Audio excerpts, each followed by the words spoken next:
All right, I'd like to call to order the Tuesday, December 17th, 2024 meeting of the Planning Board of Flemington.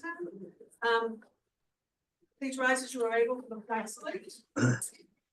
I pledge allegiance to the flag of the United States of America and the republic for which it stands, one nation, under God, indivisible, with liberty and justice for all.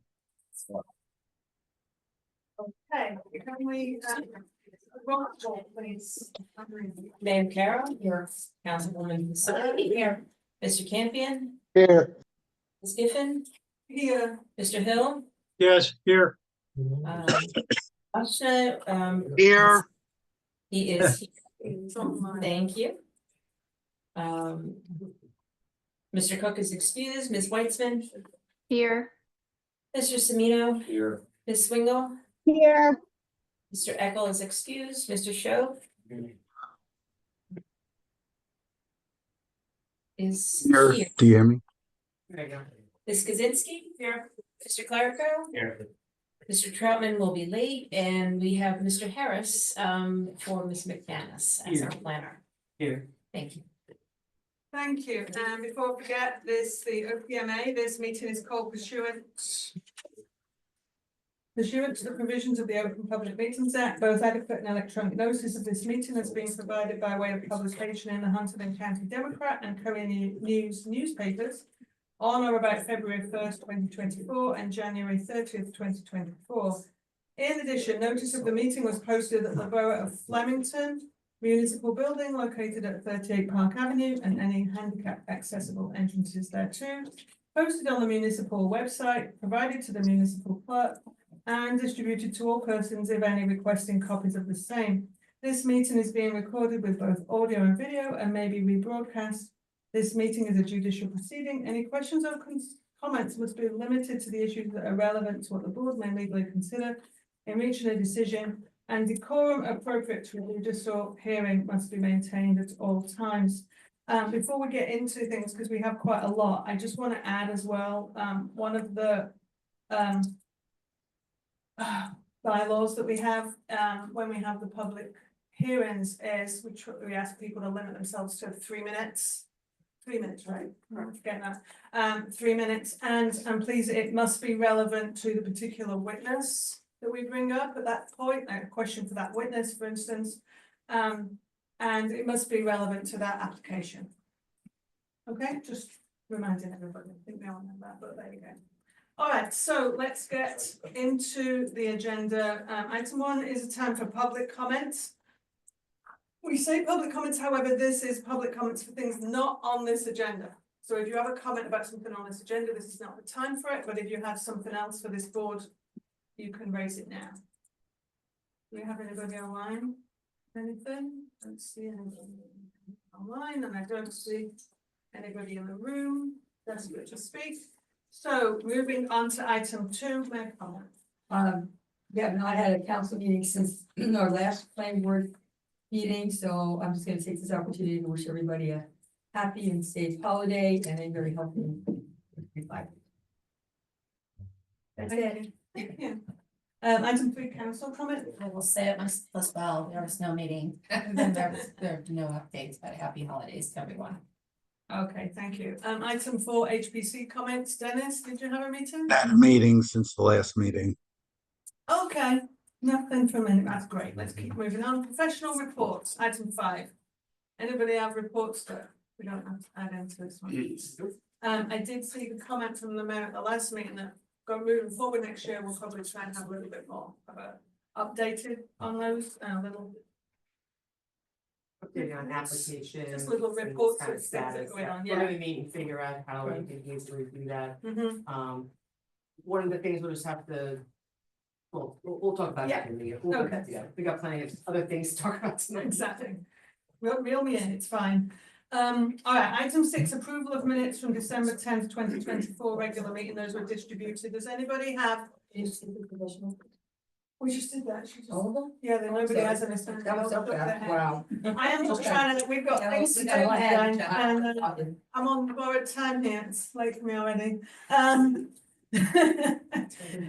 Approval of minutes, they were distributed. Does anybody have any comments or amendments we have to make to those, the people that weren't here?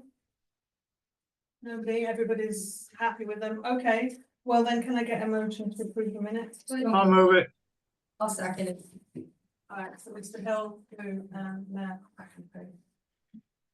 And then can we take the roll call for that, please? Mr. Hill, Yes. Mayor Carroll. Yes. Councilwoman Fasaro. Yes. Mr. Campion, Yes. Ms. Giffen, Abstain. Mr. Dashna, Yes. Ms. Weitzman, Yes. Mr. Semino, Abstain. Ms. Swingle. Yes. Thank you very much. Thank you. Alright, item 7 is the resolution 2024-21 for 110 Main Street. Do we have that one? Is that- No, Yeah. we do have that one, excellent. We have Who's all of eligible to them. vote on that one? We have Mayor Carroll, Ms. Giffen, Ms. Pizarro, Mr. Campion, Mr. Semino, and Ms. Swingle. Okay. Mr. Sorrow was recused. I'm recused. from- Oh, wait, my, apologies. We might wanna change My bad, sorry.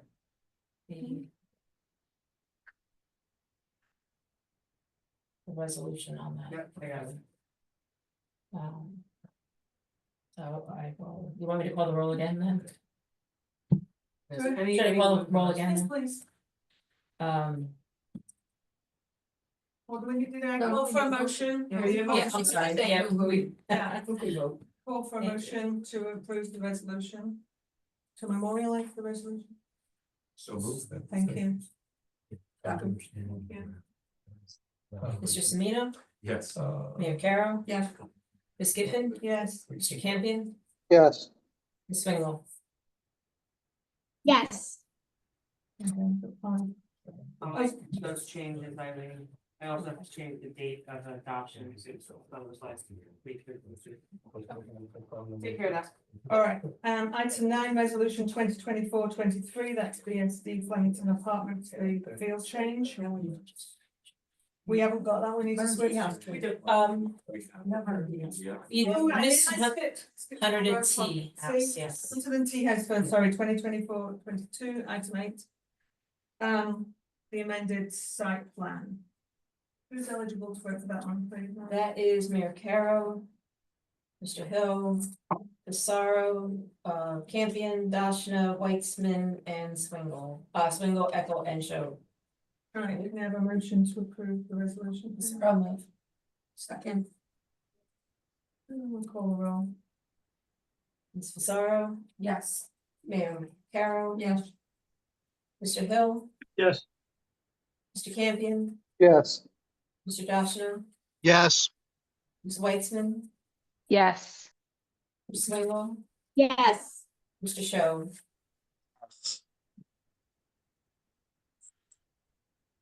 Okay. We Thank say you. yes? Yeah, very finally. All right. Now we can do item 9, resolution 2024-23, BSD Flemington Apartments, the approval of field change. Who's eligible for this one, please? That is a limited amount of people. Yes, very. That's Mr. Hill,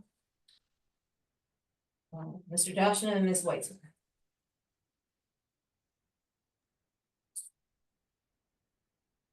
Okay, can I have a motion to approve the resolution on that one, please? I'll move that. Yeah, Yes. thank you, Melissa. That was Yeah. That was Oh, Hannah. Hannah. Yeah. I need either Dashna or Hill. Second. All right, call the roll. Ms. Weitzman, Yes. Mr. Dashna, Yes. Mr. Hill. Yes. Thank you. Thank you. All right, item 10, completeness. RQNZ, if I did I pronounce that correctly, I have to. RQNZ Ironworks LLC, application 2024, number 24, lot 28, lot 8, 47 Maple Ave. Certificate for pre-existing non-conforming use, conditional use. Do we have, is somebody here for completeness today? I don't think No? Steve was planning on coming tonight. I Okay. can see it right now. So. Yeah, You I did saw it. send a letter. Okay, Or He wasn't email. coming. Yes. okay, sorry, I missed that bit. Sorry. No problem. So the last Sorry. thing that I saw, and I think I'm gonna have Bob kind of go into a little more detail, they did come before us for completeness quite some time ago. Mhm. I believe that additional information was submitted on 2 separate occasions. The most recent was October, beginning of October. Bob had sent out an email indicating that there were still some items that were not fully satisfied. So where are we on that? Yeah, so the board granted, I thought the board actually denied it on certain conditions, but they went back and read the minutes, they actually did one of your conditional approvals, conditioned upon them addressing certain items before they came in for a public hearing. They made a submission in May, I did an updated report in June back to them, identifying stuff that was not provided. They did a resubmission in October, they almost it appears they did an identical resubmission like a few weeks ago of documentation. It was getting a little confusing figuring out what they had said, what they were gonna lie and whatnot. I suggested to Steve that perhaps he ought to just take my June thing and respond item by item. He basically responded back that the board waived a lot of this stuff back there. So today I just did an updated, picked out the items that I said from my June update as to what was open, told you which items were addressed, which one was not. Items, again, we're still going, this is prior to adoption of a new checklist, so Yeah. I kind of put the new checklist aside and stayed in the same format Mhm. as what we have been working. So you were looking for architectural floor plans, excuse me. He gave us architectural, and that was the big hang up to this point, is why they were coming back, gave the their architect, which I think was Christopher Calvin, if I recall correctly. Yeah, it was, was away on vacation, whatever. So they came back with revised plans dated July 9th. My comment back to Steve was they seemed to be the same plan with a different date that we originally had, and was that his representation of current conditions? I didn't hear back from Steve, but they're submitted it, so I'm assuming that's their representation of what's out there today. I was just pointing out that it Right, was they haven't redating the changed document we it. previously had, so. Right, Again, unless I missed it, I don't have a certification on payment of taxes for the property, and then I understand there was also another issue about a fine or something, I'm not sure that falls in the same category. Well, they did a tremendous, my understanding is they did it from the construction department, is they did a tremendous amount of work. With no permits at all, and got caught by our fire inspector. And a fire marshal, and that they owe the borough $8,000, I believe, in permits and fines. But they've never gotten the permits, and they did, like I said, a lot of work illegally. And I don't know, I mean, I don't think the planning board should hear applicants were not in good standing with the municipality, be it taxes, be it, you know, construction permitting. There is a very low escrow balance as well. I checked on that today. Originally, it looked like it was had some funds in there, but it was a return check. So that lowered the amount that's available in that balance right now. So, and I sent that to Mr. Grunberg Friday. So we did ask for a punishment. Yes. And we don't have proof of payment of taxes? You I don't know, have a like I said, website or anything? There's 6 months of data here that came in piecemeal, so I was getting reluctant to keep spending a lot of time trying to figure out what we had and didn't have. But I just said, you know, I don't have it. Irene has it or something.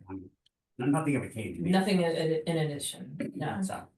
but to the, What else? to the mayor's point, we can't actually consider that because it's not part of our current, it's certainly something we can consider. Why can't we consider it? Can we not? So, well, I don't wanna talk about the merits of the No. application, No. but Oh, I don't talk about their, Yeah, no, I'm talking absolutely, about the fact that they do work without permits. Well, and that certainly would have to be resolved prior to any other permitting being issued. That could certainly be a condition of any sort of determination the board may make, but as far as statutory items that are required in addition to our checklist items, it's only proof of payment of taxes, not proof of payment of any other liens. So I could certainly look to see if there's anything else, but I'm pretty sure that that's all. Did we change that on? Yeah, here's the actual, here's the wording from that section of the ordinance. It says, a certification from the tax collector's office that no taxes or assessments or due or delinquent on the subject property. That's a tax assessment, it's not a violation, Right. it's not a other lien, it's not even a water, sewer or anything else, which I believe we do have in our checklist. Can we change that in the checklist going forward? Believe we have. The Yeah. certificate, the original application in the certification of taxes also had a certification of utilities. Both were listed on that. On This one is a sheet, utility, these are Right, construction permits. yeah. I mean, that's. You know, and I think there's like, you know, Again, I don't wanna talk too much about the history, where they Yeah. are, I don't wanna No. taint the board. no, I don't either, I just wanna talk No, about the fact that they understood. have open. Permits and fines due to the borough. That they have not paid, and I believe they were levied. And I'm sure the board will Back in, ask like, those April. questions and deal with those questions when they're standing in front of us, we certainly can, and should. But in terms of completeness, we want to just consider whether we, the conditional things we gave Yeah. previously. Yeah. Whether we feel, this board feels that they've been provided such that we can then put them on the agenda for a public hearing. That's our Well, discussion clearly, right now, we right? provide a certification on payment of taxes, very minimal. Is that Mm. everything? But That will cover everything. the next item, there was an item here that they provided a survey, but it wasn't signed or sealed. I had originally recommended a waiver.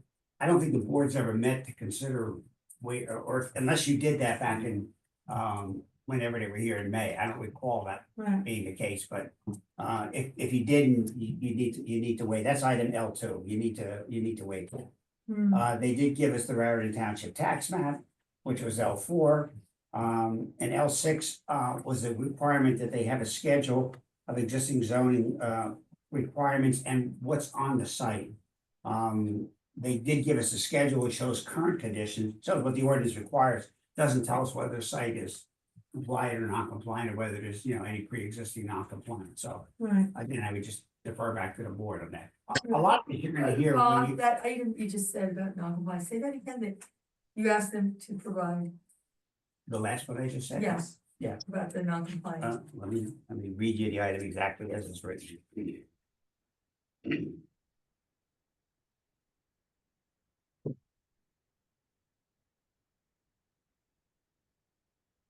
A schedule of required and proposed zoning district regulations, including but not limited to lot size, lot width, street frontage, yard setback, open space requirements, parking requirements, and lot coverages.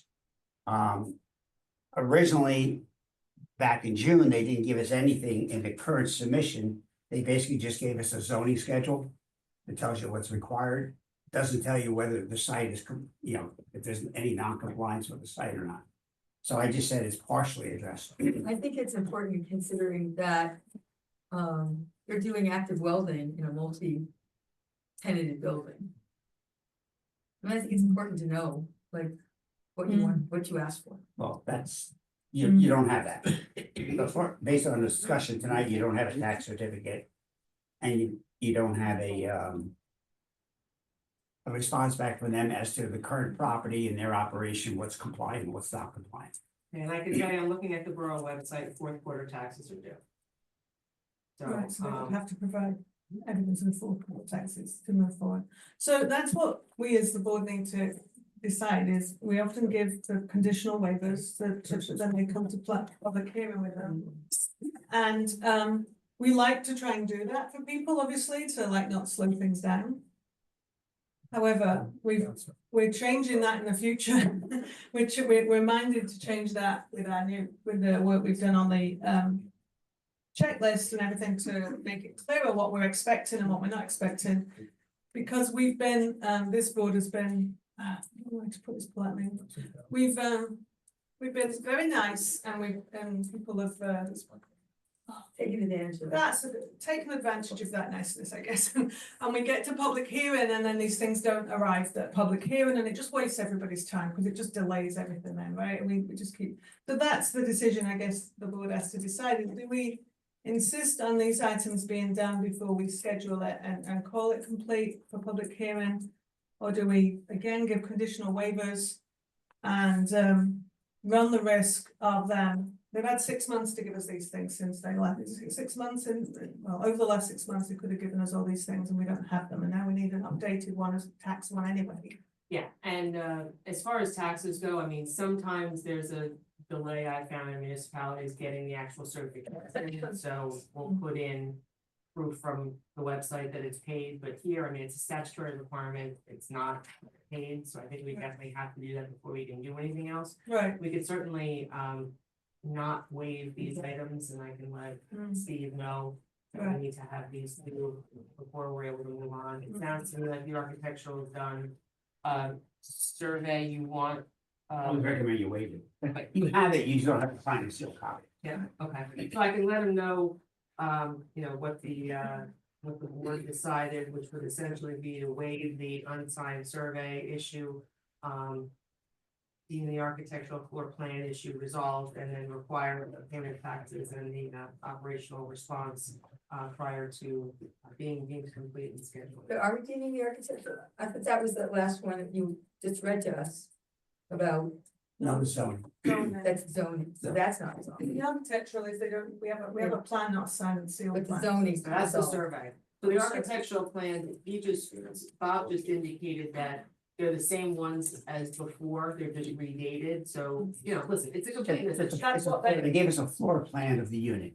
Yeah, so, and it's a completeness issue, And that's do they their have it, choice. it's checked, they have it, if there's a change to it, they can address that when they come before. Right. But, the items been provided, so I think that that's complete, taxes have not, and the last item is on. Right, so. Is that further- included with the operational response, the zoning schedule, is that the same I thing? think that's the same, right? L6 is the zoning schedule. The one I was recommending you waive is the sealed survey, which is, But even if we waive that one and we're not waiving the others, No, we you we don't still- deem it complete then at right, this point no, anyway. that's correct. So it's not just my view on that board, I was just saying that was what our decision, what our discussion has to be, so I want to hear from other members of the board how they feel about what we just discussed quickly, if anybody has comments on that, please. Thoughts? Anybody here? I think that should be something to have in place, you know, to satisfy, you know, completeness. I don't think the public can hear you, Brian. Yeah, you need to, Sorry. I think that, yeah, we should have everything in place, to satisfy completeness, you know, it just makes sense to me to do that, so. I'm in agreement, Karen. We have too many people that apply to this board that jump through hoops to get us everything we need. we've caught, yeah, we've been And caught. come back, yeah, That's it what just seems, it seems, we went through the checklist for this very reason, you know, Yeah. to have all Yeah. these things in place, so. This one kind of saddled the checklist work we did, so. What about any of the members online, any comments you wanna make or anything? No, Dennis is, no, yes, he does, is that a yes? I agree, especially the taxes. If they Yeah. owe taxes, I think to me, we shouldn't be moving forward at all. Yeah, and it won't be that difficult for them to do, so they can come to the, you know, next meeting for completeness and have it ready for the first meeting in January or the one after the reorg, shouldn't take that long. But I think that's what we should, suggest to them, we have to vote on that now. Yeah, let's do that, just so it's. Alright, so can you maybe give me some wording that we should, suggest? Yeah, so Bob, just so we've got the record clear, the architectural floor plan item was which one? A9 and K, and that you have it, A9 and K. Payment of taxes is D, the sign and seal survey, L2, L2, and then L6 is the zoning. yes. Alright, so the motion would be to deem the application incomplete for failure to provide items D and L6. Items A9 and K will be deemed satisfied, and item L2 will be waived. I'll make that motion. And I'll second that. Okay, can we call the roll, please, Eileen? Yes. And everyone is eligible, right? Mayor Carroll, Yes. Mr. Semino, Yes. Ms. Pissarro, yes. Mr. Campion, Yes. Ms. Giffen, Yeah, Mr. Hill, Yes. Mr. Dashna, Yes. Ms. Weitzman, Yes. Ms. Swingle. Yes. Thank you. thank you, the message from the board that we want everything complete before we do things complete. We have, that's 9 Yeah. already, only Mr. Cook is. All right, item 11, discussion, Worksville Road Properties LLC application 2019-05. That might give you an indication why this is a tentative discussion issue.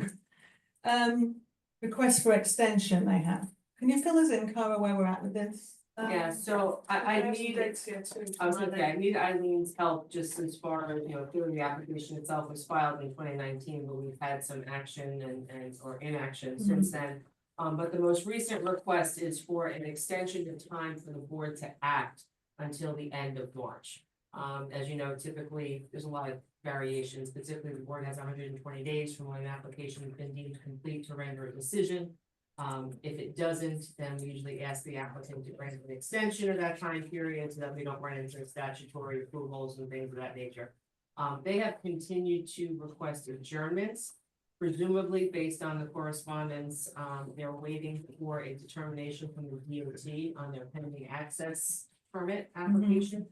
And they're looking to hold off on proceeding until such time as they have that in hand, so, when was the last adjournment request? I've They got- didn't request it with, yeah, with this extension. Well, we had a discussion, that would be the last one, So the dates were, we deemed it complete July 11th, 2023. We had a public hearing opened on January 23rd, 24. and that was after it was scheduled and it They was, kept delaying. it kept, they provided requested notice. delay. The first time that we actually had testimony and began, the public hearing was in January of 2024. And then we had another public hearing date of those. A series of adjournments. How's your It escrow? was then carried. I have the balance sheet, there, with Karen, there's only about, there's less than $700 right now. And that may cover some of the review that some of the professionals have done for this request. So we don't have enough escrow in right now, but No, could- they would could- certainly need they'd to have update escrow that. before anything was, along with anything submitted at a minimum. Have they submitted anything else since the last hearing? Well, what does this, you said discussion was in June. And then- That was and then on they the released- outstanding balance of the escrow Escrow. account, which they, And then we received a check in August, June to Correct. August, then to give a check to put it in some sort of positive mind. I mean, so it's a difficult one, right? It is, We it is. want- We It's a want to be difficult one. helpful. Yeah, and I don't, again, you know, wanna talk too much about history or merits here, but, you know, what. They're looking to proceed on a certain track by getting this DOT approval prior to being before this board. They certainly have the ability to do that.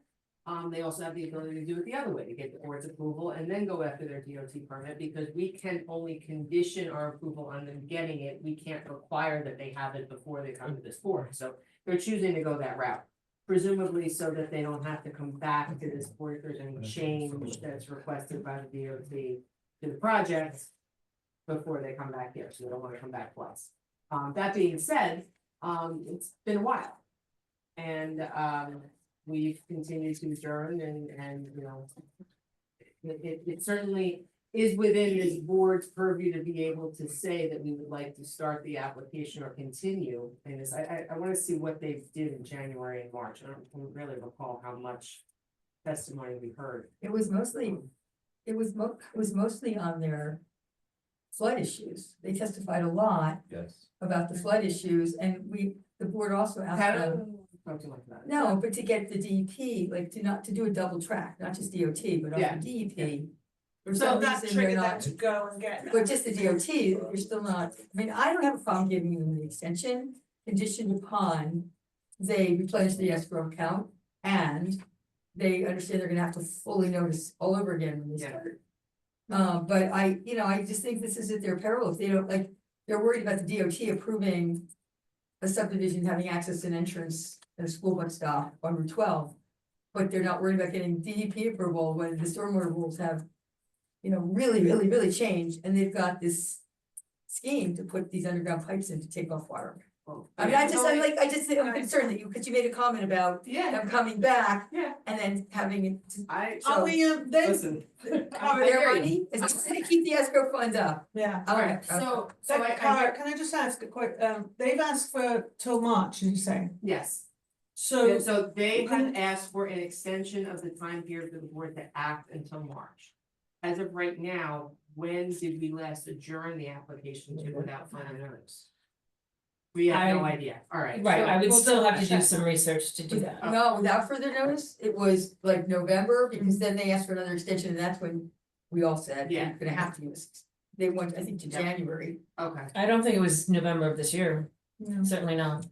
Oh, maybe. I think it may have September? been, no, I'm thinking that it was, Earlier than that, way earlier. what was the last request? Prior Might to, I have think it been was So prior that to goes the, again. I think it was prior, it might have been at the discussion in July. My question is, do we have to give an extension to the date they asked for? Can we pick a different date? Can we So say again, they earlier? haven't- Or let's separate this. also, This is an extension of the time period for you to act, not an extension. They're not looking to be adjourned to the March 31st meeting, I don't even think we have a March 31st. right, but We don't even have give any us meeting give dates us- set for next year. Correct, so what I think we do is the board can make a motion to grant the extension through Right. the end of March. And let's pick, I guess we're gonna vote on meeting dates for next year tonight. At the board, they're gonna discuss them at the reorg, we So then will we set can let dates. council know. Right, that we granted their extension tonight through the end of March. We will vote at reorg upon the meeting dates. I can give them a copy of what you've got, and then we could schedule them for a hearing at reorg for the hearing Can we date. put that they the, would well, send can we put notice. the provisions in though, that they refund the But account? they would have to agree to, for that scheduled date and provide notice for Yeah, that. absolutely, So, I'm just saying, yeah. we That would- can't, An extension is typically to the end of a month. In general, anyway, I mean, I think the last extension was to the end of this year. yeah, I mean, I have no problem giving them the extension to the end of March. follow-up question, can we also say that is the last extension? And say that is the absolute Yes, drop dead date, yes. if we don't start it by then they have to completely reapply. If the that board be a wants to condition? include that in the motion to approve the extension, you can do that. Cause I feel like we have to put a pin in this, so we have to kind of say, this is it, it's gone on too long, things are, it's good. Maybe it might. No, I think that should be there should be a caveat with that though, because, let's think about this. Again, the extension of the time to act is the extension of your time to act. So if they come in and they're scheduled now at reorg for your second meeting in January, and they come in and they start doing their hearings, let's say we don't finish. You know, at that point in time, you're going to want to extend it so that they can finish their presentation. So I think that maybe the motion should be you're granting the extension provided that they come in and they continue with their application prior to March 31st. Upon replenishing the escrow in a certain amount that you determine and providing notice to the appropriate hearing date, which will decide everywhere. But that would then still mean if they provided escrow and, I forgot the other thing you said. Notice. The notices and the escrow, then it would again just sit and keep sitting on our books and keep sitting on our books, and we could actually never start anything. No, we have an extension to the end of March. Right. And then I could make a note to put this application. For some kind of another discussion at the second meeting in March, and then the board could decide. At that point, and then either withdraw without prejudice or make some kind of other action, but you would have to take action by that March, otherwise, if you didn't. I'm Yeah, not sure they if have to they're, come in and start their application. I think that's really what this Okay. board wants. This board wants them to come in and start the application. You don't wanna give them an extension through the end of March and have them sit around for another 3 months and No. do nothing. That's exactly what I don't Okay. want, so whatever So- way you say we need to word it to achieve that, that's what I don't want it going on and on and on again. Yeah, We so I need to think the just get motion is you're moving on that. granting the extension through March Mhm. 31st, with Mhm, the caveat that they have to come back. mhm, They have to come back and start their application mhm, prior to March 31st. mhm. Replenish the escrow and do new notice. Otherwise, the board reserves the right not to grant additional extensions. And can we say that they have to have the escrow and the notice before they come back to completely to come? to the Otherwise, you don't application? have jurisdiction, so. Right, we have to, so they have, right, so what I mean is they don't come start talking to us and they're still not given the escrow until March. We won't let them come. start Until they talking. can't, they're not getting on any agenda until those two Correct. things are done, Yeah. and that has to be done before March, Has end of to- March. And they have, yes, and they have to come here. All right, But we'll that- decide done. when that hearing is, when Yes. we select the dates. which we have to confirm. All right, so that being said, does the rest of the board agree with that, what Cara is suggesting? Anybody have a desperate need to disagree or add something to that, what she Yeah, right. suggested, I think she's come up with a good plan, anybody? I'm gonna be, I guess, very blunt about this. If we turn them down and they come back and start all over again, they have the D variance, and that recuses the council members and myself, and I would prefer to sit on this hearing. So I'm reluctant to just say no. Right, so but that's not what we're doing, right, so that's good. We need a motion and a second on the, To approve the Promotion. extension. yes, subject to everything. Subject to the escrow and the renotice. Can I get a motion for that, please? Yes, Yeah, the escrow, the renotice, and again, starting the application. By the end of March. Starting the application, otherwise the board reserves the right, not won't, right. reserves the right Okay, to not grant additional. all right. So that way, it allows this, again, to move forward. Right, Okay, Yeah. I'll second that. thank you. Can we take a roll on that, Emily, please? Yes. Mayor Carroll. Yes. Mr. Semino. Yes. Ms. Fasaro. Yes. Mr. Campion, Yes. Ms. Giffen, Yes, Mr. Hill, Yes. Mr. Dashna. I've recused myself from this application. Thank you. It's been so long. Ms. Weitzman, Yes. Ms. Swingle, Yes. and Mr. Shoda. is that yes, Dennis? Sorry. Yes, can you hear me? Thank you, all right, excellent, all right, there we go, we're moving through, we're at number 12 already. Awesome time, it's everything. All right, so number 12 is public hearing for Huntingdon County Democratic Committee, application 2024-08. This is continued from October 22nd and November 26th. Do we have council? Anybody here? They're not here? No, I'm not there. Well, then I guess we're not opening a public hearing. then. I'm I just surprised, wait Mr. till 12. Salmon, I had several Yeah, I saw a bunch of correspondence, he submitted new information to submit to the board. yeah, they submitted an additional escrow check. I am very surprised that. So I guess do Well, we we, could change, we can table this for now. I guess we have to table it, we'll table I it can. to the end of the meeting to allow them to arrive if they wish, and then at the end of the meeting, we might have to delay it to the next. I'll send an email to him and see. if Motion there's to table. anything, Second, Second, yes. Okay. It's really quick, is there anybody here for that application? Anybody online for that application? Alright, I just didn't want somebody to have to sit around the whole time waiting, so it doesn't look like anyone's here, so no, we're okay, I alright, so don't we'll think see what anyone. happens. All right. So we What had to a do? motion to do that, do we have to vote on that, or is it an all? We could do a. All in favor? All in favor of that? Aye. Aye. Aye. Looks positive Any online. in? Anybody disagree? You're abstaining? Oh, yes, of course, sorry, yeah, one, recusal, abstention. All right, well, that's good news for number 13. Public hearing HBC Liberty Village Urban Renewal LLC, continuance from November 26th and December 10th. And I also want to confirm for the record that I submitted, I watched the video, and so did was it Mr. Campion had to do that too? Yes, actually, Oh, we did that for was the Democratic Democratic one, Party, so that- but I- yeah, I have I gave one to council and I will forward this to you, Carol, for you. Yeah, so so much fun, watching the video, it's awesome. And Better in person. Wasn't it? Oh, You make excellent. Oh, I'm sorry, I did hear from Mr. Salmon, it was the council for I apologize for the unbelievable timing of this, but one of this just Alright. Leave her for our second. Oh, my God. So I will pay you, we're Sweden tonight, and Tom has a prayer for us. That's That's my excuse. We'll accept that one. And can the board carry the hearing until their next meeting, and then sorry. I make that motion happen. Yes.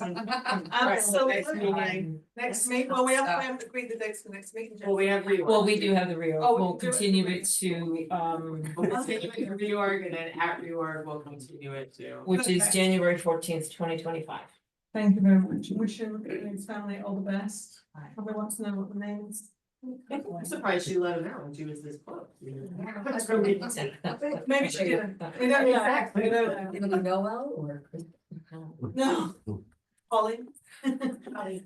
All right, then we are ready for number 13. Sure, hello. So, good evening, Floor is yours. Don Pepe, from Scarinci Hollenbeck, on behalf of the applicant. I don't know, I know. One of my consultants gonna bring their own computer, I don't know whether I need to flip this or. I'm sorry, Do you have a separate computer or do you I have a thumb will, drive? I will promote you to panelist, I will also, do you want me to, I can promote, Jason Tronco and Avar Patel. Gary Dean is on here also, is he part of your? He is part of my group, yes.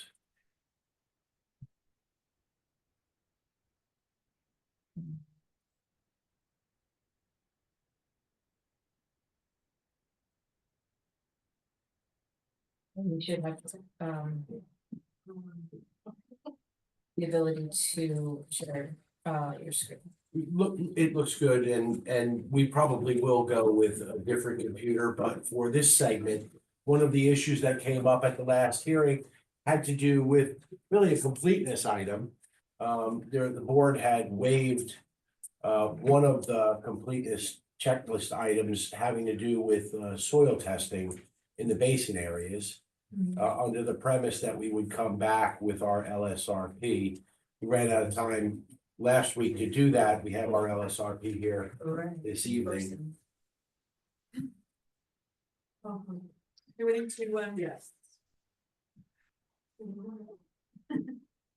And please spell your last name. Myers, M-Y-E-R-S. Thomas? online people, can you hear him okay? Do we need to move mic? Oh, should we go and Hannah give a big thumbs up? Mr. Ryan, you swear the testimony you're about to give this board is the truth, the whole truth, and nothing but the truth. I did. Tom, can you share your credentials with the board? Senior project manager, certified professional geologist and licensed site remediation professional. Work for Sovereign Consulting. I've been, environmental consultant for 40 years and a certified geologist for 35 years. And your license is current. And I've been an LSRP since, the beginning, since 2009. I'm sure I'd ask you to accept Mr. Meyer as a licensed site mediation. Do you have any concerns? I don't think so. So Mr. Myers, I think we've discussed the exchange. There was a checklist item on the borough's completeness checklist that requires soil testing and seasonal high water testing, groundwater testing in basin areas. We have not done that, and we got a temporary waiver based on the premise that the reason we didn't do that because there's existing contamination. Can you please? Yeah, I'm the LSRP for the program, so I know the soil studies that have done. We have documented soil impacts above the NJDEP soil remediation standards. And we feel that it's not prudent to do the infiltration testing when we have a planned remediation that's gonna be implemented as the development goes along. We're going to probably remediate an extensive percentage of soils on the property, on the mall property. It was a former foundry. So there's soil impacts that we have to address all across the site. And so we feel that the infiltration testing should be delayed, not done, but delayed until after we do the remediation and the bio retention basins are restored. Any testing that's done before that would not be appropriate because you're gonna have different soils, you're gonna have different infiltration rates. It's not gonna be what the actual conditions are for the development. Go put a finer point on it. If we test the soils that are in place now, those are not the soils that will be in place when the basin is actually constructed. Is that correct? That's correct. That's correct. Or we don't anticipate they would. And further, testing the basins now, could that exacerbate the environmental conditions of the site?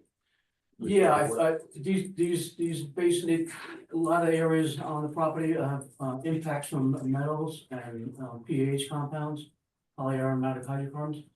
And you don't want to do any kind of injection testing or injecting water or anything else on soils that might cause those contaminants to migrate. And so we would prefer that not take place until after remediation is completed. I have no further question. You indicated you can't do infiltration testing. Unless I'm misreading the stormwater report and the report that I issued, the documentation that's missing is establishment of seasonal high groundwater conditions. Are you unable to do that? I can't do that because we haven't done that study, but No, are you unable to do that at this point in time? If somebody told you, go out there tomorrow and establish seasonal high groundwater conditions. yeah, I mean, I guess if we were directed to do that, then you know, that would be up to. I mean, if we don't, I don't do that testing, so it probably should a better question for the engineers who designed the bioretention basin. So just to summarize, for your benefit and for the board's benefit. And I tried to elaborate this several ways in my report. With any applicant that comes before the board under your MS4 permit, is issued by the state, you've adopted ordinances in compliance with the state requirements. The board has an obligation in reviewing any application that is subject to those regulations, and this application is subject to those regulations, given its size. Excuse me. To make a finding that, based on input from our office, myself, that they've complied with or they haven't complied with, and if they haven't complied with, you're really not in a position to approve anything, because the way the borough has adopted their stormwater regulations, they've left no provision to grant waivers from stormwater criteria. So it's a black and white situation. They provide documentation. They show that they're compliant, they follow the testing procedures to do that. The board makes a finding that they've documented compliance with the regulations, end of story.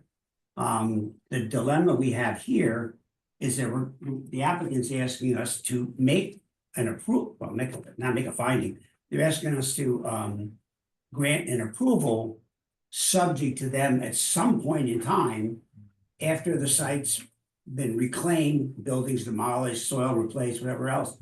At that point in time, they come in and do the required testing. Long after you would have to vote on the application in order to allow them to do that.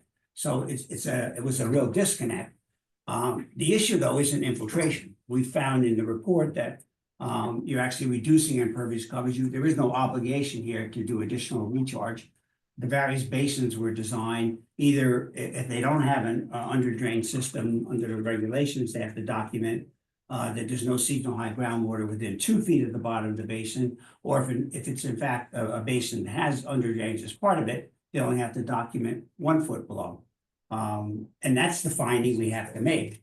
So if there's an ability for them to, again, just document that, then again, unless I'm missing something here, that would allow the board, if they, you know, for example, if they go out in the basin in the front and they document the seasonal high groundwater is actually a foot higher than the bottom of the basin, they're gonna have to redesign the basin to show us that they can now have a basin that's compliant. So we're less looking for the soil composition and the infiltration rate, we're more looking for the groundwater level.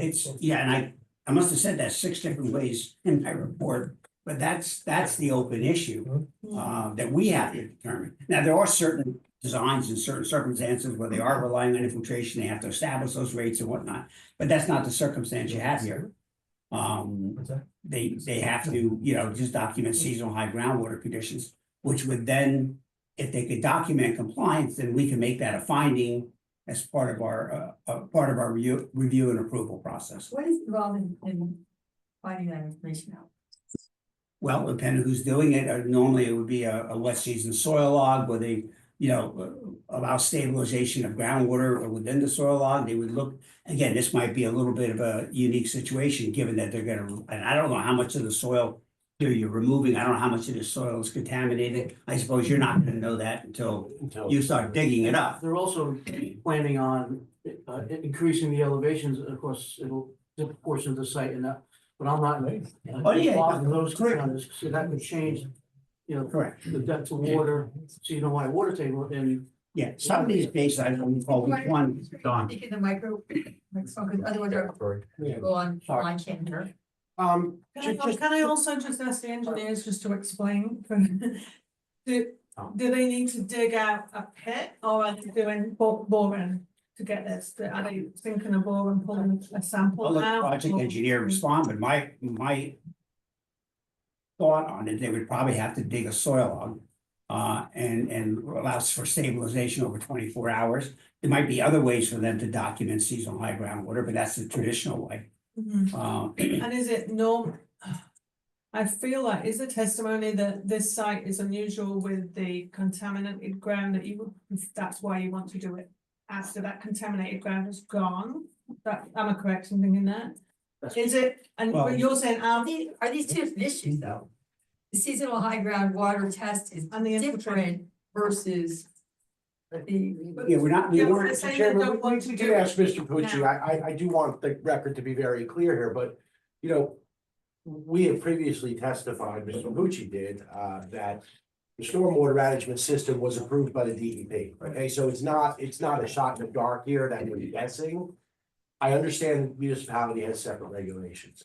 We're not suggesting that we forego them, we're suggesting we delay them.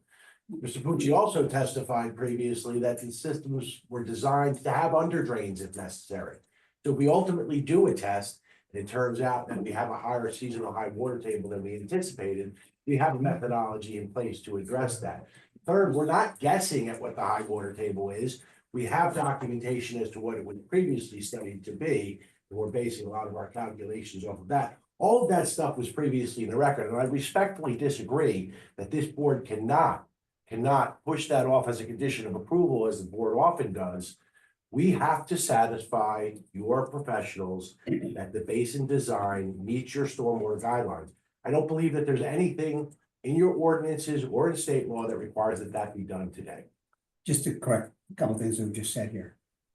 We're operating under the same set of regulations. There's only one set of stormwater regulations. The DEP operates under, we do. When you have a situation where an applicant has they don't go to DEP for approval of the stormwater system. They went to DEP or whatever other regulated permits, filling in a floodplain, establishing a floodplain, whatever else.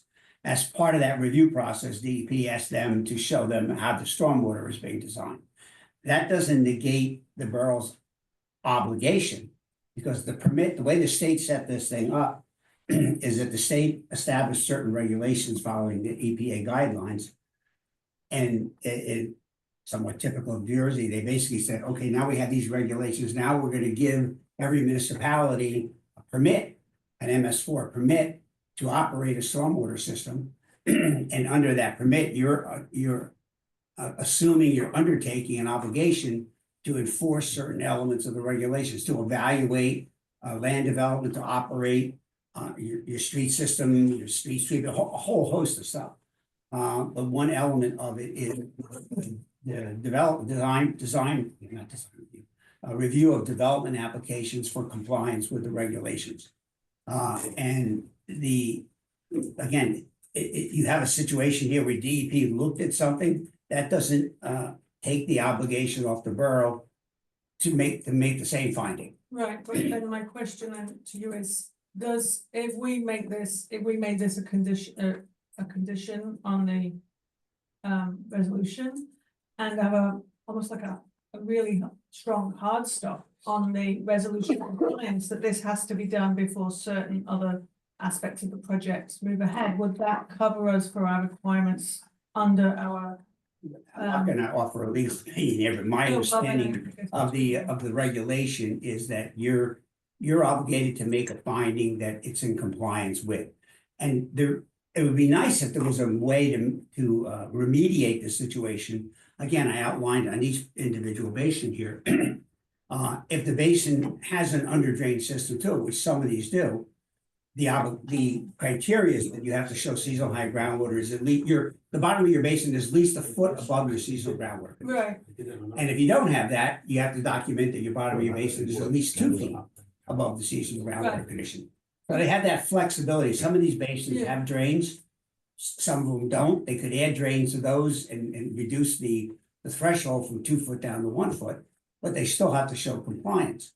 As I said before, if they right. did this test and determined that the seasonal high groundwater condition was at the basin elevation or higher than the basin elevation, they would have to redesign the basin to some other format, a higher elevation, larger structure, whatever the case may be.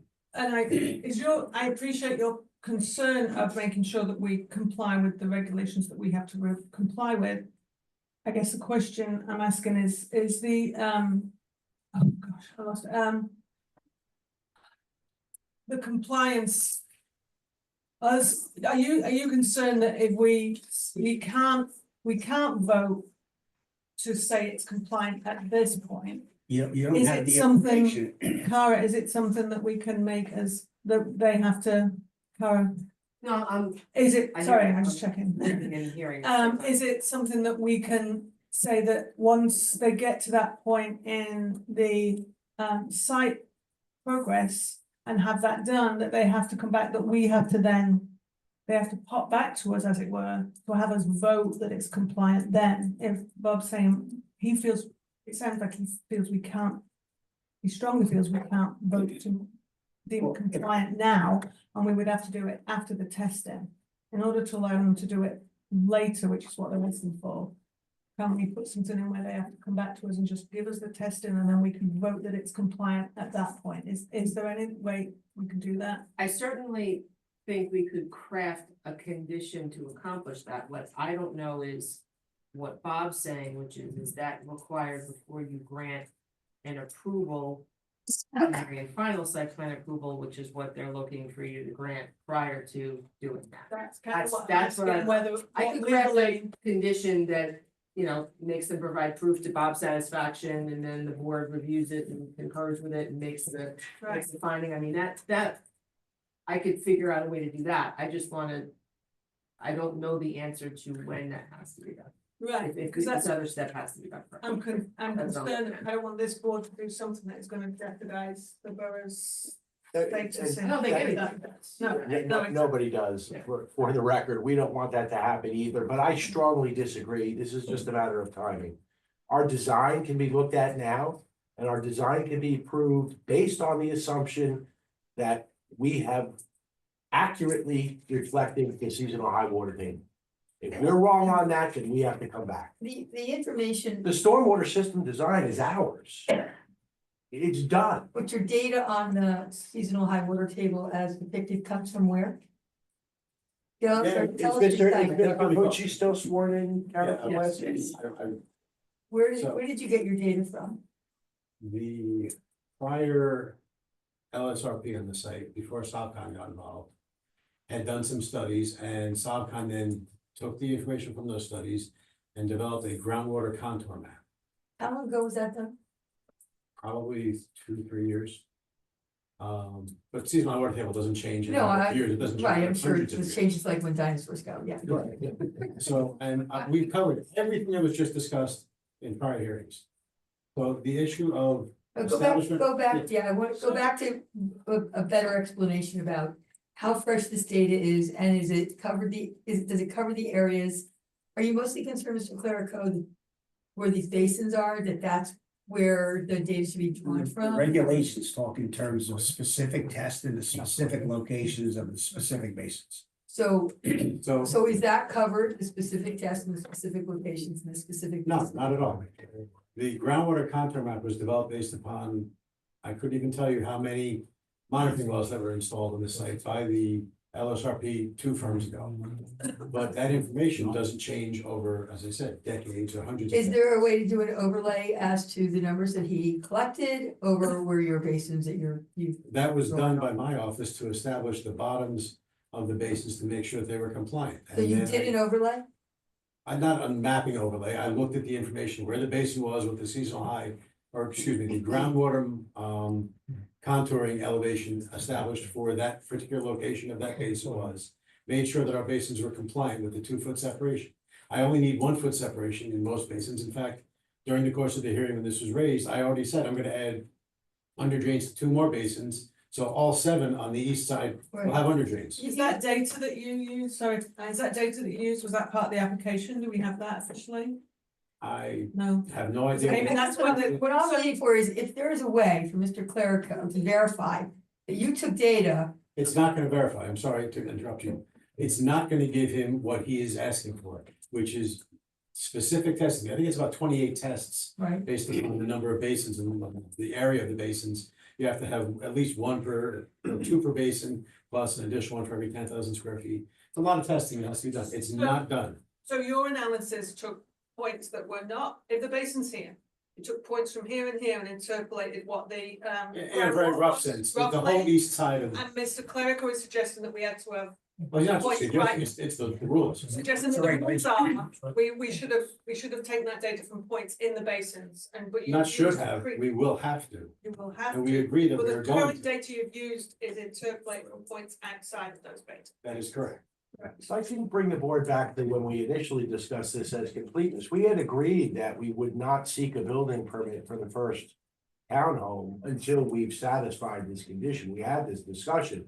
The board spoke about, could we possibly be wasting our time? Because the basin would change so dramatically that any action that you took And the whole now would be a project- wasted effort. We're 110% confident that that cannot be the case because of the redundancy. I think part of the concern is that the stormwater regs. And the new stormwater regs, and then the amendment to the new stormwater regs are all relatively new. And were adopted by the municipality within the timeframe that the DEP required. And this is a town that has serious flooding.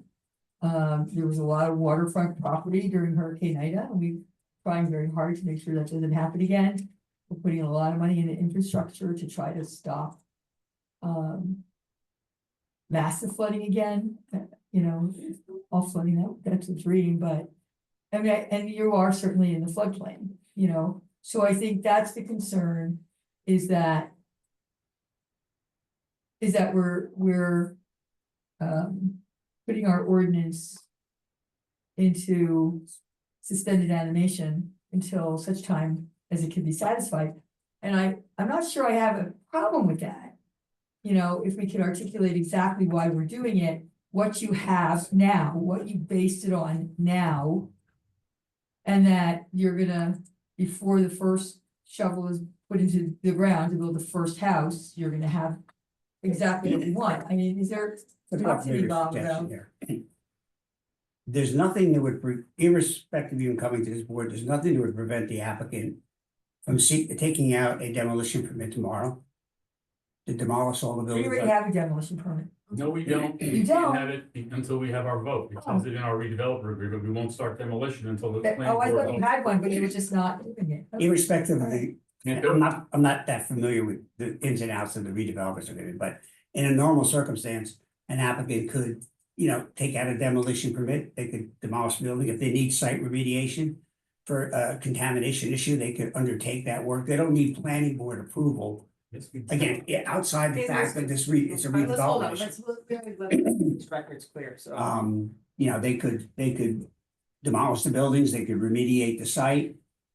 It's the issue of starting to improve the site under any kind of a plan that this board approves. And that could involve site grading, that could involve storm drainage, that could involve utilities, that could involve a whole lot. Once you start improving the site with infrastructure, then you're in the development stage.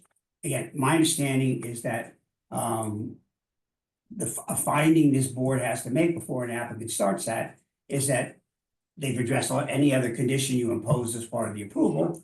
And that they, in order for you to make that finding, you're supposed to have this data. Now, if they have a wealth of other data that would show that, you know what, we're probably safe here because, you know, consultant A, B, and C did, you know, X, Y, and Z tests, and we plotted that stuff. I don't believe that was submitted as part of the stormwater report.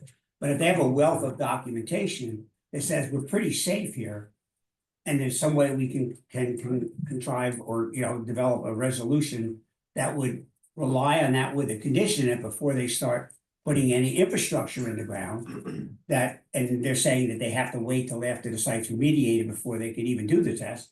That, you know, if the stage of the process is board approves with that as a condition, applicant undertakes demolition, applicant undertakes remediation.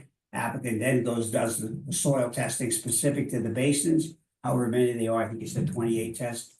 And documents that, yeah, these basins are fine the way they are, or in the reverse, you know, this basin, we gotta redesign this basin, it's gotta come up a foot or two.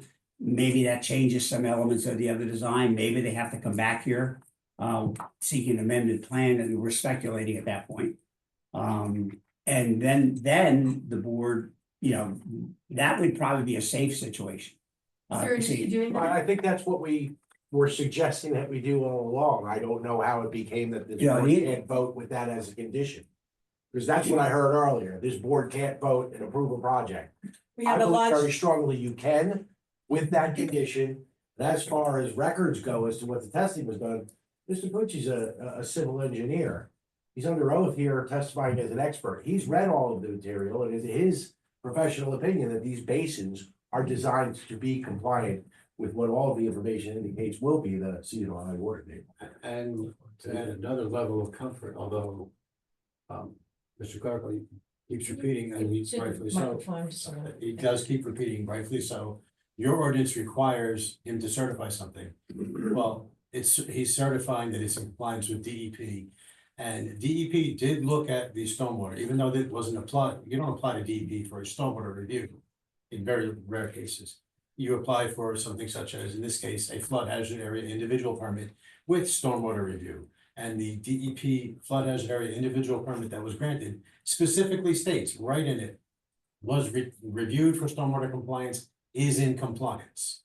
So they understood all of the same information that was provided to Mr. Clerico, but they don't have to certify that it meets your ordinance, they have to certify it meets the state regulations. It's just the same. It's the same thing, same ordinance, but he can't certify to you that I've done all the testing in the appropriate locations as the state rules require, simply because of this whole contamination issue, which, as the LSRP who was just speaking before me said, we don't want to dig up the ground and contaminate the soils and bring up soils that are full of PACs or something like that, and then heavy metals, and have that be a contaminant in the air, in the ground, contact with your hands. That's why we've worked with the DEP, gotten the permit under that exact condition, and we'll do this. We agree to the condition that, basically, what Mr. Pepe just said and what Mr. Clerico has said. Maybe How did the previous survey that you worked from get done if there was the same contaminants in the soil, but they? It was not done by excavation, it was done by, I believe, a number of monitoring wells that were installed to establish over a period of a year or two what the localized water elevation was in those pits. Right. Yeah. Now we have. I have one question. The depth of the contaminated soil, is that an issue as far as how deep it is on the site? I don't remember seeing the particulars on that. I mean, if it's only 1 foot thick, it's one thing, but if it's 2 or 3 foot, that's something else. You have to come up to the microphone, nobody will be able to hear him online. Mr. Myers, the question was, do we know what the depth of contamination is, or is that something we'll discover when we're out there? We don't have full delineation vertically of the soil impacts at this point. In some areas we do, but many areas we don't. And that was all gonna be accomplished during the redevelopment. As they start excavating soils, we are gonna screen them, test them, and do our testing at the time and confirm that we get the vertical delineation completed and remediated. So you'll keep going. the right spot. Yes. Is there any average that you've run into with what you did test? Is it a foot deep or a foot and a half deep that's contaminated soil? Just so the board has an idea of really has to be removed. We have quite a few areas of concern on the property and they all vary in depths. Probably varies from 2 to 7, 8 feet, maybe 10 feet at the deepest in some areas. But that, I don't even know that. I think the deepest sample that was collected that showed contamination was around 7 feet. But So you're gonna have to remove 7 feet of contaminating soil in some areas and replace. well, in some areas it's shallow and they don't have to go that deep, but it's all based on soil borings that cover a wide area. So we're gonna find different depths as we go along. It's gonna be visually screened. And we're going to confirm it with confirmatory samples during the excavation project. And some of Does Bob have the boring files that you were talking about that would show him what the depths would be? I'm sorry, say it again? All the borings you talked about that said you could be from 1 to 7 feet deep with contaminated soil.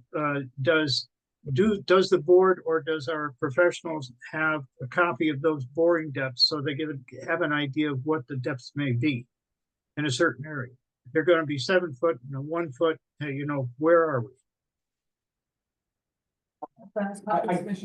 We haven't developed a remediation plan that will give you that information at this point. No, I think what Jim's referring to is the data that you've all said that you're working on, the previous data that you've got from somewhere else.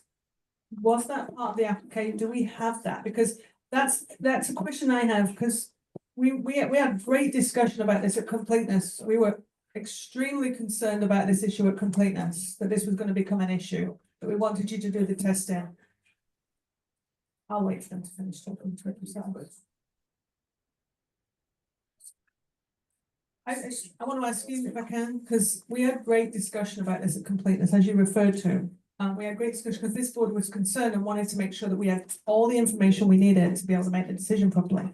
This was going to be an issue. It's been an issue since then. We knew it and it was, now we've got to this point and we still don't feel, our professionals still don't feel we have the data that we need to assess it properly. But let me just finish a second, because that's the concern here. We want to make sure we do the right thing. And I think what you're alluding that you've used some previous data that we don't have to be able to, I know you wanted us to say we just take his word for it that it's fine, right? And that the DEP It's more covers. than respectfully, it's more than his word. It's his testimony and he's. It's his testimony, it's provided, we'd take his testimony, but in terms of, if we had the data that we were asking for, we would have it. So The shame of it is, we would have had that data if the DEP didn't instruct us not to do it. That's why we're here. I don't know why Mr. Clerk was making an issue out of this. We have promised we will do this it's not, testing. excuse me, it's not just Mr. Clerico making an issue of this. This was an issue at completeness, and we said very clearly that we were very concerned that you weren't going to do this.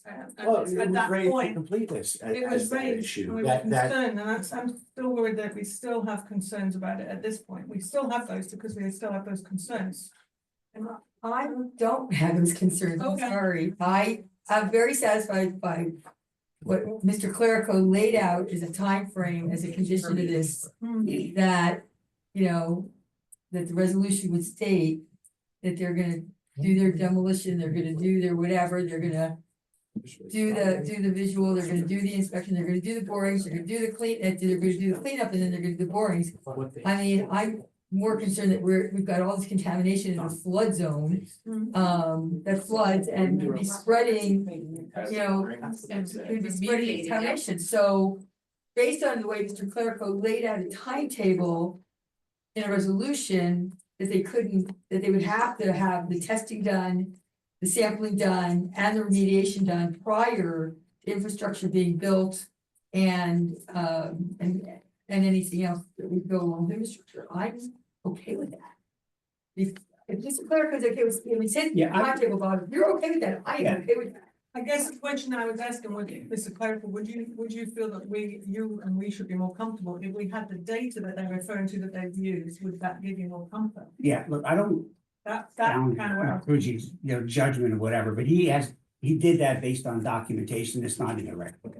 Right, If that documentation can be provided in the record to show what he did and the fact that he's very comfortable that when they finally get to this point to do the soil testing, that they're not gonna find issues, that would give you a level of comfort. Not sufficient for you to approve the stormwater system, but sufficient to say that the design looks, the way the site's laid out looks reasonable. And again, it wouldn't be, the condition wouldn't be before they get a building permit, it would be before they started implementing anything associated with the approval, which is the start of site construction, the site of installation of infrastructure. Because up to that point, again, I'm not gonna speak to the redevelopment agreement or whatever, apparently there's a clause in there that says they can't start demolition until they get approval. But that fact aside, in a normal world, an owner of a piece of property can get a demolition permit. If they have contamination, they can do contamination. And then if they want to start building something that requires planning board approval, they have to get planning board approval. So if that's the threshold, provide what documentation they have to show that there's a comfort level that this is a realistically high likelihood that we're not going to have an issue. Again, not getting ahead of the curve here, but the board, gets to a point where you're comfortable in approving the project. And with that would be the condition that any site related work doesn't go beyond remediation. And then testing. And I just want to say for the record that, it is, it did, Mr. Vullen did remind me that, indeed, it is in the redevelopment agreement. We did put it in there that we could not do demolition until we had its approval. So, I forgot that it was in there and that you would agree to that and so. That would have done by now, that was the case. so I guess I want to ask the rest of the board if it's just me that has that concern, Tynan, or as the mayor suggested that what Mr. Clerico suggested could be a resolution condition listed out, and that timeline for that is makes us feel comfortable. I need to speak No, before you make there's- the resolution. We are nowhere near. We're nowhere near resolution. No, thank you very much. We'll call on you. Can I be clear with Mr. Clerical though, so the board is considering the right thing? We can do demo, we can do remediation, but I think that the remediation is also gonna involve some earth moving. And I don't know where you're drawing that line, Bob, whether we can do not site work, no curbs, no sewer, no water, no stormwater, but I have to be able to Well, move earth. remediation would, in this case, would be removal and replacement. The fact that you're gonna be bringing fill in as part of your site, you're not gonna be bringing fill in, obviously, until you actually start doing the site work. That would be it, yeah, is it just removal of the contaminated soil, right? Well, if we dig out 7 feet of contaminated area, we're gonna have to bring fill Bring back. back in 7 feet of fill. Right. Certified clean. Maybe returning the Yes. site Right. to its existing condition, less the contamination. Yeah, they have to replace it. And at that point, then I guess you could proceed at that point. Dig your soil logs to whatever depth you need, whatever the regulations require, determine seasonal high groundwater. And meet all your other obligations. And then at that point, if you document compliance. With the regulations, then that they satisfy the condition, they can proceed with 100%. whatever, Is 100% acceptable to you? Yes. You have to talk to the microphone because our people can't. Oh, I'm sorry, yes, that would be absolutely acceptable. In fact, I think that's kind of what we discussed when we first addressed this at completeness. And Bob, is part of that, your conversation right now, or also from Mr. Pucci to supply, or Mr. Myers to supply whatever data they have from the original LSRP? they're obviously comfortable with what they did based on some documentation that's not in the record. So you're. I think they need to make that documentation part of the record, show what that data shows, show what assumptions they made based on that data.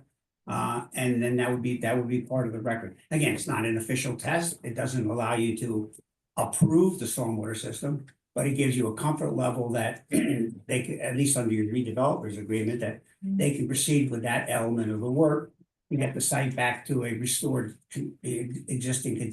restored condition that would then allow them to go onto the site and do the testing for the official establishment of seasonal high ground, which again is and I must have said this 6 times in my report in different locations, I believe is the only criteria, the only piece of data that you don't have that is not allowing me to tell you that these basins are compliant with. I think I told you for the one basin on the other side where they had the test, that in fact is compliant. We did. It's these other basins on the east side of the tracks that they don't, for the reasons you've heard here tonight, don't have the data. Is providing that, Mr. Pucci, Mr. Clerico, put it on the record, an issue. We can supplement the record with reports from the prior LSRP. It's not even a report, it's one page, it's a map. Okay. We'll get it from the Southcom people and submit it. It's just like the soils data that's in the report from the soil surveys. Another source of information, so It's a map your office prepared or a map that somebody else prepared? someone else prepared. Well, just have that entity sign and certify that that's the, you know. So with a view to making sure that we kind of get this issue confirmed by the board before we move ahead and have to come back and discuss it all again. And we don't usually poll, I'd like to just poll the board if they feel comfortable with what Mr. Clerico is suggesting, that we're going to resolution before we just, I know we don't usually do it that way, but I thought, let's just get it agreed at this point. It's okay, I'm fine with that, I don't mind the informal poll. I just wanna understand, I get the preliminary finding, what are you saying, Bob, or what is everybody agreeing, the applicant also agreeing, needs to be. At what point is this testing of the seasonal high groundwater going to take place? What has to happen first? Prior to post building demolition and site remediation, and prior to implementing or installing any of the site related improvements. So site related improvements don't include soil, Cara, it would be anything physical. This is before they start putting sewer lines in or routing storm sewers Anything other or than soil, yeah?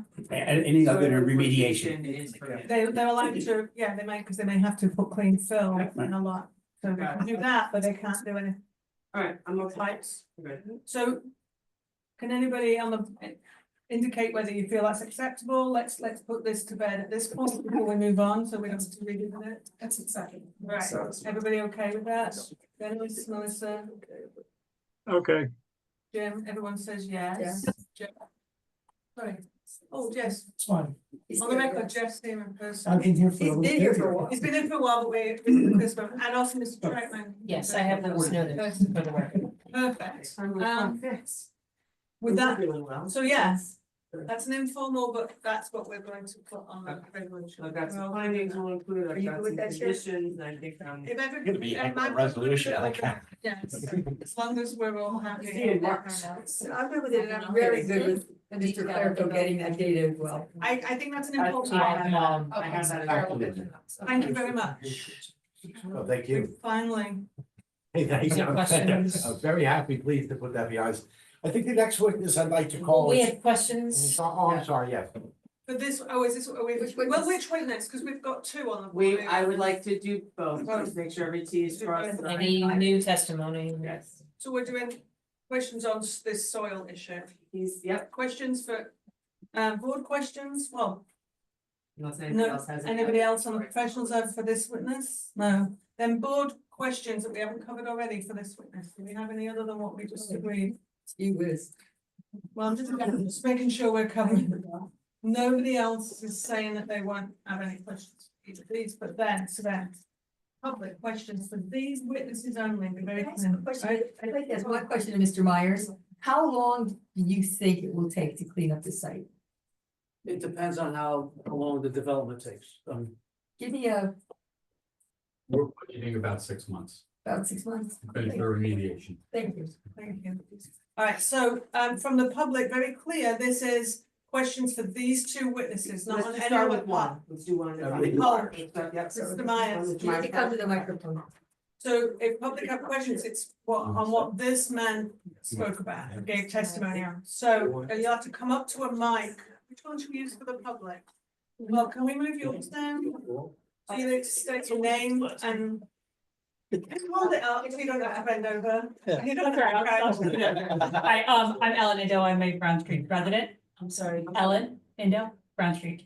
I do have a question about the remediation process, and I know you just gave it the ballpark of about 6 months.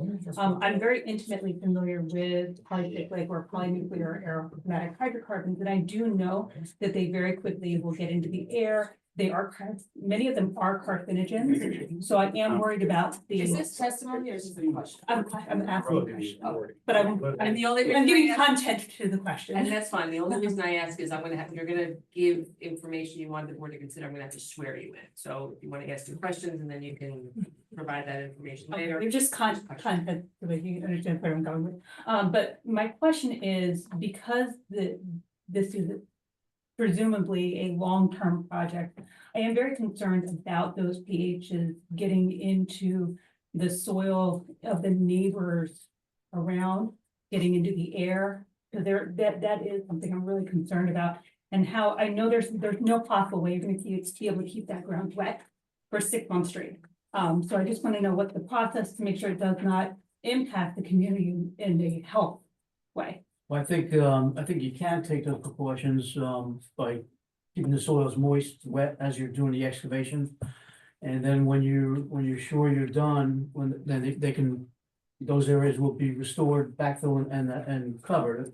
And so, you know, we take all precautions necessary to keep any dust from Right. spreading anywhere. Is that something that we're sure is able to be done on a 24/7 basis?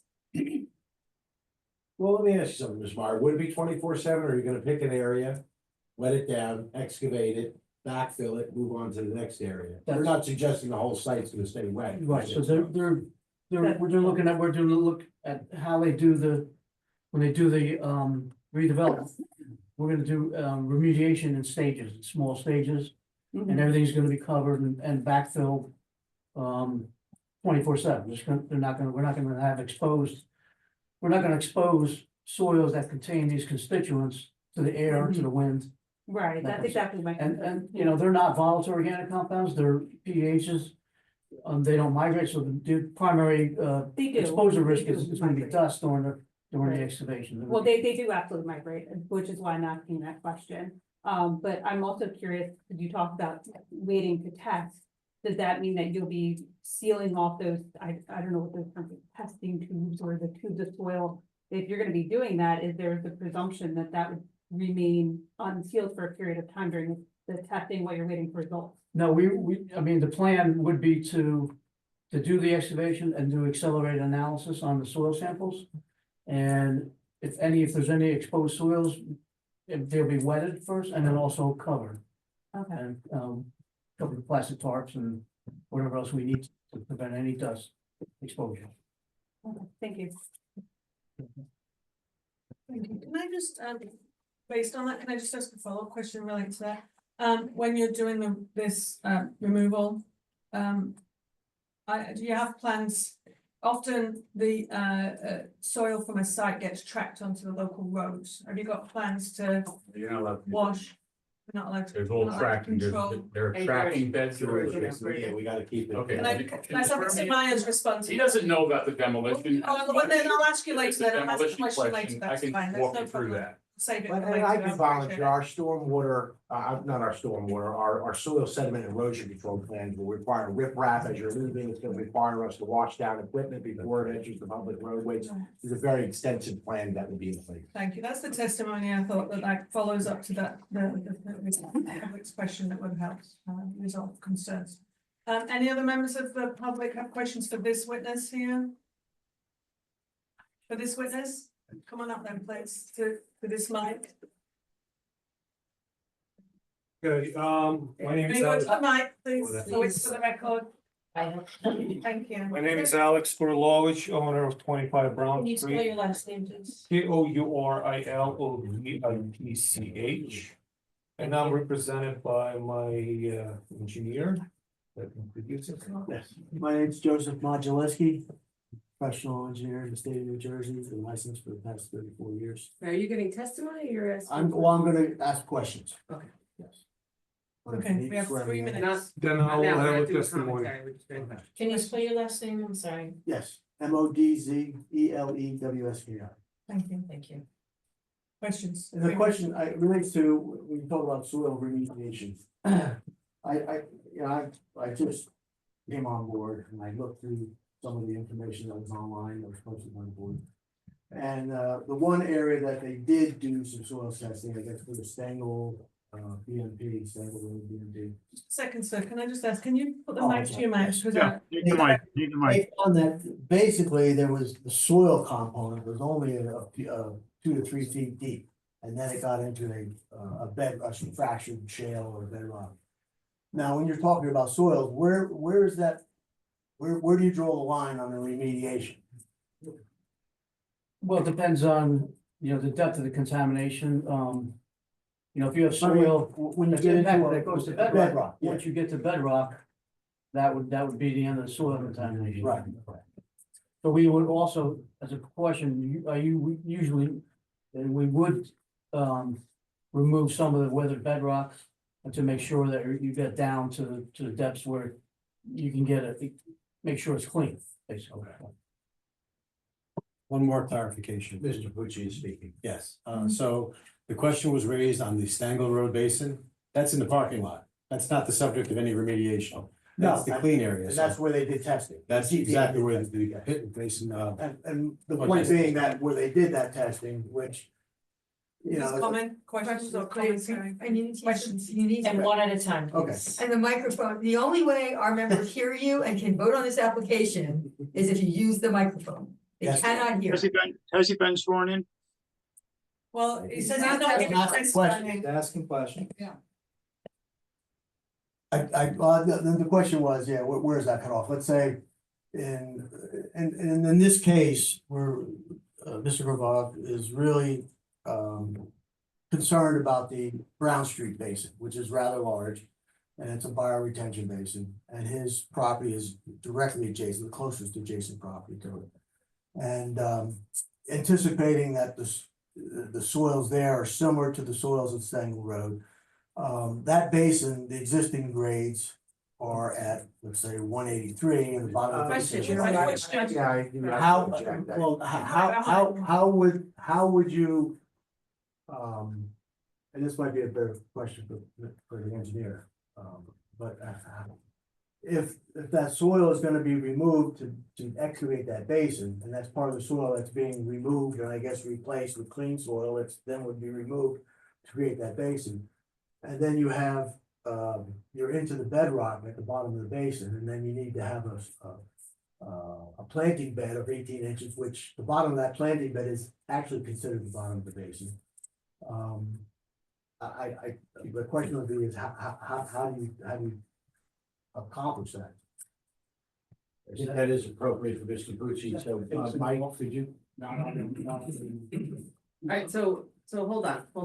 We guys, we really have to establish some sort of, organization here. The questions are for the LSRP. Okay. If that question cannot be answered, then you can table that question when Mr. Pucci comes up and then we'll deal with that. Otherwise, we're gonna be all over the place. It's gonna take 3 times as long. No, that makes sense. Do you have? Thank you. I'll give you 1 more minute to ask a question of this witness. Do you have any other questions for this witness? I do not have any other questions. Thank you. I guess the only question would be, could borings be done to establish the signal high ground without impacting the site with the contaminated soil? Not in the areas that they were talking about, or the eastern I'm portion. specifically talking about the Brown Street phase. But we already have testimony, didn't you already give? Yeah, I believe it was asked and answered. We said, can the borings be done without contamination? I that's thought that we had more of a- testimony already, you said In no. your, Okay, defer that to the engineer.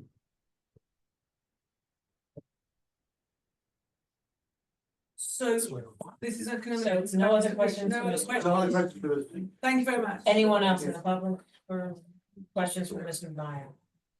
I think there is one. Anybody else for Mr. Meyer?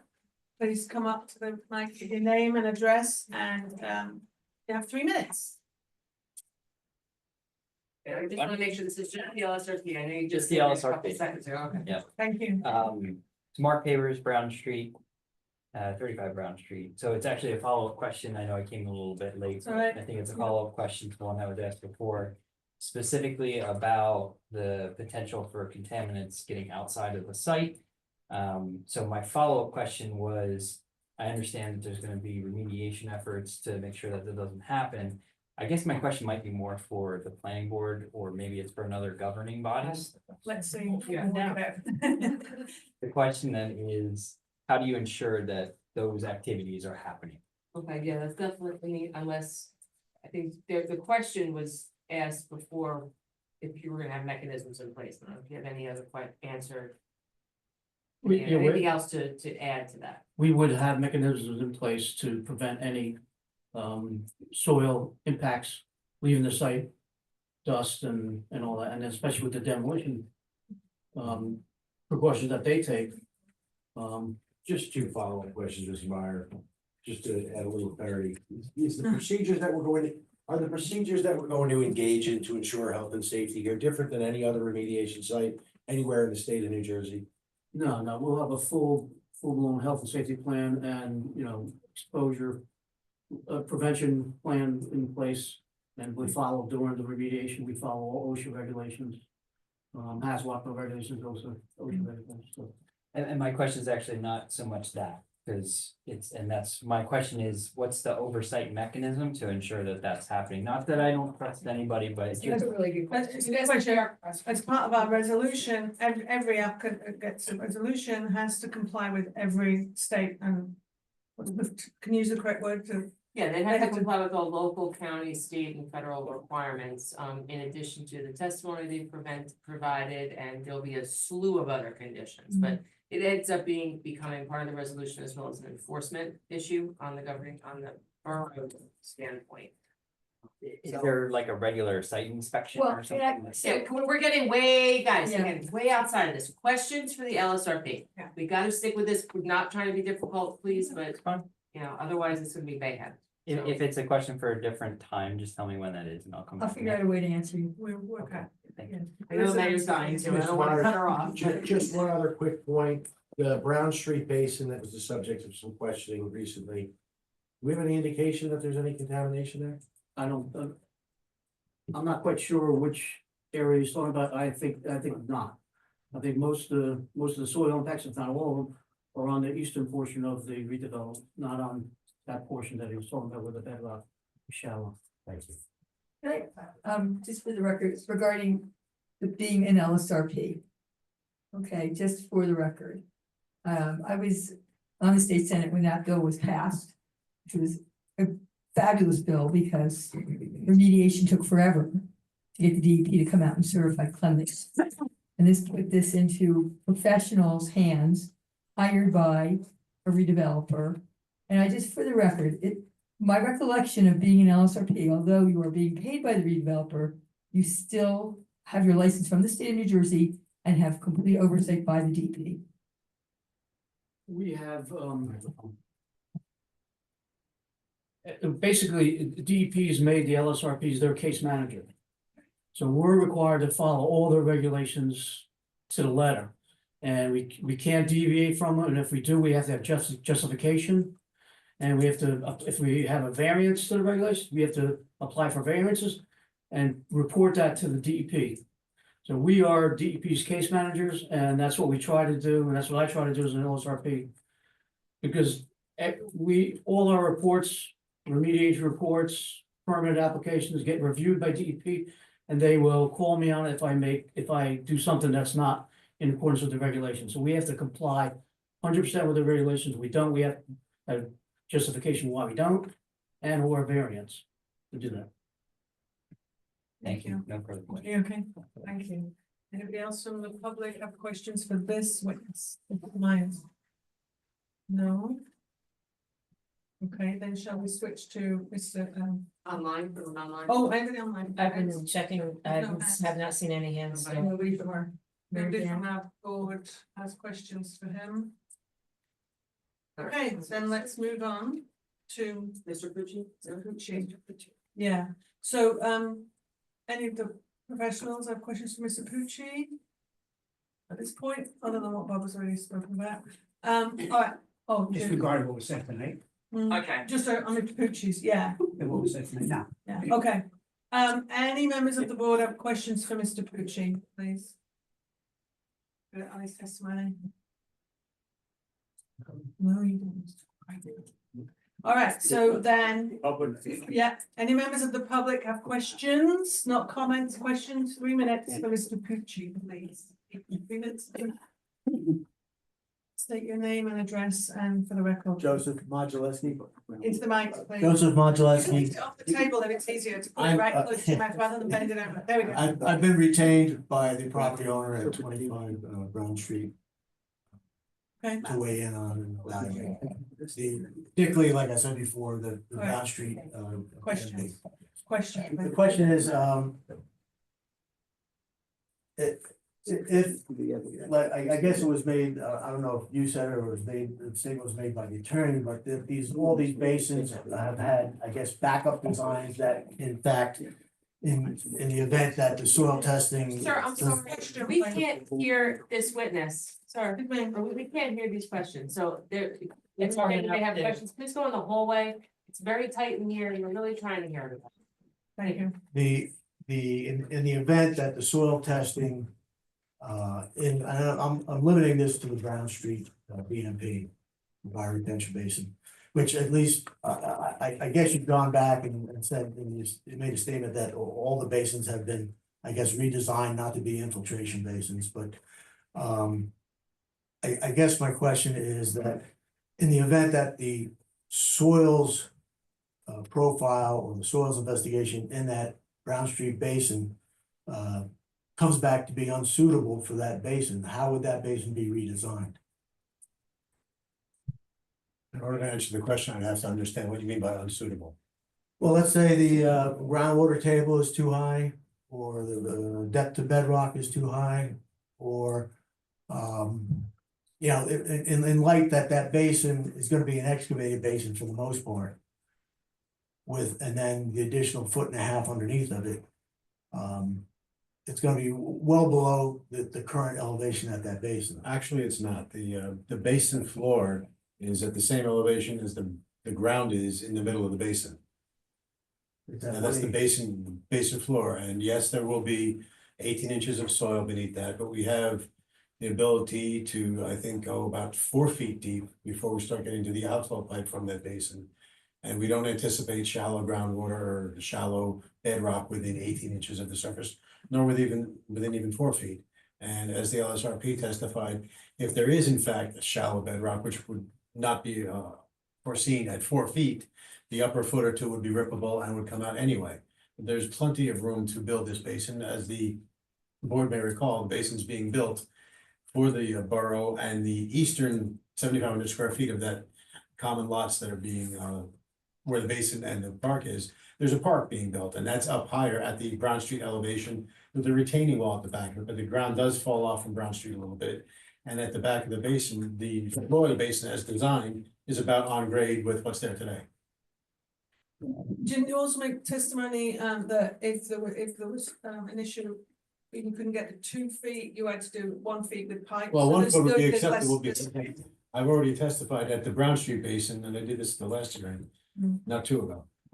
That we're gonna add under drains to this basin without any change to the elevations of the basin. There's enough room in the design between the basin floor and the invert of the outlet pipe, which is a technical term for Mr. Clerical. There's just enough room to throw under drains in there with no change whatsoever. There's another one we're gonna add under drains that might modify the elevation within inches, that's all. Does that answer your question, sir? Well, You've got various I guess designs possible. the next question would be, would you be able to guarantee that there would be no adverse impact from that basin to that adjoining adjacent property owner? And that his basement is at about the elevation of that basin? Nobody guarantees anything in this world. What I can tell you is that we are designing this basin 100% in compliance with all applicable regulations for stormwater, including cut downs, including, well, in this case, recharge is not an issue, but including water quality. And in fact, this basin is not at all serving anything to do with this development. It is only put in to help the existing flooding problem that I'm sure your client experiences. If he's the house immediately north of where this basin is going, that's the low spot in the road. That's the worst spot on Brown Street. That floods today in a normal minor rain event. And this basin is being installed to help alleviate that problem. It's just one last question, and it may not relate to exactly what you testified to tonight, but how would that be, where's the maintenance access to that basin? Basin can be maintained, if this one gets dedicated to the borough, then the borough will have access from Brown Street. If it's maintained by the applicant, the access. How would a vehicle or machinery get in there if they had to replace soil or replace the under drain? There's a retaining wall. The retaining wall does not extend for the full width of the lot upon which the basin will be placed, so vehicles could traverse either side. They would have to work probably on the south side where there's a sidewalk being proposed, and they would straddle the sidewalk in the adjacent land alongside the sidewalk. Didn't we also have previous testimony that if the borough needed access, they would be able to use the private roads within the development, so they would be able to access? Of course, Is that right? have full access to all Right. the roads within the development. So they would have full access to that basin. All right, thank you. One more 3 minutes. question. Thank you very much. Thank you. Come up, 3 minutes. One more question. Come up to the microphone, please. 3 minutes, give your name and address. Oh, Yes, okay. it's Alex Berlovich, 25 Brown Street. I have a question. Okay, there is no certainty, if you don't guarantee 100% or you're not 100% certain that this system will work, am I gonna be a guinea pig? Would you willing to put your hard assets against mine or put your hard assets as a collateral? Just to guarantee that it's not gonna fail? I don't think that's an appropriate question for this witness. He's not, he doesn't have his asset. I'm gonna be directly impacted by two sides of my house. Yeah, you're gonna have less flooding. than you have now. comments? The testimony was. I'll wait. The testimony was that your the project will improve the flooding. All right, thank you. Anybody else have questions for this witness, please? Seeing none, we can move on to the next part. You have additional witnesses here today, so can I make a suggestion? Given the time and what we usually do, we usually take a break at 9. It's 8:49. Can I suggest that before we move on to the next witness, we take a break now? And then we can start today with your new witness. Would that be acceptable? That'd be great. So could we have a hard stop with a hard stop at 10:30, but we're going to take a 5 minute break to 10 minutes break. As per the mass. Yeah, like. I just want to understand that. You guys have my cell numbers too. I mean, it doesn't- This guy there, full time. Thank you. I think we take the short old board back, please, to restart. Yes, Mayor Carroll. Ms. Rosaro. Mr. Campion. Here. Ms. Giffen. Here. Mr. Hill. Yes. Mr. Dashna. Here. Ms. Weitzman. Here. Mr. Semino. Here. Ms. Swingle. Here.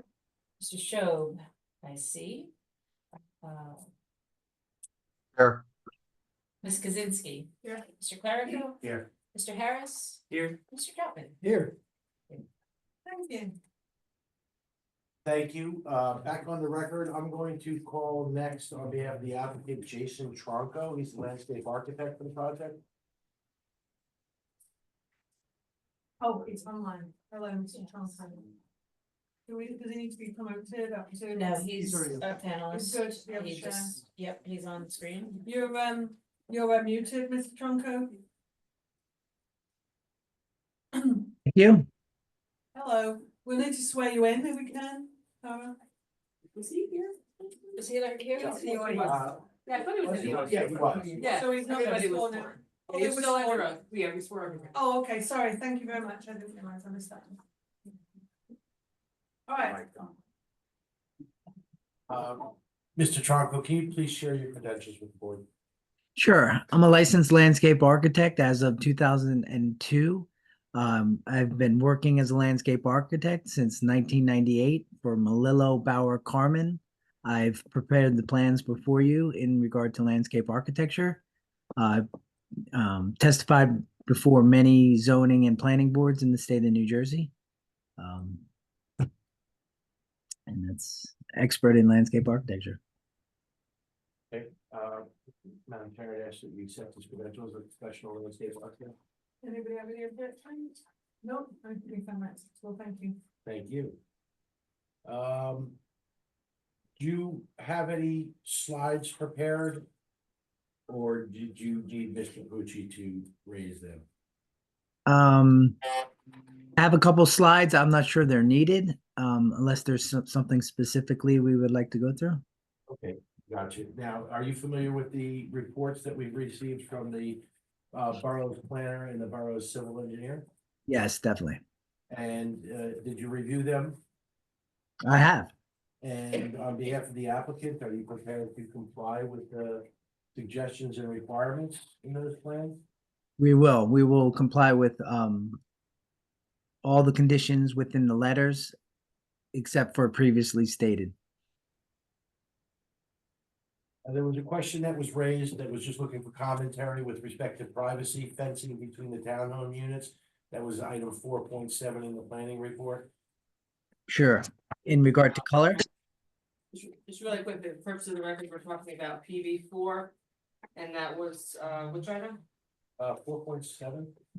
Thank you. Are there privacy fences currently planned between the units? No, there are not.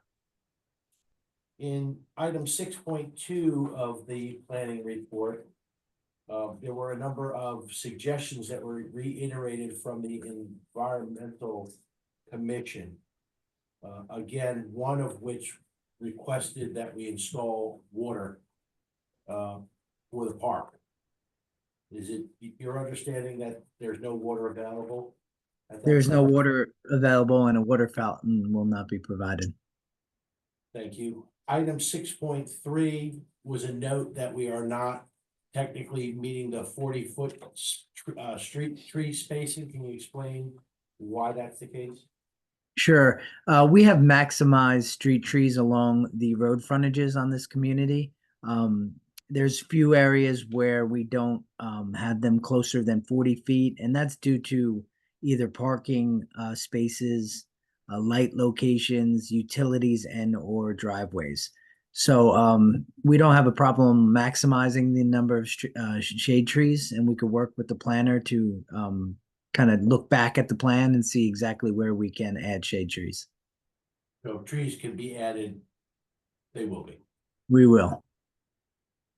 And then just the last comment there, 9.1 was with respect to the monument sign and how it will be illuminated. Can you just explain how that's gonna occur? I'm pretty sure that's going to be uplit with a ground mounted floodlight. So it won't be internally illuminated at all. Externally illuminated. I have no additional questions. Mr. Pepe, I think there's one more unless I missed it, 4.5. Clarification on the color of the PVC fence. Okay, correct, 4.5, I think there was an indication that it might be black or white. Do you, what will the color of the PVC? Yeah, I think that was a mistake on our plans. It was called out as black. I think it was also called out as aluminum. That'll be a white PVC, 6-foot PVC fence. Thank you. Thank you. That's all this testimony concluded. Yes, I have no further. Professionals, do we have any questions for this witness, please? Yeah, I just have one follow-up question about the monument sign lighting. Will there be any glare or anything from that up light? No, that'll be focused to the sign and will minimize glare. Thank you. Any other professionals for this witness? Questions? No? Anybody on the board have a question for this witness? I do. The lighting that we're talking about for the monument, that's within the park area? Where is that exactly? Mike Pucci, can you, this is the monument sign at the entrance to the community, Oh, right? this is the sign to the community, not, Yes. we changed subjects, oh, I'm sorry, that's fine then. I was confused if there was gonna be another sign in the park, we were talking park. No questions, for this witness, thank you. One question, this is Councilwoman Fusaro. Along Brown Street, there's going to be staggered rows of evergreen trees. That was my understanding from last week. We're doing two. Do we know, what height and what types of trees those will be? I'm thinking about the privacy, looking down into the yards of Brown Street. My understanding is two staggered. And I just heard you say you were going to do additional shade trees. I'm thinking about immediate impact for privacy for people on Brown Street. So, Councilwoman, there were review comments in the letters about how these things need to be addressed, and there were recommendations for different species. We're going to comply with the requirements, we're gonna provide the double row, and we're gonna work with the township's professionals. In some instances, it may make more sense to have a lower shrubbery that will do more to block it, but we will make the township professionals satisfied with the ultimate landscape plan. Okay, thank you. Anybody else? I have just a question about the water. Apologies if I missed something unimportant or important. You said there was going to be no water available at Brown Street for watering any plants. For For public, the no, park, for public, The drinking environmental commission requested, just for water. A water Water fountain bottle or a bottle filler. filler. yeah, Oh, but okay, there's no water source for them to tap into. right, so it was a, can we do it? Yes. And they said, no, Yes. we can't. Yeah. Okay. Okay. All right, sorry, I thought it was saying there's no way to like maintain the plants, like how are the plants in the park going to be? Same way I'm sure the same way that the shrubs are on the street, it's our park, it's gonna be ours, so Right. DPW will be responsible. Okay, Saturday, that's right. but after like. But for the record, we did agree to comply with all of the other requests from the environment. Yeah, no, I appreciate it. I just am quite confused by that. So nobody else on the board has any questions for this witness, particularly Mike, DP, you're good? All right, then we'll move on to questions for this witness from the public. Do you remember the public? Do we see anybody online? I see anybody with a raised hand online? No. No, so let's, same as before, we'll do 3 minutes, state your name and address, and it's questions for the witness, please, not commentary, thank you. Hi, Ellen, I know, 41 Brown. I just have a question. You had mentioned or someone had mentioned the evergreen trees along the back of the properties on Brown. And I'm thinking about the immediate impact, and when those evergreens are put in, are they going to be put in as at a certain height or a certain I'm sorry, I don't know trees, but are they gonna come in at 4 feet tall? Are they gonna come in at 6 feet tall? I guess I just curious about that, and also about the maintenance to ensure that they do survive, especially in those first couple of years. Sure, they'll be installed at 8 to 10 foot height. And that's how evergreen trees are measured. So they'll go in at that size and upsize from there. Does that include the giant arborvitaes? Let me just check the arborvitae. While you're checking, I can answer the second part of your question. The landscaping will be bonded. So if it dies, it will be the redeveloper's obligation for a period of time to replace it. Thank you. Yep. And they're all installed at 8 to 10 foot height. Okay, great, thank you. Okay. Any other members of the public have questions for the landscape architect? No, not the landscape. Then it's just for the landscape architect at this time, please, thank you. Anybody else? I guess that's all questions done for that witness, thank you. You have another witness? I do, I would like to call the architect for the townhomes. I'm gonna butcher your name, so I'm not gonna try. And everybody was sworn in, we said this gentleman's been sworn in. Yes, you were here. Right, okay, great. Thank you. Credentials again? Okay, Robert Regazzoni, Regazzoni. And Robert, share your credentials if you would with the board. I'm a registered architect in the state of New Jersey, and also in 10 more states along the East Coast. I'm principal and partner with Wade Architecture. We've been doing work for D.R. Horton, who is the builder in this case, for more than 7 years and testifying in different boards in New Jersey for the past 4 or 5 years. Madam Chair, I think we accept, his credentials as professional. Anybody have any comments there? No, thank you. So why don't you share with the board the elevations that are proposed for the townhomes, and this is a sample elevation, correct? Yes.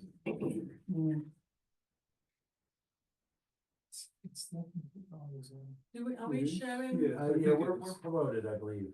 Yeah, you should be able to share.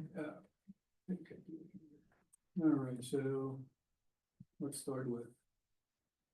You have to hit share. All right, hit share. Okay. There you go. Okay, so what we're proposing here is what D.R. Horton calls their Lafayette model or unit. These are 3-story townhouses, 3-bedroom, 2.5 bathrooms, all of them. What they differ, the footprints or floor plans that we're showing here, they're basically it's the same floor plan for all the units that we're proposing here, with a difference on the facades of the massing of the building itself to create that dynamics on each group of townhouses. What we're showing on the top image is basically a 3-unit building strip that we want to call it, showing the different materials that we're proposing here. We're showing that the buildings are stepping back and forth about 2 feet to create some dynamics there, shadow lines to it. And also you can see that all elevations differ one from the other. And these are grouped in 3-unit, 4-unit, 5, 6, and 8-unit strip buildings, you want to call that. In conformance with the requirements, we are using a combination of colors and different type of materials here, like using a stone veneer base or water tables, vertical board and batten, like you see on the first unit, horizontals combined, color combined, trims around all to dress up better the windows, and we're trimming all of them with a 4-inch trim all around them. Colors are making the buildings look a little more contemporary with this trending colors that we're proposing here. And certain elements also to break the monotony of the roof. So we are incorporating some dormers and turn gables as well. If I can stop you just for a second, you can pull up the next plan while I'm Yeah. talking. In the planning report, I believe it was 4. Mhm. PV4, at 8.5, the planner pointed out the requirement in the redevelopment plan that there be a variation. And that no more than 25% of any building, be similar, and that goes to buildings across the street from each other. Your intention is to comply completely? with Yes, this part? it is definitely, that's the intention, so we're in full compliance with that and alternating color materials and types of elevations. And are you familiar with the rest of the comments in that report? Yes, I am. And D.R. Horton and the applicant are going to comply 100% with the rest of the requirements as related to architectural design? Will do, yes. Share again. She's gonna touch base. Oh, shoot. Yes. Share again. All right, and this helps understand a little bit of the rear side of the building and the side of the group of units there. We're showing these decks on there. Now we're going to mention that the decks are optional, and those if the person who occupies the space is going to decide to go with it, there's going to be 8 by 10 decks, elevated decks as shown there. So just point of clarification, some situations where we're coming up against a setback requirement, the deck might vary in size and shape. Correct, yes, in order to keep it away from the. I covered that last week when I was discussing the entire setback issue. All the decks will be 10 by 10 except for all the optional text, would be 10 by 10. And except for a couple of locations, especially along the Brown Street rear yards where the 25-foot setback requirement in the redevelopment plan for the second floor amenity space would make them only 8 feet, and they are so noted on the plan. There are a handful of locations. That was Mr. Pucci interjecting. Yeah, correct. Yeah. Any more slides you want to show? I think that we got the next one would be. One thing I just thought of, were these submitted in color to the board? Yes, they were. Color?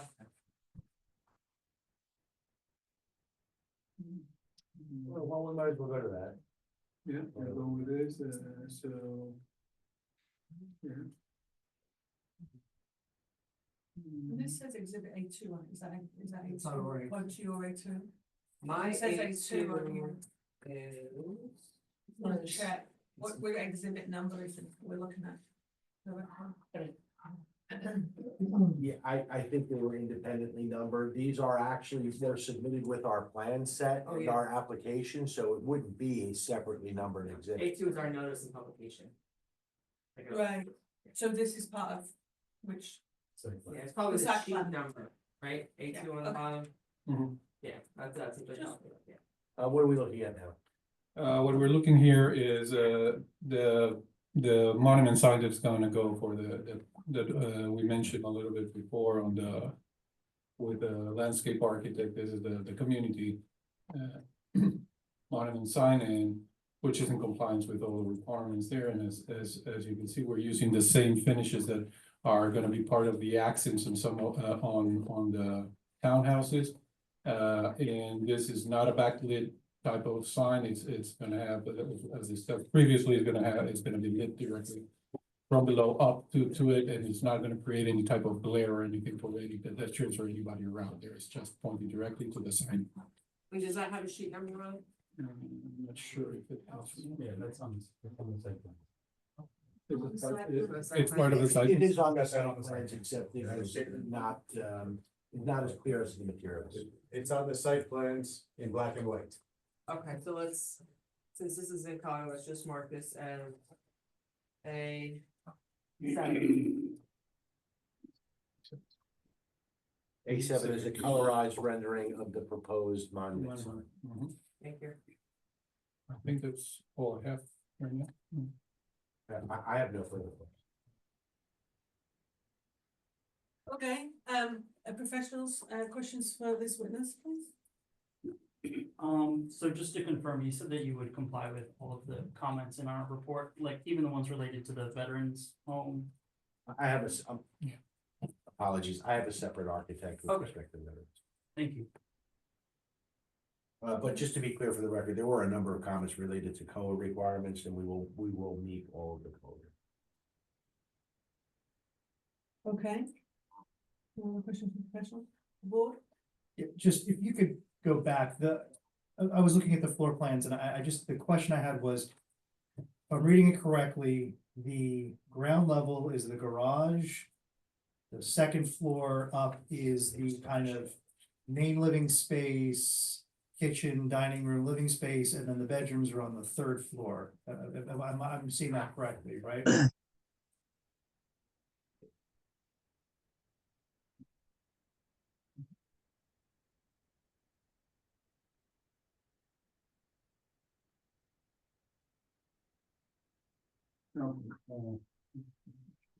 Okay. Kingdom.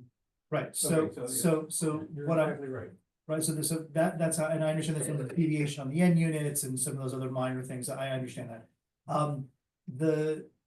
The second image that you showed had double doors and like a French door or patio door or something on the rear of the property.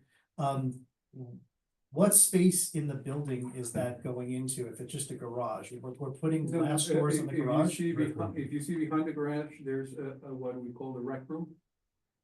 This area here, and that's So- the slider. Okay, so there is habitable living space on the ground floor. Yes. Okay, that was the confusion. Thank you. I have a question, Regarding the exterior finishes of the buildings. The rendering that you're showing us, it looks like there's 3 different colors of vinyl paneling. Correct. The renderings that the Borough Council saw showed some brick and some stone finishes as well. Have they been removed? No, the stone is, you can see the stone here in the bottom, the stone there and a water pipe. I said, maybe you can, I can't. Okay, I'm sorry, but, that basically, So stone and brick are still in the mix for yeah, finishes. they're And is there. that gonna be done by the developer just randomly mixing them up, or are people gonna be choosing their exteriors and having to pay more for stone or brick? No, it's the developer is gonna pick it up. Okay, thank you. I'm sorry, it's I guess following up my other question, sorry, is. In terms of accessibility and visibility, what I'm understanding then is that there is no ground level bedroom, there's no ground level washroom, there's no, anybody visiting or living in these units would need to go up a flight of stairs to get to any living space. Correct.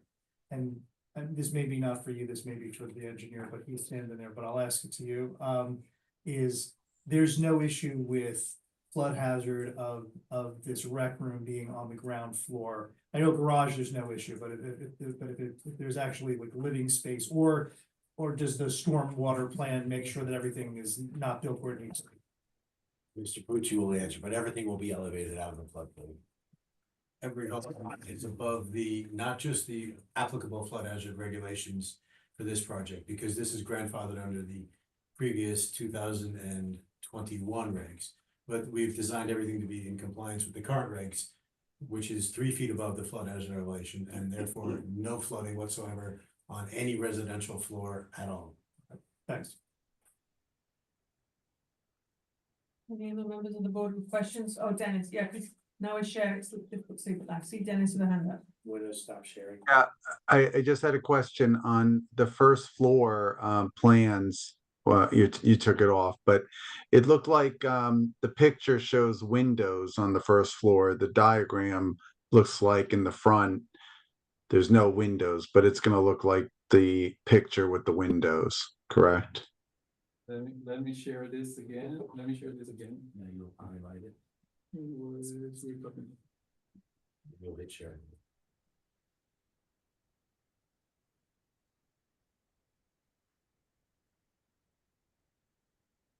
See where the powder room is? It looks like there's no windows on the diagram, but it's gonna look like the picture with the windows on that first floor. Yes, it's probably because of the print there, but there's a window here. And also in the living room. That's correct. If you see the elevation here, the narrow window would be where the bathroom is, the big window would be the living area. Got it. Thank you.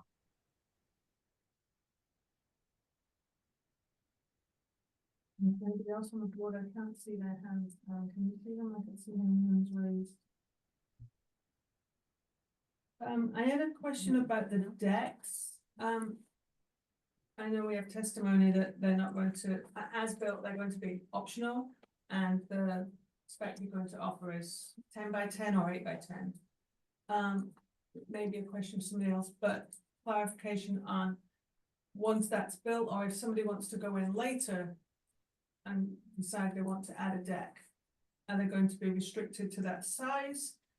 How is that going to be incorporated into their legal requirements to restrict that? If you wanted us to include a limitation in our governing documents for the community, we can certainly consider doing that. However, if they wanted to come in, they'd have to come before this board. And they'd have to meet the setback requirements, and as Mr. Pucci discussed, you know, we're right up against the setback requirement, at least along the Brown Street properties. Just like anybody else who wanted to build a deck, they'd have to come here. Well, no, the deck would only come to our, that's a zoning issue, right? So we need to make clear it's in the zoning. So isn't it? When they want a deck, that's when we did our deck, we had to go for a permit in the zoning. Well, yeah, but if it requires relief, it would have to come here. If it requires relief, it would have to come here. I think Right, that's what but you're saying, if you're already within this So that would be, we'd have to be specific in this location that the decks could only be maximum of 8 or 10 feet up from the building, correct? That's the current. But that's what the point is that if someone wants to build a deck on their house, anyone in the borough, they go to the construction official looks at what the setback is, on that particular parcel. Mm, For anyone here who would want to build one, they're gonna look at the redevelopment plan and the agreement here. right, They're gonna see the setbacks that are in the plan, and if they want to exceed it, they're gonna have to come here and we can say no or yes. But otherwise, they would just have to pull the construction permits and, pour the footers and yada yada. Stuff. It's not any different than anyone else building a deck, because it'd be subject to the rules that are already in the redevelopment plan. Mhm. The code official will be looking at it against the redevelopment plan. Now, they've offered to put something in addition into their governing documents, which most places governed by an HOA would, have it where, like, if you want to build a deck, you gotta get our permission before you can go talk to the town, and it's gotta be the right colors and yada yada. Like, we can ask them to put that into their governing I think documents that's a as good well. idea, as Yeah. well as putting it in there that it cannot exceed the offering statements sizes in the deck. I would be happy to work with Ms. Kaczynski. I don't have that information as to what the flexibility we would ask for, but we can definitely work together. I think the concern is that in the future, somebody could come in and get a waiver and build something bigger that would really overlook people's backyards on Grass Street, so this would just protect them, and saying you can't build anything larger than what was offered originally to new buyers. Right, that's where I'm thinking, well, what's the stipulation? yeah, well, They could build nothing different than what was, so that would be the color, it would be the size, it would be, right?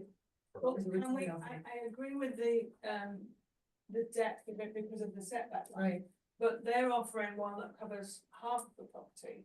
With, No, it's- but could in the future they do one that's double? She's saying. No. What, No, if we, no. do we want to just restrict them to what they're offering in it? Yes, because it's an HOA, they're not based off of like, so. If it's Right. an HOA, if we put a condition that they have to put it into the HOA governing documents, then, I mean, it's done to the extent that technically an HOA could vote to change its bylaws, but like, that's a pain in the neck, and we're not gonna do that, I think it's. Okay. We so have- we that have- covers- And if We the have the HOAs, edit. they don't wanna do that anyway, because they want everything to go the same. They're not gonna let- Right, and I think if you went wider, you're gonna be impinging on your neighbor's space Right, right, anyway, yeah, so I'm just trying to your think of- issue might be depth, and I do think that where would be problematic, you're going to run into a setback issue. Right, right. Right, The in which engine case, is if they critical wanna come water here, they're gonna have to notice. Well, so that's that's- it, and or then abut them. guys, sorry. Sorry. Chattering, Carla. I was talking about that. So, Poor Eileen. so the mayor's suggestion of it being as originally offered simplifies the whole thing, we don't have to think about it, go around the corner or up and down or round about. Okay, thank you. Anybody have any other questions for this witness from the board? See anybody? All right, then I'll move on to the public. So anybody from the public have questions for this witness, the architect? You said you have another architect, so an architect on this testimony that he said. With respect to the townhomes, With the respect other to the architect would be Okay. for the veterans. Thank you. Yes. Sorry, I have lots of questions. Yeah, all right, no, that's what you're here for. Ellen Indo, 41 Brown. I do have a question about the elevation of those second floor decks. What is the elevation height? Let me see here. It's about 10 feet. Okay, and then I guess my next follow-up question to that, especially pertaining to where you're right up in kind of that 25-foot buffer, if you will.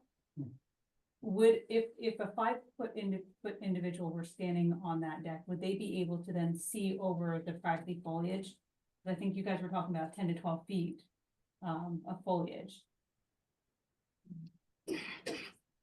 I think I would encourage that to a landscape architect if it's gonna be shady. Yeah, I think we already heard the architect say they're gonna be 8 to 10 feet when they're planted, so absolutely. If somebody was standing So- on the deck, they would be able to see. They'd be able it. So they would be able to see into my backyard? Right, so I think my concern is that I'm seeing arborvitae, and those are, I think, topped out at 10 feet privacy. behind my property. So that's what the plan says. That's the installation. That's the sizing. Then they grow. No, they. That's what we put them in at, and then they grow. I think it says putting them in at 7 to 8 feet. We had a I'm testimony going with earlier, you what's asked, on you there. asked a question earlier, and he said they were all being put in at 8 to 10 feet Right. initially, and then they grow from there, right? Well, arborvitae doesn't get that tall. No, it was the arborvitae specifically. she Right, asked him. they don't get that tall. He said I have, all of I have them, 20 footers in my house. One and. they do get tall. They Do we start know at what 10 feet. height? Because I'm just asking, because that's not what the plan is stating. The plan is stating. I'd say, Bob's looking. did it say 8 to 10 installation? Mr. Tronco, The testimony today, Landscape. wait, the testimony today, can we, correct, can you confirm that the testimony we got from the landscape architect was that they were going to be installed at 8 to 10 feet, the evergreens, that is correct. right, that's installed height. Mm-hmm. And they grow. Okay, can we get it? Mr. it- Tronco, are you still available? Can you opine as to how tall the evergreens that are gonna be providing the barrier between Brown Street and the project, how tall they could grow to? 30 plus feet. Okay. And Okay, how that's specific to the arborvitae, the giant arborvitae? Arborvitae will get, every bit of 20 feet. Okay, thank you. And can I just ask, can we ask, how long will it take to get to that point? Is there an average Roughly. growth rate? I think it's like a foot a year. So, like 5 years before I have any privacy? That's what I'm just hearing. Let me make sure I'm understanding right.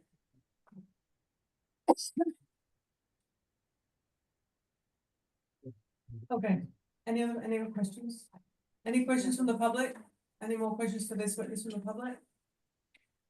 Nope, seeing none, then we can move on to your next witness, sir, please. Thank you. Oh, before we move on, can we call back Mr. Tronco? Just for clarification. Thank you. Mr. Tronco's on. Which tree did you just state grows to 30 feet? Like some of the bigger ones, the hollies. We have American holly out there. Are they a slower growing tree than an arborvitae? They are slower growing. We have Leland cypress as a buffer. We have white pine, and then we have eastern red cedar. Grow the fastest and the tallest. Leland cypress grow pretty quick. They grow more than a foot a year. I know them as fast growing. And how tall do they get? Comparison to American holly. And how tall do they get? Lelands will get, 25 feet tall. 25 feet tall. And are they, do they grow as wide across as the arborvitae do? They Yeah. grow much wider than the They better substitute to provide privacy for the residents on Brown Street rather than the arborvitae, are they? Mayor, I will volunteer that we will work with the township's professionals to maximize the tree mix, as we've already agreed to do in the review letters, to provide the maximum And degree. after you talk to the township, will you come back to the borough and talk to ours? I'm sorry, the borough. Okay. I know what a mistake. I That's apologize. So, It's gonna keep. so you'll work with our professionals to make sure that our residents have a screening that is as big as possible, as fast as possible, and will be put in at a size that's fair. What just happened? Did you want to bug us? Absolutely, Mayor, with respect to relocating the appropriate species of tree to provide the maximum. I appreciate that. I think if we have some options and you're good with the options and we're, it'll give our residents a little bit more privacy, a little faster, I think that's fine. And they're already on your plan, we can switch them out, that'd be great, thank you. So I need to put that as a resolution, how I might, specific. Making notes of that. The next witness I have is Avar Patel. Yeah. Oh, he's online too? Yeah, and I hope I didn't butcher your name, so. No, that was a correct pronunciation. Thank you. We have camera on, please. Sure. See your face, there we go. Sorry. There we go, light on as well. Mr. Patel, would you share with, I'm sorry, would you please spell your name? Sure. Avart Patel, AAVART, PATEL. Mr. Patel was not here at the last meeting. Mr. Patel, you swear the testimony you're about to give this board is the truth, the whole truth, and nothing but the truth. Yes, I do. Thank you. Mr. Patel, can you quickly share your credentials with the board? Sure. I have a bachelor's in architecture and master's from University of Buffalo. And I've been practicing architecture since 2017. I'm licensed in New Jersey, licensed in current standing, and I'm licensed in numerous other states along Eastern Seaboard. Mr. Patel, Madam Chair, I ask that you accept his credentials as a licensed architect. Any concerns? Nope, then we'll go, thank you. Okay. Thank you. Can you share with us on your screen the elevation? Sure. of The Veterans Building? Yep. While you're doing that, have you received and reviewed the review letters provided by the borough's planner and civil engineer? Yes, I have. And are you prepared on behalf of the applicant to comply with all the requirements in there? Yes, we are. Can everyone see my screen, or at least? Yes, thank you. All right. Can't read it, but we can see there's something. Okay, no problem. I'll zoom in every level, as I explain the plans. Yep, this was part of the set, and can we just note which page of your plans this is? Correct. The set consists 2 pages, A2.01 and A4.00. Okay, so the first one we're looking at is 4.01. No, it's A2.01. Thank you. That's the floor plans, the proposed floor plans. This is a typical building. The building is a 3-story tall. Each level has 2 units and a total of 6 units in the building. Each floor is about 2265 or 2270 square feet. I'm going to go through the floor plans individually now. It is, yes. Okay. This is the first floor plan. The entry lobby and then the staircase is located at the center of the building, and each unit on each side. The units are 2-bedroom, a single bath unit. Pretty standard layout as you walk in. There's a living area here, a dining in the middle, and the kitchen towards the back of the building. 2 bedrooms are located towards the side, and they will share a bath. All the utilities are internal. By the kitchen, you can see the washer dryer, stackable washer dryer, and hot water heater is located here. And the HVAC unit is towards the middle of the unit. That's the furnace here. Similar or mirrored layout on the other side. As we move up to the second floor plan, the units and then the layouts are stacking all 3 levels, except the element in the middle of the building where the staircase is, just to create a break in the elevation. I'll explain that when I go over the elevation. And here's the third floor or plan. Again, a similar layout. Each unit is about 1,050 square feet. There's a slight change here with the utility closet being a little larger. With respect to the planning board, if we can turn to the elevations, there was some commentary about providing a higher level of fit and finish. We actually incorporated that into the subsequent design, right? That is correct. As you can see, this is the front elevation. In terms of material, it's similar to the other buildings. We have a veneer stone base at the bottom. Towards the on the either side of the entry, it's a full story, and then towards the wings, it becomes more like a water table. Then we have the horizontal 4-inch horizontal hardy siding. The element in the middle is more like a hardy panel with a composite trim. And then the third level is a hardy shake siding. Shingles roof. Overall, the building height at the middle, where the roof is a little taller, is about 36 feet, I believe. Oh, yeah, 36 feet. I'm going to quickly go to the rear elevation. Just another quick question. There's not gonna be any rooftop equipment here, correct? No, there is no rooftop equipment. I have questions if the board does.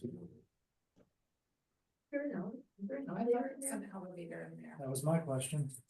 I didn't see it. Mr. Patel, is there an elevator? Are these elevator buildings? No, there is no elevator. And I assume that is not required for this type of structure? That is correct. How are they ADA compliant if they don't have elevators? First floor. So typically, the level, ground level, the units would be ADA compliant. I mean, they're adaptable, which can easily be converted to ADA compliant. So there's how many total ADA compliant veterans homes are there? Total of 4, 2 per building. So there's 12 altogether. There's 8 non-compliant for veterans only, low mod income. Correct? Correct. And they come furnished? He showed furniture. That's just the purpose of the layout and how the rooms are set.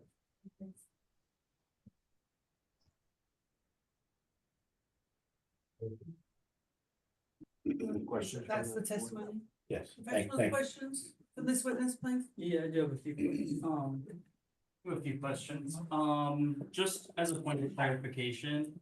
So you said you would comply with our comments in the report, and then you showed the updated elevations. Will you still comply with our comments, like related to the consistency of the multifamily building with the townhomes and then the building entrances for the veterans homes?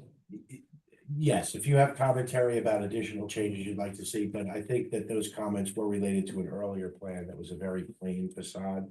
And we added similar elements to the townhome design. If they're not acceptable, we will work with you to come up with an acceptable design. Thank you. I just one question. These 2 individual units are on separate lots. And they're somewhat connected by, it looks like a common paddock. Can you speak to why they're on separate lots? For financing. Yeah, They can only finance up to 6-unit buildings under this program, the National Housing Trust Fund. So they have to be 6-unit buildings. So I'll repeat that since Mr. Malone wasn't sworn in. For financing purposes, they have to be on separate lots.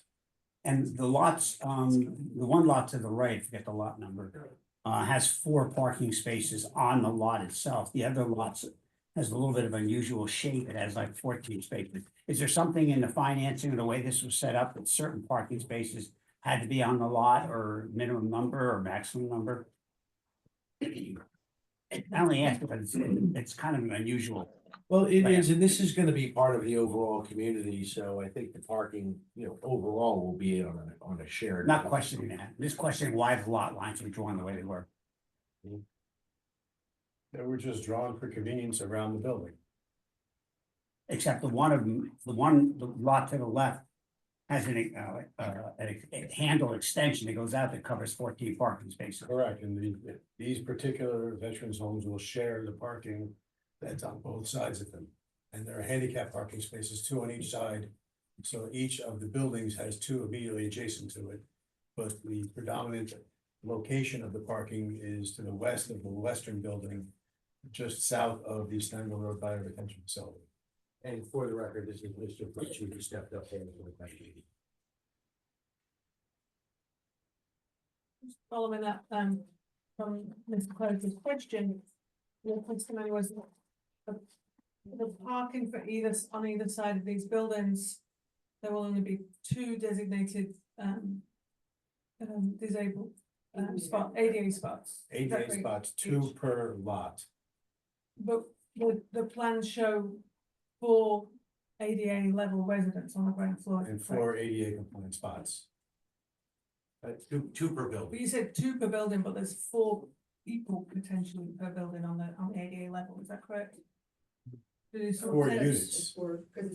Each unit will have an ADA. So there could be 2 resident, am I understanding you have 2 different residents I think within the, You could, unit? there's gonna be 2 units on the ground floor for each building, so a total of 4 units.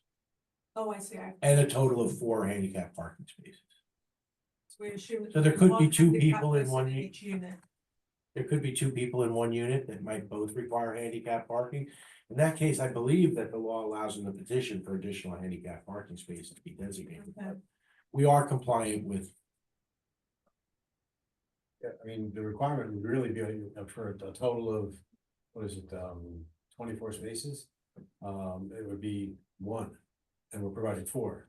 Right. Okay. And this isn't restricted, like a veteran, an ADA, low mod income veteran would be the principal resident tenant. But that doesn't mean the second bedroom can't be occupied by his son, right? Or her daughter.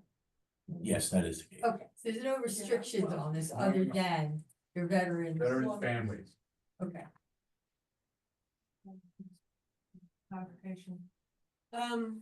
Okay, is that all the professionals' questions on this testimony? Yep. Thank you. Anybody from the board? Have questions? I have a question for Mr. Harris. Did you see this, did Mr. Harris, did you see this ahead of time? This exact elevation? Yeah. No, that's why I asked that clarifying Okay, question. so we do need, I think, Kara, that we need to reserve some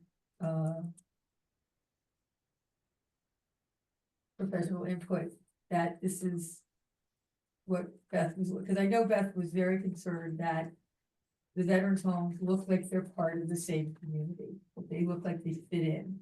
And I know Mr. Valone is willing to do that because we've had many conversations about that, but I think it needs to be memorialized. Okay, that's fine. I thought we asked if this was part of the set.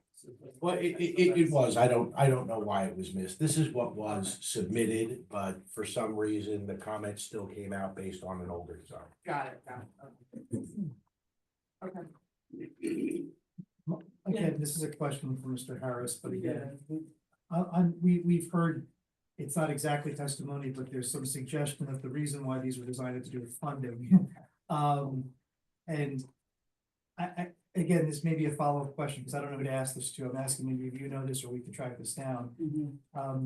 I was surprised to not see an elevator in the design of a floor plan. And I want to make sure that we are satisfying all of our requirements under 4th round rules under COA that were for these units, for this particular program. The buildings, the rental buildings, I was always in the impression that rental buildings had to be fully ADA with elevators in there if needed to be. So I'd like for us to get an answer to that. And it's not, the architect does not have the answer, doesn't have the ability to answer this, but I know that this is something your office might be able to clarify for us. I looked through the redevelopment plan and I didn't see a specific requirement for ADA or elevator in that phase 1 redevelopment plan. It was just that it was designated as veteran low mod. Yeah, but there is sort of catch-all language that they will apply with or will comply with all applicable affordable housing requirements. So there is that as sort of a fallback that is a requirement. I don't know that off the top of my head if that specific population is only required to be ADA accessible. Right, and that's, so the second question from what the mayor's first question about the design, and then my second, that question would be, we also find out from, do a little bit of research on making sure that if it is required, that we know that. Right, yeah, I can look at that. We welcome that both as a condition of an approval, should we get one, and I do agree, it is in the redeveloper agreement that we have to comply with local requirements. the partner that we have who's doing this operates nothing but affordable housing units and predominantly veterans. I'm pretty confident he knows that what the design requirements are. Can we ask Mr. Patel to give testimony on that? Is that what you're saying? If he designed it, he can give testimony that it meets the Well, code I don't know. requirements? Mr. Patel, can you provide that testimony? I don't know if you were prepared to, but that this meets, that the design of this meets all COA requirements for veterans housing? So I can't testify specifics to veteran housing because again, I was not involved in the, but in general, I can answer the question about the elevator requirement based on the building code. Typically building up to 4 stories doesn't require an elevator. Anything beyond 4 stories, the elevator becomes a code requirement and that has to be included. This building is a 3-story tall and typically up to 4 stories, the elevators are not required. Thank you. I would be a little bit concerned about the fact that these are all veterans and how many of them would have 2 solid legs to walk with all the time? Or is there anybody, I mean, if somebody's, you've got some areas on the first floor that are available for people that have some disabilities, but is there anything to help a veteran that might be on one of the upper floors? June, I think that's the question we're asking is whether we comply with the COA requirements on that, in that regard, and we're asking them to give testimony on.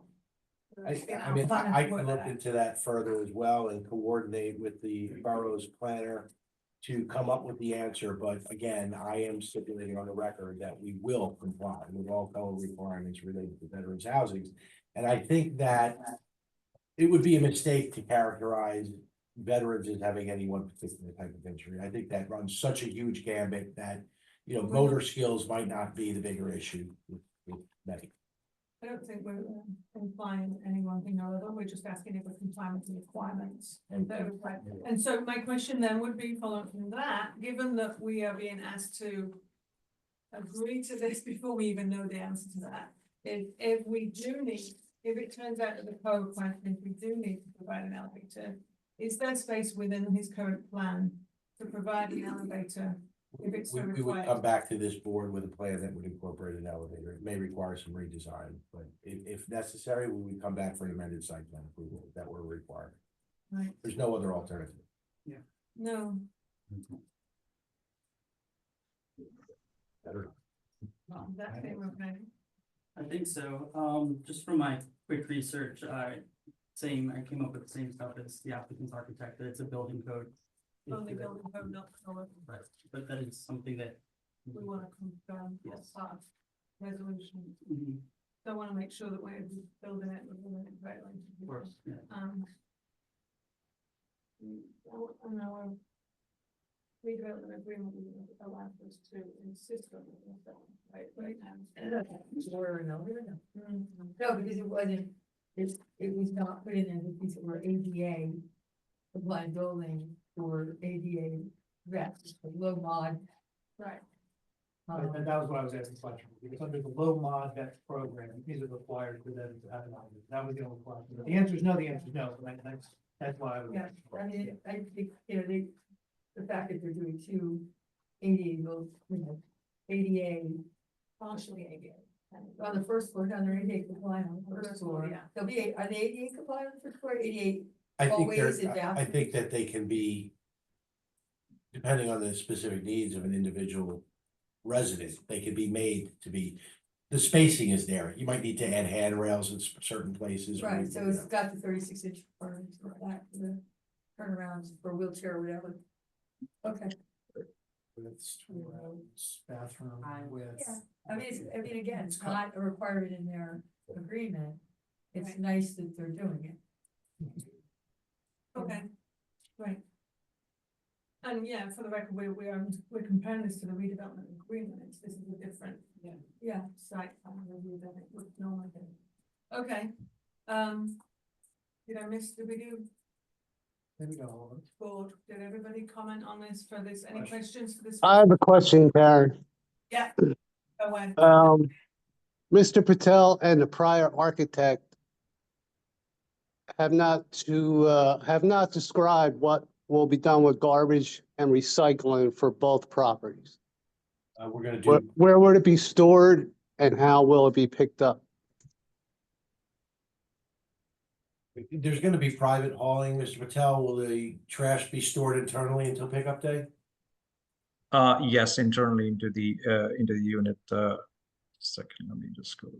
I can stipulate that the governing documents for the townhome component will also require that the panels be stored internally. So actually, there is a small sprinkler area, but besides that, there is no other room. So it would be. I'm not aware of the pickup schedule, whether this is going to be every few days or daily pickup, but we can look into it and get back to you. There's no dumpster for the veterans buildings? Yeah, another question I had was, if a tenant owner is moving out, where will their bulk items be stored if they're junking old furniture?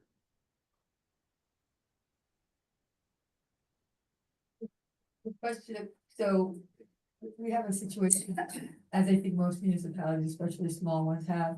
When people move out, they will abandon all kinds of stuff on the curb.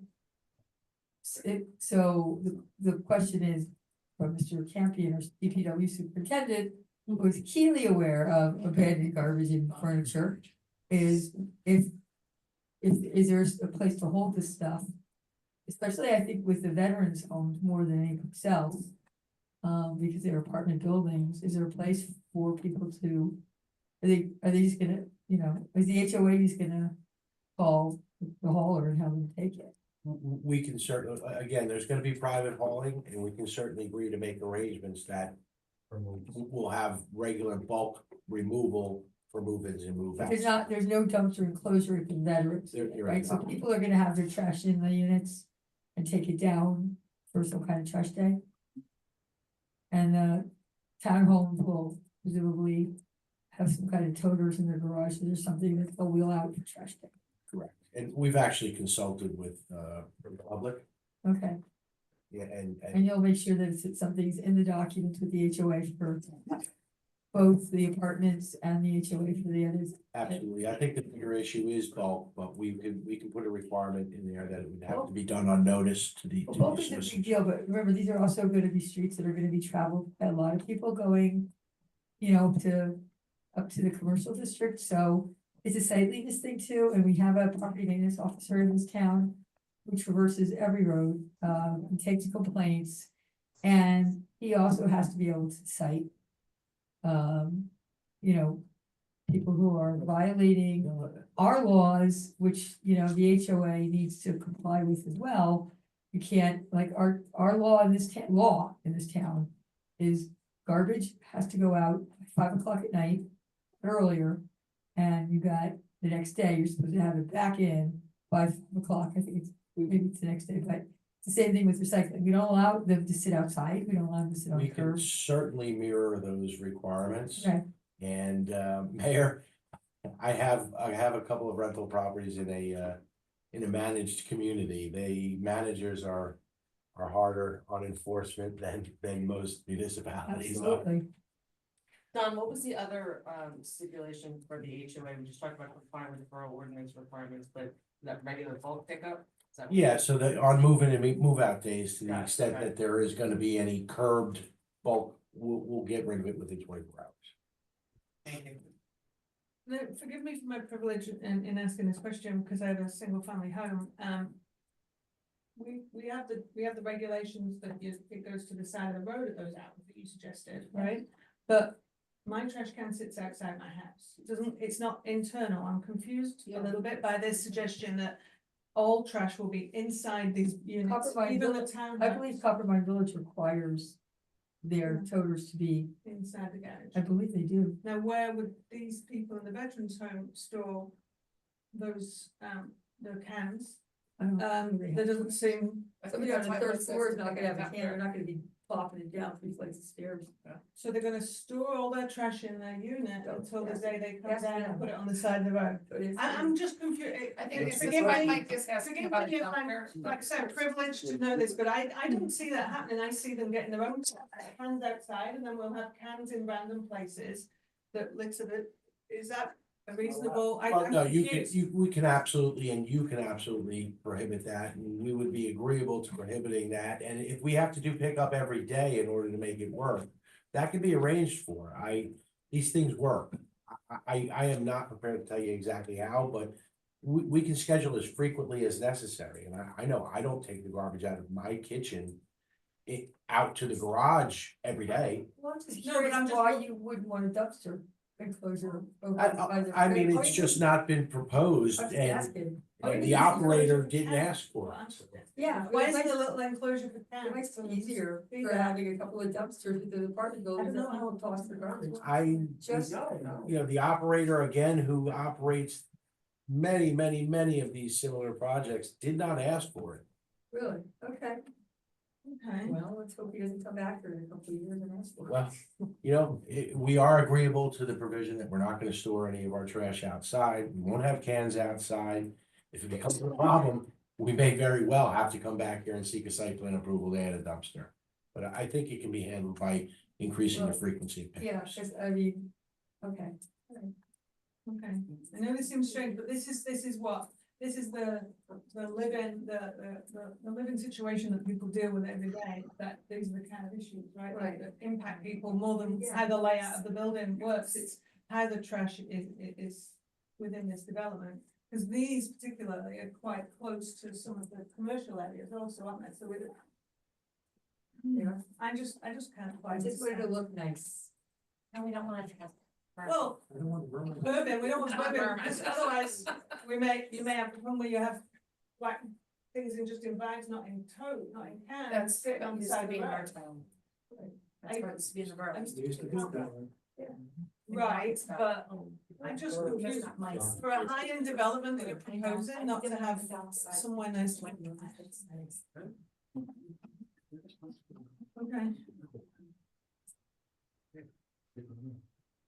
How does the rest of the board feel? Am I just on my own here? Do we want to insist No, on them having some sort hear of you on that too. can That makes location sense. for everything? No, the question in a sense, to me, is inside. Is that satisfied? 1 second. Yeah, do you see what I'm saying, Mr. Campion? Right. Mr. Gamble. Maybe. Ms. Parsons, is there a Mr. Luciano You have one in the audience?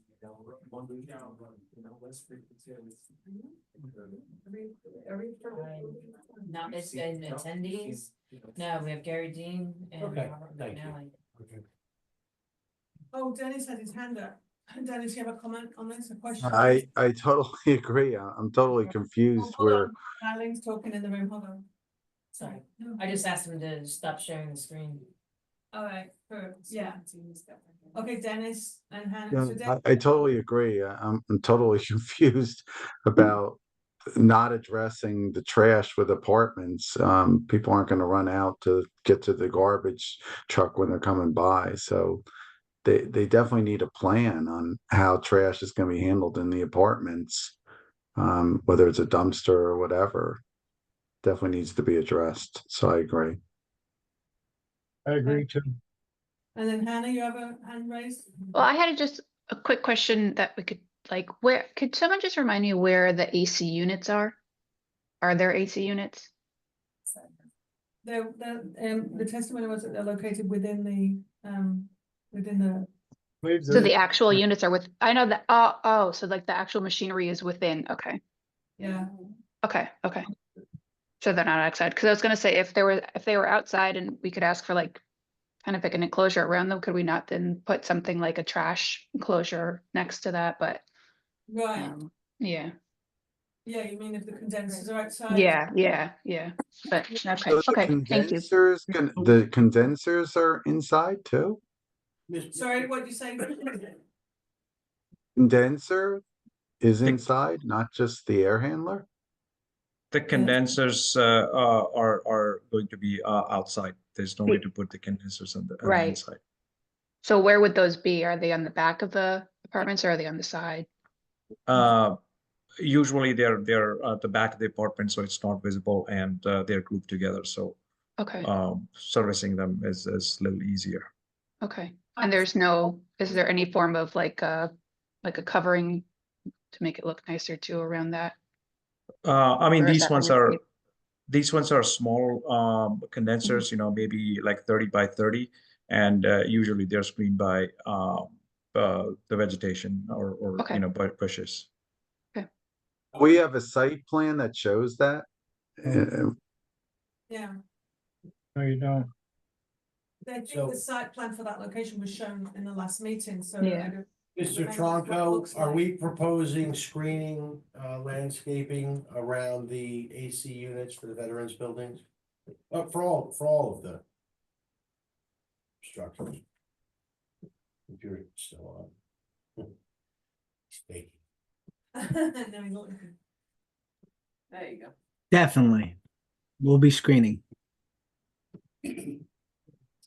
Yeah, but where are they on the site plan? And mainly because I'm thinking also because if they have to be large enough to go around a condenser, right? To give it space. You can't pull it tight to a condenser, there has to be airflow. So then how far out from the building are they? And then do we get into the 25 feet problem with a fence? Well, I So- think it's vegetative buffer, so, but I wanted to provide a potential solution to trash, if I can ask Mr. Pucci to share his screen there. Well, I'm gonna do two things. I'm gonna answer your question and then answer the other question that you just alluded to. The first one was the 25-foot buffer is for the second floor amenity space. The ground floor, there's a 10-foot buffer requirement with the staggered trees. So there is that extra gap of extra 15 feet on the ground floor. Right. But if I can share my screen, I believe I'm still a panelist.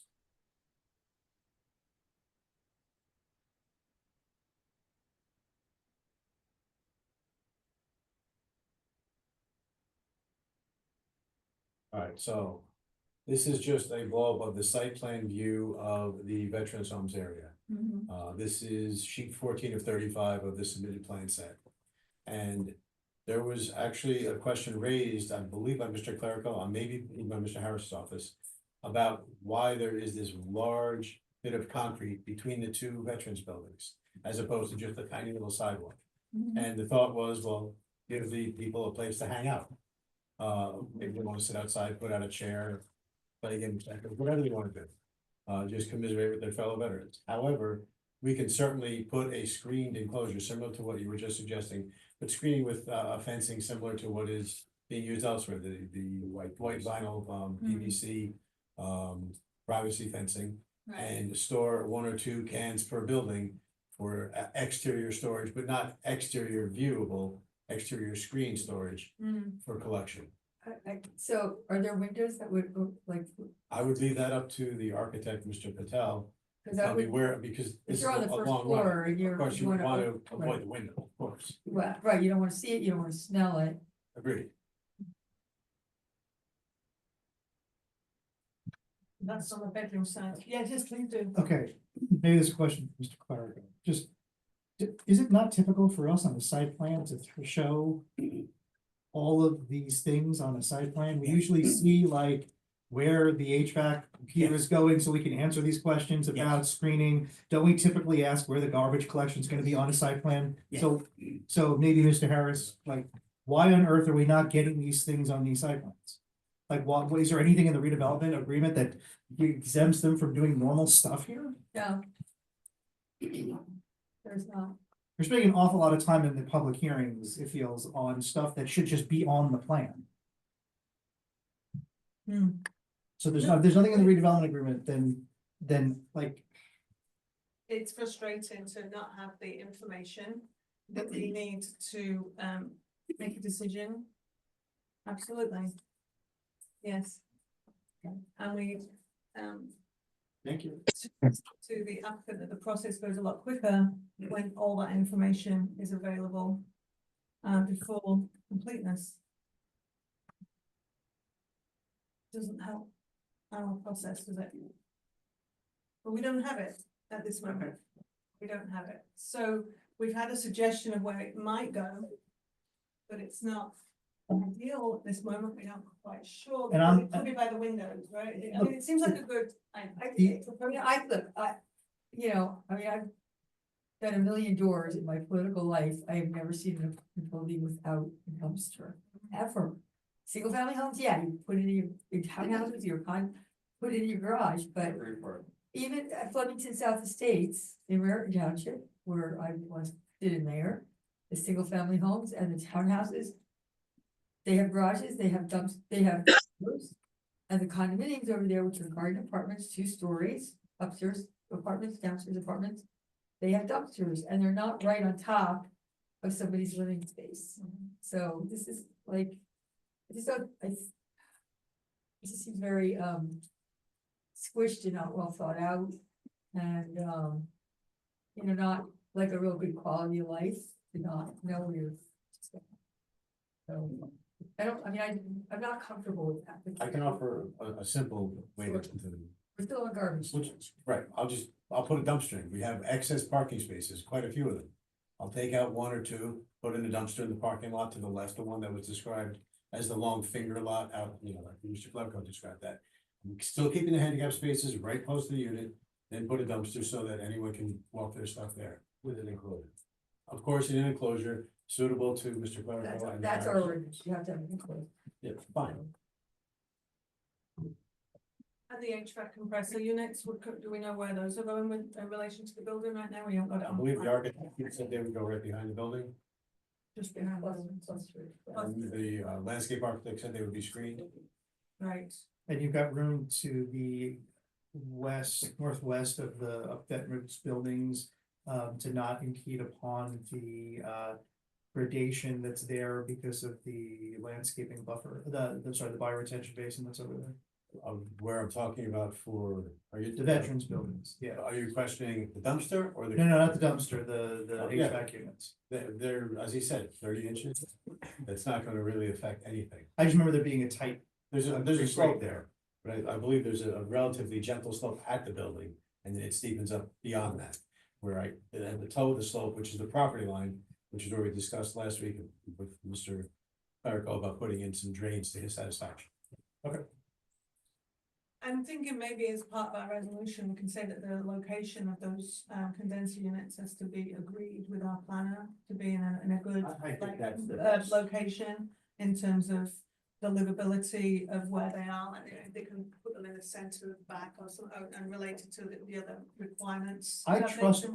our Whoever- professionals. I yeah. trust our professionals. I'm just making the observation that we are putting an awful lot on our professionals when normally when we see a site plan, even in a redevelopment area, we have all of these details ahead of us. The board really just directs the members of the public get to see what's being talked about as opposed to leaving it for the professionals to work out after. Mhm. Again, not that we don't trust our professionals, it's just that for the members of the public who want to see what's being talked about, then they don't see it, and it's not, I just don't think, it's not the way we usually do things, that's all. No, and I completely agree, and straight, but. Yeah, I agree with Jeff on that. I don't disagree. It didn't come up in any of the review letters, or we would have addressed it ahead of time, and it's not universal that that's something that you demonstrate in every site plan application. Because they can vary depending on, installation requirements. If you do a left-hand side and right-hand side unit in order to provide that different fenestration for the buildings, you might have a compressor with a utility room on the left-hand side as opposed to the right-hand side. And I think that that's what goes into maintaining the greatest flexibility as to where they go. That may be your experience, our experience, I can say we've usually seen where they go, so it is frustrating. Okay, any more questions from the board for this witness? So for the record, we are amenable, if the board deems it appropriate, to add a dumpster. It's gonna require removing 2 parking spaces, but the parking will still be compliant. It will be screened, and we will work with the township's professionals to identify the appropriate location. I should just stick with municipality. With the municipality's professionals to identify appropriate air conditioning. As well as the making sure things are code required, and all, and the outside, you know, with the professionals, make sure Absolutely. that it's to their satisfaction, that it matches the outside of the other building closely. Absolutely. The exterior of the veteran homes more closely match the That exterior was- of the townhomes. Yes, that was a requirement of the plan. I want to make sure we have escrow for all this extra professionals work. Okay, It will do be. you have, another witness? Well, Mr. Pucci was already qualified as a professional planner very quickly at the outset of this hearing. I listed out all of the deviations from the redevelopment plan that are part of our application and part of our request. You concur with that list of deviations? I do. I also listed a number of them and they are also contained within the KMA planning report. And in your opinion as a professional planner, can these variances be granted without a substantial detriment to the zone plan? Absolutely. And do the benefits of granting these variances outweigh any detriments? Yes. And in fact, with respect to the project itself, we're talking about the one variance for the parking setback. The balance of the variances are all related to the buildings that are being preserved. That is correct. Of all the variances listed, only one relates to the proposed project. And it's consistent, as I said, with the concept plan that was run through the advisory committee and the council.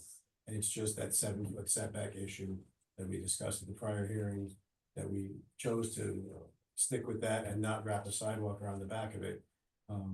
Other than that, all the other variances and deviations relate specifically to the preservation of the One Church Street building and the Allies building upon separate lots. Both in their current configuration. That is correct. Thank you. You have no further witnesses to come No tonight? further witnesses. Do you want to make a closing, closing? No, we just testified the planner. So. Yeah. Oh. Yeah. Right, so. Professionals of the plan, do you have any questions for him as a plan? Okay, Just one general one. In my report, I listed a number of what I observed to be non-compliant residential site improvement standards. You were able to address all those? We will address all of them to your satisfaction if they were. You're not asking the board to grant any relief on those? No. okay, Mr. Chapman? Well, I just to make that perfect, the exception to that would be the parking. The sidewalk Issue we discussed last hearing, yes. And the offset intersection at the north We end of the did, project. yes, we did describe that in the That's previous an hearing. exception. True, So we're not that's the meeting- exception on the offset distance of Central Station as its church because of the preservation of the One Church Street building. That was captured last time, was it? Yeah, that's an RSI's exception. Okay. Thank you. Anybody on the board, a question for this witness as a planner? I'm not sure if it's as a planner. I'm trying to,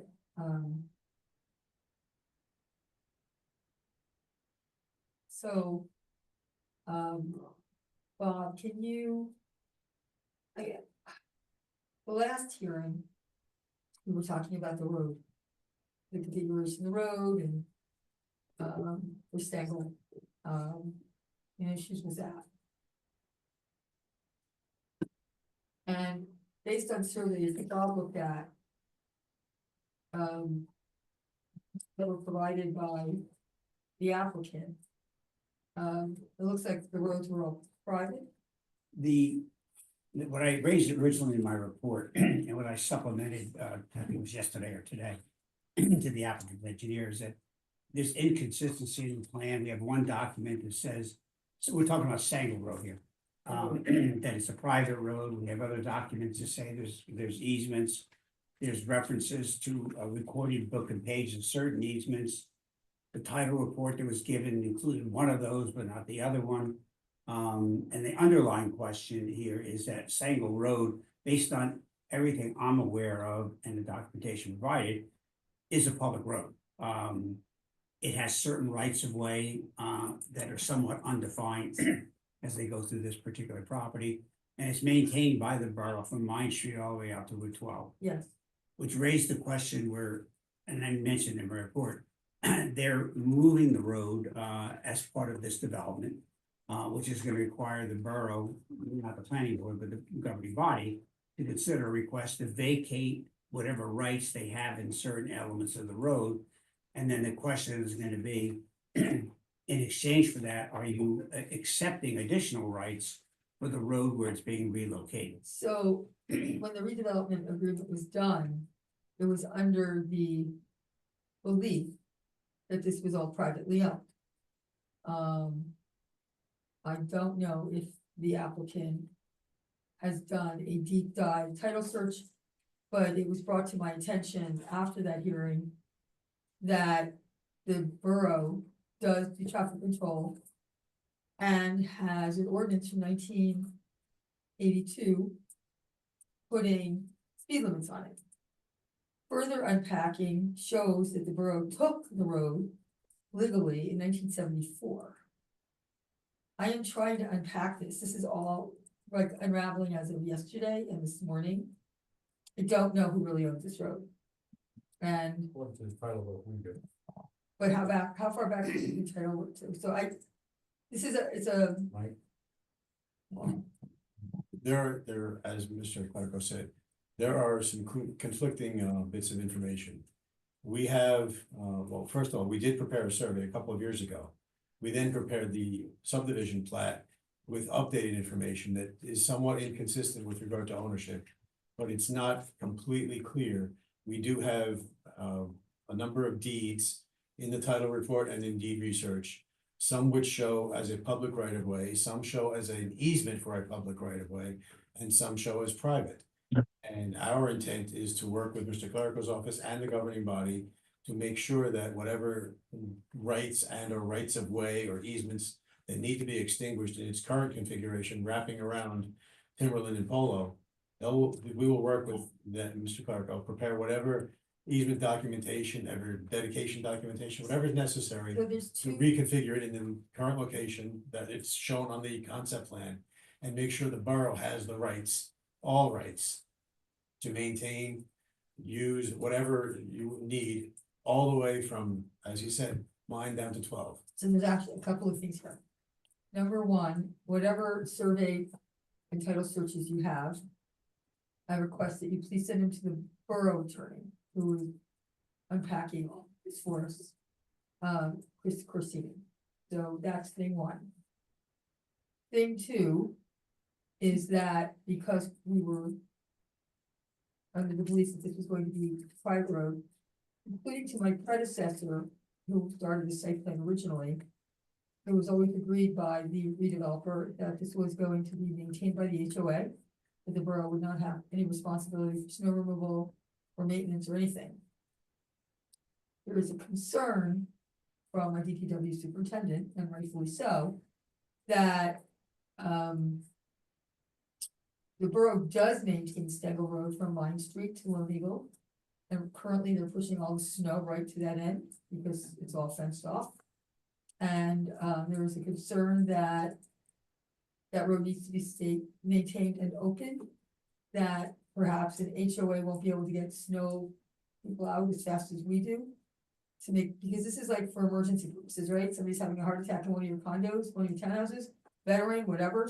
You know, we gotta get an emergency vehicle in there. We can't be waiting for some B team group to come in and plow a road, right?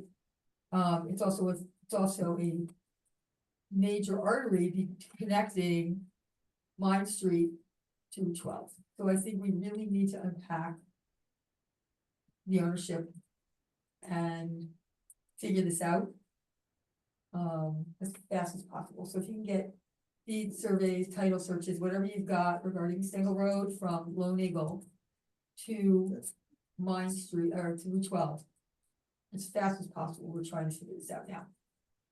Very, very, very pleased to do so. I think ultimately what you're gonna find out is that it's a mess of inconsistencies. I know, I already know And that. this actually is a good opportunity for us to fix it. All this We stuff will is- remove what no longer applies, and we will put in place whatever the borough wants to apply. So we can fix this as part of this process and we're amenable to doing so. I know, it is a mess, it's the whole road, I mean, It- from The my. easements don't line up with the legal descriptions and the surveys don't, I've tried to go through it and there is. It's an old industrial side of town, Wild West. No?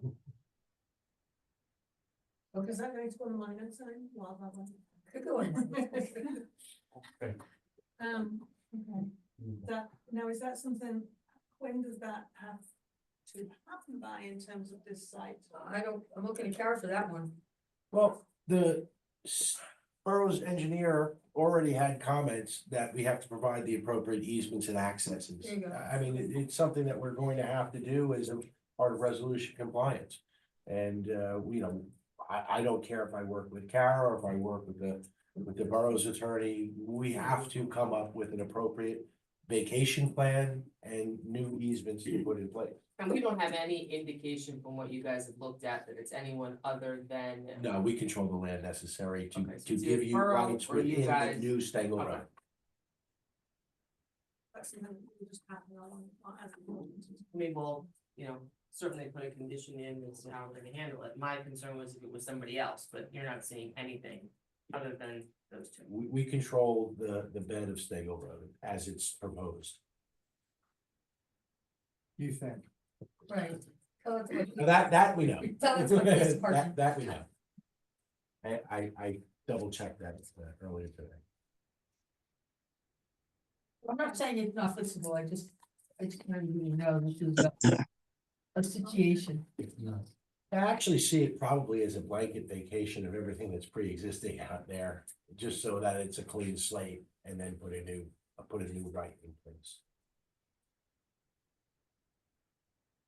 Right. It's part of that, like I said, the governing body's gonna have to decide. Yeah. What elements of this they want, if it is a through street, the borough has been whether they want rights, you know, rededicated on this. And what responsibilities go with them. But I mean, we can't as a condition, okay.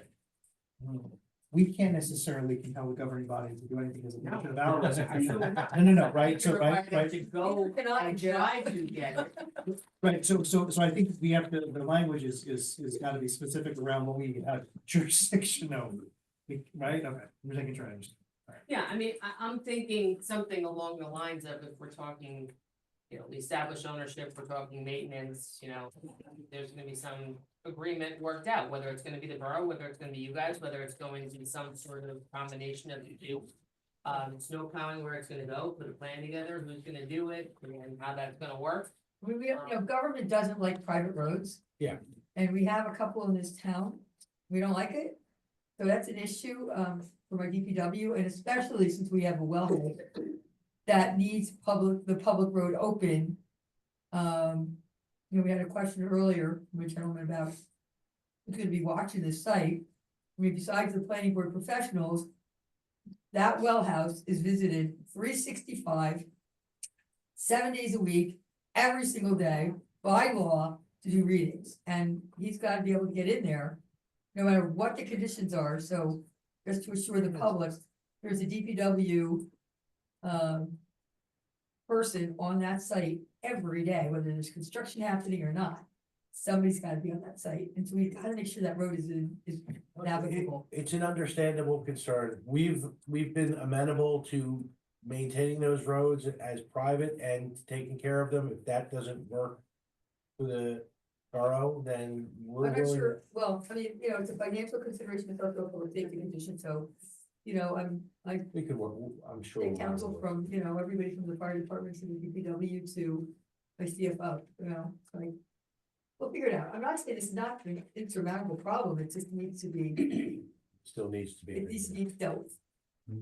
Oh, and I'm sure I know. there's something that we're gonna need to do. Right, did we remind me, we were on, I did board questions for the other. I don't think we As a planner, We didn't do Plan. public. Now I- You do public questions Yeah. as the plan. I just wanted to check that, That's that's fine. what I thought And we there were we at. are, you are there. Thank you. Right. So, we'll move on to any members of the public with questions for this witness as with regards to his testimony as a planner on this project. Anybody online? I don't see any hands raised. Anybody in the attending right now have a question for this witness? Seeing none. No.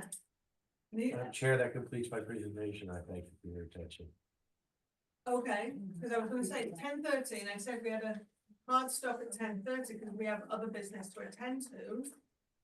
But you don't do a final, You also put public comment. yeah, no, that's what I'm looking at, like so we have you're not having a final statement, but we also have a period for public comment, and then we have a period for board discussion with our professionals. So are you looking Trying to to work that. stop the hearing now, or you're trying to figure out the next order, or are you trying to decide what to do next? Yeah. What's your game plan? Given that how long that could take. And everybody here is a volunteer, it's gonna work tomorrow. And it's 10:30 already. Okay, so then I guess the question is. Hmm? Good. Right. So what's the next step? Well, I guess my Yes, question is I'll gonna ask be, if you want to wait to do a summation until after either. I was waiving a summation because I thought there was a potential that we could wrap this evening. I understand whatever the board's decision is. Obviously, we'll live by it, but I think the board understands the project, doesn't need a summation. Could I make Okay. a plea, to try to hear the public? I don't think there's many people here, maybe one person is gonna talk, and then we're done with public hearing. And then if you guys, I don't know what discussion time you need to have before you vote, but it's so important that I get a vote tonight. I've said this the last few meetings, but I know we weren't done, but we're done. And I literally think maybe just 5 more minutes and public hearing would be done and we could get to a vote. I can't get the financing to get this project going. Everybody said we want to get it going. We want to do this soil work that has to be done. Right now, the system is, the entire mall is disconnected. Can I ask my board what I was gonna ask my board Yes. before we waste anyone's time? Yes, So what I please. was gonna ask my board is, do we feel, given the nature of how we like to discuss things and what we feel we need to discuss, that you want to have the public comments and our discussion tonight? How are you minded? I'm looking at everybody. I happen to be looking at you. I look online. We know how we go. Will we get this discussion done in half hour? Is it reasonable, or are we gonna go? I don't wanna go to midnight. I'm not doing that, right? So we've done that before. We've had long time discussion. Do we bring them back? I'll stick around a little bit to get this thing done, but I don't know if we're gonna get it done, that's the thing. That's the problem. I don't- If we stay and then we don't get it done, we've still got the problem. Can we just try? Half an hour? Good point. How many people that want to make a comment? Now, you asked questions before, now there would be a time for comment when you're allowed to say. How many people wish to make a comment on this application, on the information you've heard tonight and previous nights on this hearing? Comments on this topic, one person, 3 minutes. Then, if the board is minded, if we feel our discussion. I'm okay with that. I'm also okay, don't shoot me anybody, but I'm also okay doing a special meeting just to finish this up properly. Do we have time to notice a special meeting this year, Lynn? 48-hour notice. Okay. Well, let's give it a shot, and if not, we'll do that. Do it Thursday night. we do it. Okay, then let's open. Whoa, 48 hours. Let's just do the. I'm not available Thursday. Start there. Let's do the public. Let's- first. That would be very helpful, thank you. Start with the public. Are you okay? I just need to blow my nose. No, Okay. sorry. I just wanted you to make sure you're hearing the public comment and going on to it. You're being- I'll be over here. Okay, good. All right, so public comment, if anybody wants to make a public comment, we ask that they be restricted to 3 minutes, state your name and your address for the record, and come to the mic as we did previously, please. One more time, Alex Kurlovich, 25 Brown Street. Just in case if I'm out of time or I'll get interrupted, you can find more information on the Facebook. under Huntington NJ or Huntington Underground. No, we actually cannot look at anything online. Okay, Everything fine. needs to be presented to this. Okay, at this time, I would like to submit the list of my demands to the committee. That's been submitted before, but successfully were disregarded. Is this a comment? What is a list of demands? It is a that comment. Can you raise your right hand? Yeah. The testimony you're about to give this board, the truth, the whole truth, and nothing but the truth? Nothing but true. Thank you. So here's. And we cannot put a handwritten comment if you'd like to read them, that's fine.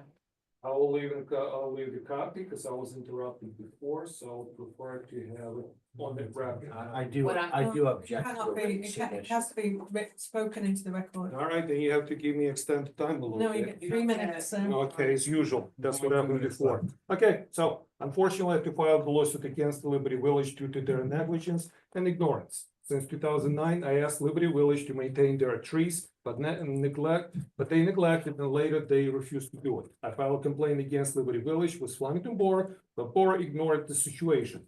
This caused substantial damages to my property. This is not just a simple neighbor tree dispute, as Mayor Carroll said before.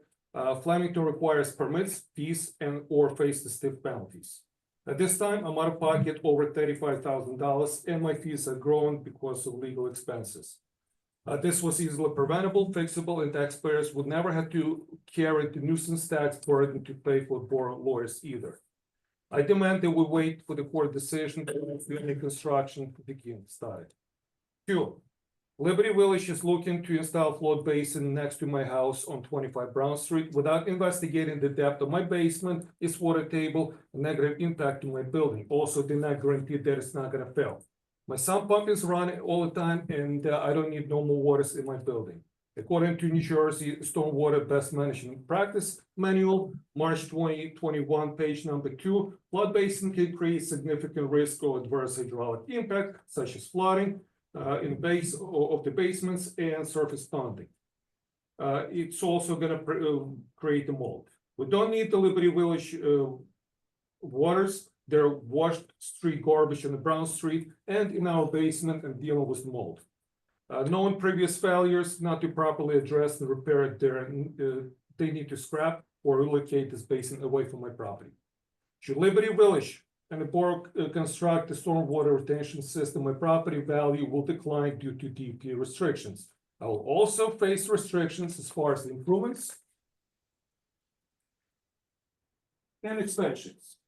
This will also likely to increase the insurance premium or declination of the coverage. It may also declare, it can be declared as a flood zone. I demand its relocation away from my property. Should stormwater system fail, who's liable? I will not ask my insurance to cover it. I'm not willing to pay any more legal fees. I'm done with the court system and I'm done going back and forth with the Flemington Borough. I demand you relocate water system away from my property. Move playgrounds that you propose elsewhere, it's too close to my building, and I don't want noise to disturb my tenants, and that can cause monetary losses to my building too.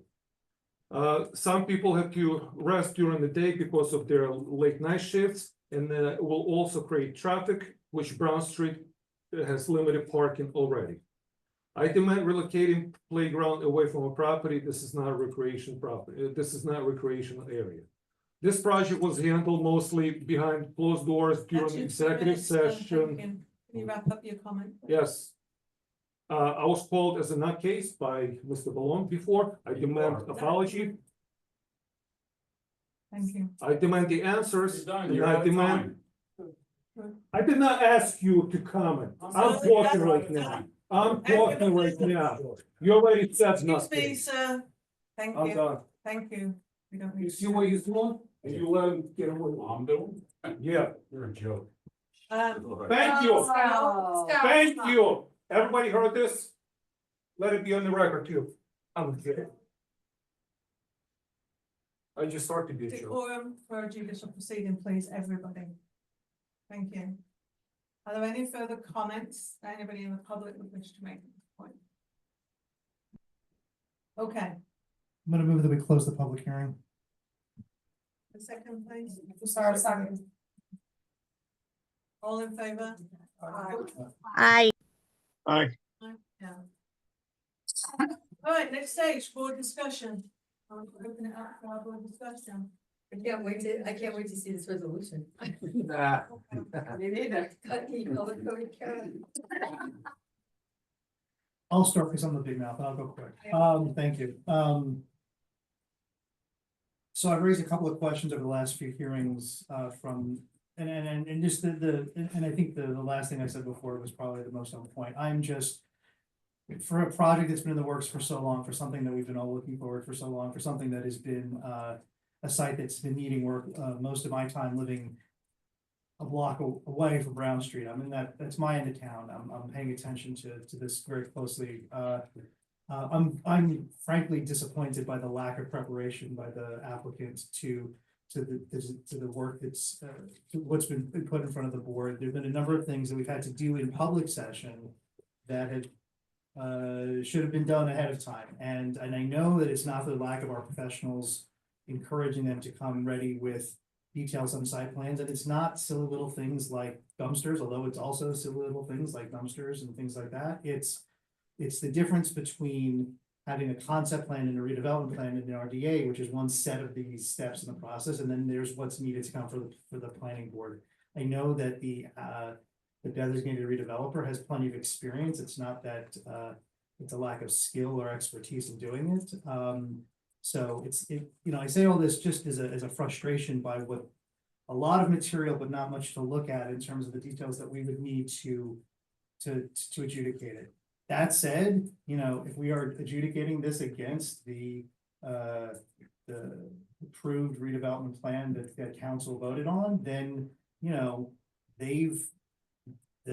what they've presented, in my opinion, meets what's in there. It meets what's in the plan, but there's all these conditions, there's all of these letters, there's all of these things that we're putting an awful lot of weight and a lot of burden on our professionals to make sure that they get it right without the benefit of all of us being able to weigh in. And hopefully the applicant and his professionals have seen that we've got a very engaged board here in Flemington that likes to have everything done right the first time, if at all possible. So I know that our professionals, if this is to be approved with all the conditions that Sarah's been furiously scribbling down, trust them to hopefully capture what we've all been talking about for the last several meetings here. But there's legitimate, concerns about the way that the testimony was given, the concerns about what was given to us as a board to review. I think that judged against the redevelopment plan, they've met it, and I think that the minor variances that they're asking for are logical and consistent, and they don't there isn't a detriment to the plan. We're talking about the preservation of two properties, which I think we all agree is a really important thing to be doing, a dedication to the borough of a site, fixing the issues with the road, and these are all things that are good net for the town. Cleaning up a contaminating site is a good thing for the town. The stormwater infrastructure is good overall for the town. How they go about doing it and getting there is the stuff that we needed some more. I just felt like we needed more details on. That's kind of where my head is in terms of where stuff's at.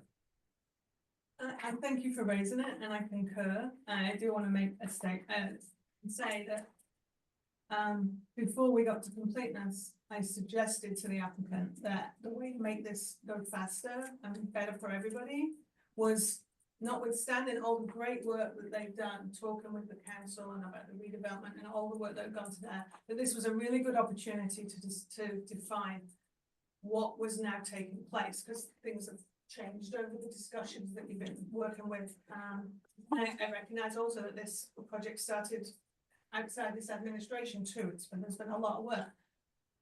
But I was very frustrated with the site plans that came when because I'd said, this is a good chance to get the right site plan fixed. Let's have a really good site plan. This is what we compare it against for resolution compliance, for what's going to happen in the future. And I too have been frustrated by that presentation, by the site plan we've been given in the documents, and it has made the process.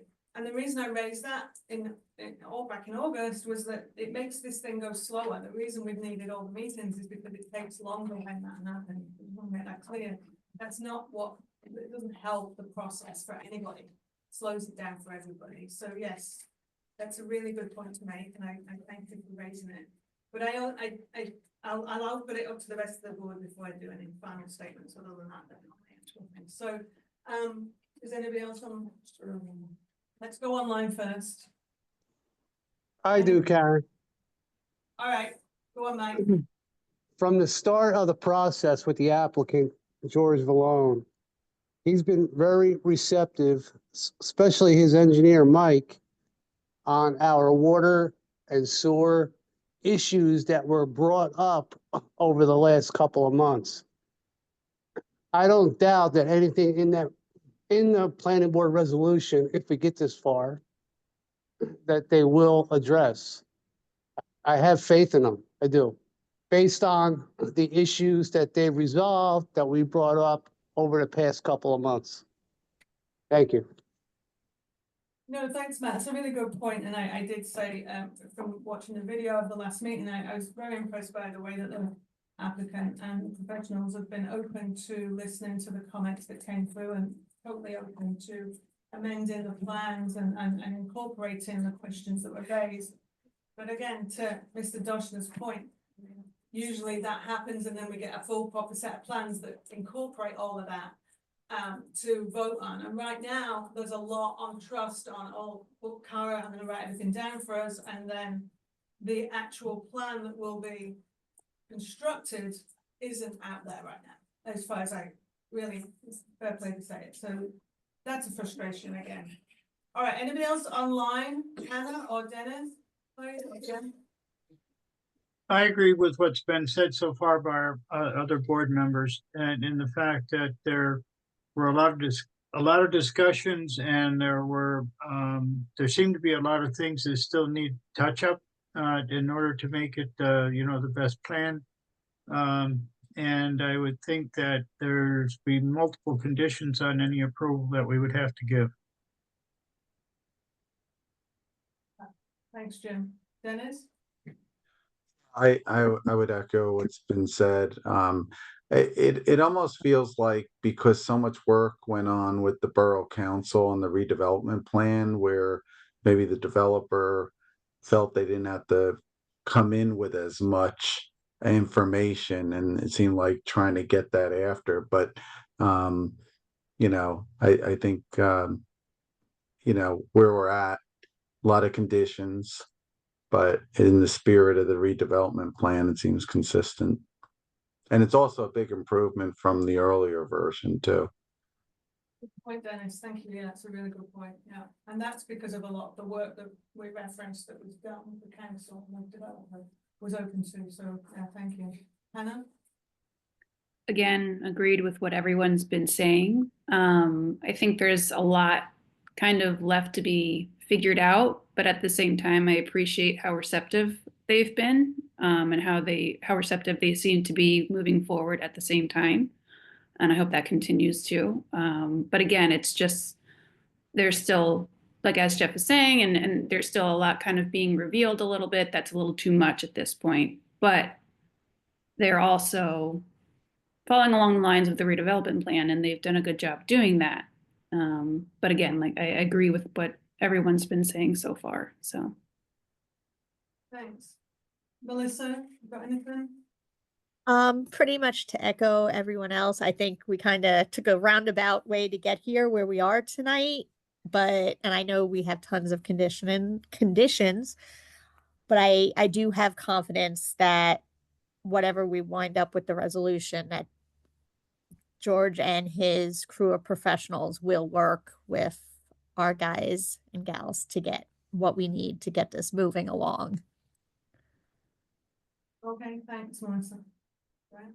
No, I believe in the good faith system. The team did a great job, but to echo the same thing, preparation.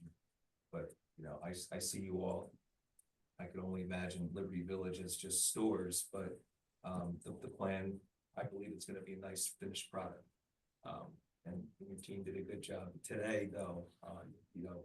There were questions that Jeff had brought up, Marcia, Adrian, and Karen herself, and it was a little bit difficult for me to grasp on, but I do see what you're doing, and I appreciate that at least. But, yeah, this was a little bit unorthodox, you know, usually we have, information here, you know, presented. And we have everything here, to where it's clear. Not everything has to be clear, but, you know, there was a little bit of difficulty understanding, key aspects, trash, you know, condensers, things of that nature, so. But overall, though, I do believe that your team's gonna do a great job. I have absolutely no comments to make on this. Other than to say this, Mike Campion, is a strong influence on me when I work with him in other committees. And that's, that has a lot of weight, Mr. Campion. I want to echo what Mike said, and it is Mike weighing in and saying, you know, that he's had really good experiences with a builder or anybody, with big words. But it's been my experience as well. I mean, I've been working with George now for close to 2 years. And 2023, I don't even, I saw him more than I saw my dog, I think. So, you know, but everything that the borough asked for, pretty much, George has guaranteed us, delivered, put into the agreement.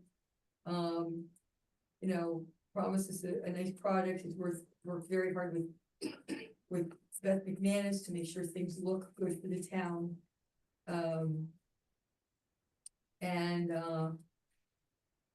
You know, we have I think, you know, the agreement gives the borough a lot of positives. The detention basin, on Brown Street, you know, was a request from our DPW to alleviate the flooding that was coming right down Brown Street, to try to solve that problem. Flooding is an issue in this town. And hopefully this site plan is gonna alleviate flooding across the Liberty Village site, help with flooding on Stangle Road and on Brown Street and on Main Street and Grant. I mean, it's a big project. You know, the neighborhood wanted a public park nearby. And, you know, George designed what I think is a little gem, you know, for the neighborhood. I don't think there's gonna be a huge influx of traffic. I think we're gonna see some prams and, might not do, some prams with babies and moms and dads coming over to use that park, and grandmas, and it'll be a nice addition to the community. And I think George will work very hard with our professionals, work at all these, you know, some very big issues, some very minor issues, some quirky issues, as only Flemington could produce. The quirky issue like Stegel Road and ownership, you know, 50 years after the person took ownership, who knows? This is when I cursed my father, because he was sitting here at that time in 1974.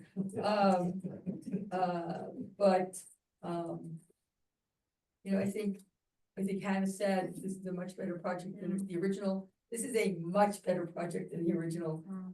It's better laid out. It's prettier. Doesn't have, you know, the original was gonna have close to 300 and something units. We're down to 123 units total, and which I think is better for the community. The school superintendent agrees with, you know, the projections on, you know, school numbers of kids at 25, so they're gonna have a huge impact to the school system. We have I think we negotiated a really good pilot with the redeveloper. Plus, you know, there's other benefits for the borough and infrastructure improvements, well improvements. You know, this project cleans up the site, donates a historical, you know, preserve the historical building for the borough that our Historic Preservation Commission thought was important enough to fight for, which is the Fran Foundry office building, which will stay, you know, with the redeveloper, but be in public use, and, you know, donates another building to the borough to use as we see fit, which is most likely not to, because, you know, government is think owning buildings. So, you know, it's better just not to. But I mean, overall, this project was coming. I know some people in public are sad about losing Liberty Village as a store. They would have liked to have seen something else. But this project is coming, and I think that overall, I'm not gonna say it's as good as we could get. It's a good project for the borough. I really believe that, and it's gonna be a very walkable community, not just for the people who live there, but for everybody. Really nice streets, you know, connecting into neighborhoods, connecting into a vibrant commercial district. And, you know, and I think we're gonna just work out the quirks, because like I said, I can't wait to see Kara's solution. So, Yeah, and to that point, I wanna echo a lot of everything that everybody said, basically, that, you know, frustrations aside, acknowledge that this is the second attempt at this project, this is the second iteration of the project, which, and it is much better, and something I just wanna raise as a general thing is, you've stuck at it, and almost, it's to the point that the previous thing was rushed through and it couldn't have been built, and this is a much better project. Speaks to my feeling for this, the way this, I want this board to look at things, is that it's best not to rush something through that ends up being the wrong thing that can't be built and isn't right. And now we've done it again and we've stuck by it and we've got to a pretty good solution. And I want to acknowledge that. However, as everybody says, there's a lot of gonna be, this goes through today, this gets voted through. There'll be a lot of conditions and there'll be a lot of things for our professionals to help you along with to get this to completion. And I'll just put it out there that, because there's a lot gonna be on trust right now, because they're not on the site plans. There's a lot of trust we're gonna put in the process moving forward. I'm just gonna put you on notice that I'm gonna be asking for resolution compliance regularly on this and checking where it's going and making sure that we're moving along and that things are being done as per this resolution to make sure that the trust that the public is putting in us on this vote, if it goes through, is actually undertaken, that we've agreed to, rather than that, you know what I'm saying, that we don't have it on the plans, but we're gonna be checking that out. And we're gonna be, I'm just, and I'm sure you would expect nothing less. All the professionals have been extremely professional. We're all gonna be very interested in this, but we're gonna make sure that these things happen to the satisfaction of the public and for your project. I'm gonna say on that. So having said that, Cara, do we have to, you have to read through for if we to have I don't know how you could possibly. she does it every time, she manages to achieve it. She's gonna read out to us all the things that, the conditions that we've set from our So- discussion. Is that what you'd like me to do right now? at 10:59, yes. Yes, please. Okay, all right. See how it goes. So, usually with something like this, I draft it and have everybody take a look at it, because we know that it needs to be on the record as a condition, otherwise there's a potential issue. And I'm gonna ask for some latitude and have the first condition be that anything that was agreed to on the record but not incorporated as a condition is then incorporated as a condition. Absolutely. Okay. All right, so that'll be number one. No particular order, I'm just gonna go through and we may have some duplicates, but I'll do my best. All right, so items P and 23 in completeness. We had discussed this with regard to the testing of stormwater management compliance that the board has to make a finding of. We're going to indicate that the board is going to make a temporary finding of compliance based upon a testimony presented to the board and documents provided to the board. The ultimate testing must be done prior to building permit with regard to any of the 4 residential structures. Yeah, I wanted to find my, that was actually my first. Which floor was it? Stab at it. Yeah, it's Yeah, for any of the 4 Oh, residential. 4 at the one. Yeah, not 4. We said that was going to be after. Post-building demolition and remediation before any site-related improvements, however, soil importation is permitted. That's when the official testing with regard to the seasonal high groundwater must be completed. The applicant shall comply with the redevelopment plan and the agreement, except as otherwise set forth herein. Applicant has to provide a copy of an LOI. Changes to the electric and gas service locations must come back for amended approval. And any plan or landscaping adjustments if necessary. The electric and gas locations must respect the plans. Or they have to come back for an amendment, as indicated. All identification of all affordable housing locations will be on the plans.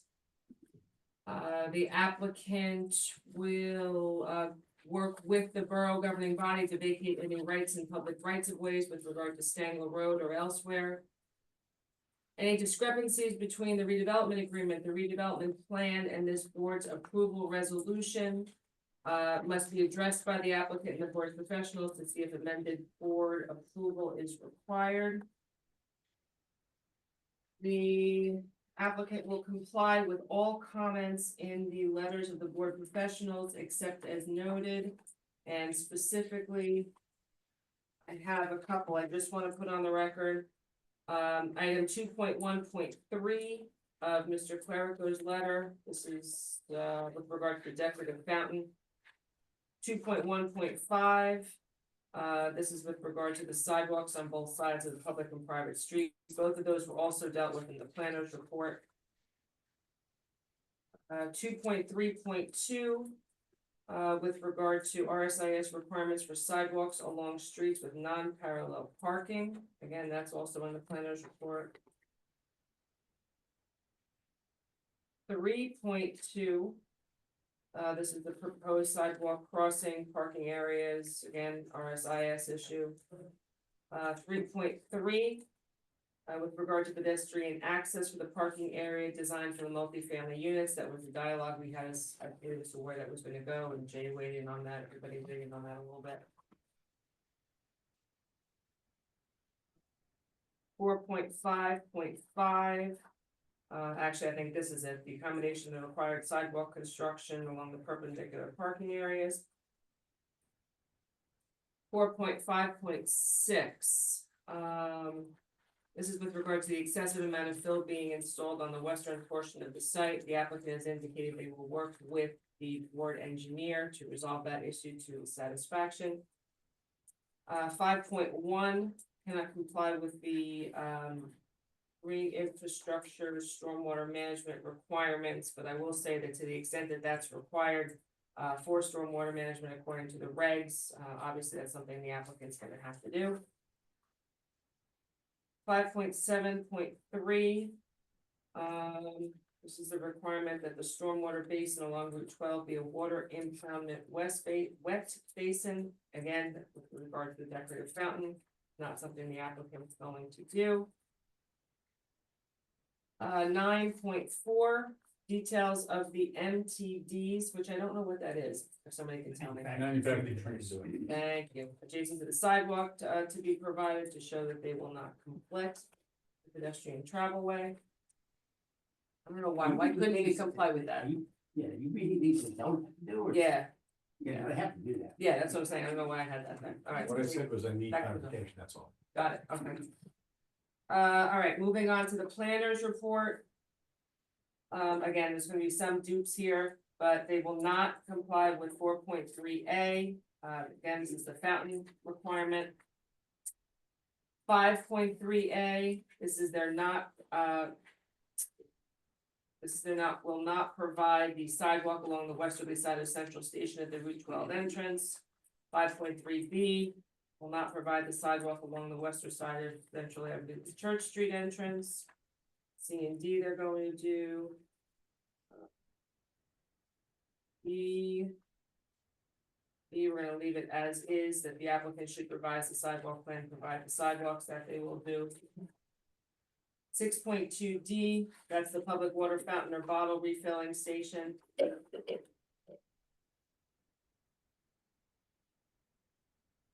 Excuse me, I think E was a no. So we're not gonna do E? Yeah, I think E was the 5.3E? whole question about backing in or. Okay,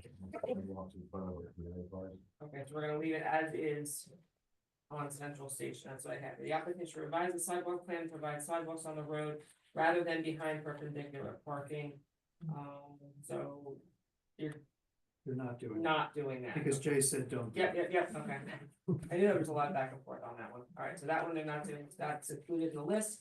I think that's the last one in the planner's report. That they're not going to do. Water. Usually park. Use that. Is it that? Yep. Because of 438. The applicant shall have a ready borough. Approval from the borough of any work on the right of way.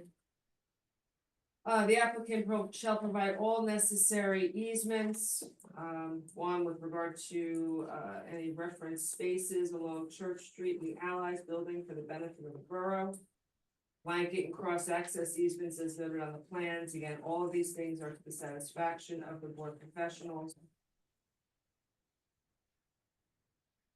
The applicant will amend the shrubbery and landscaping plan to conform with the planner's requirements.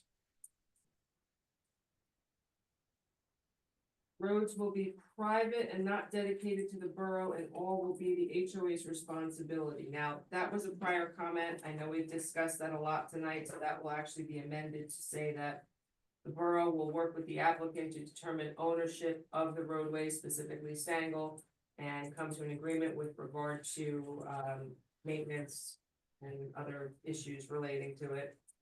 And one before that on the landscaping, we added in that for the ones that back up to brown, that they'll adjust it for privacy. I see, Is that we're going back, Oh, yeah, so okay, this is like sorry. page 2. I Okay. got, like, so I know some of them are gonna be changed a little bit. Private waste removal. The applicant shall fix the parking number on the plans from 256 to 266. I have that right? I think so, but might be 264 now. Yes, because we're taking away 2 or something. Dumpster. And Yeah, dumpster, I'll yeah. find it. Alright, so 266 or 264.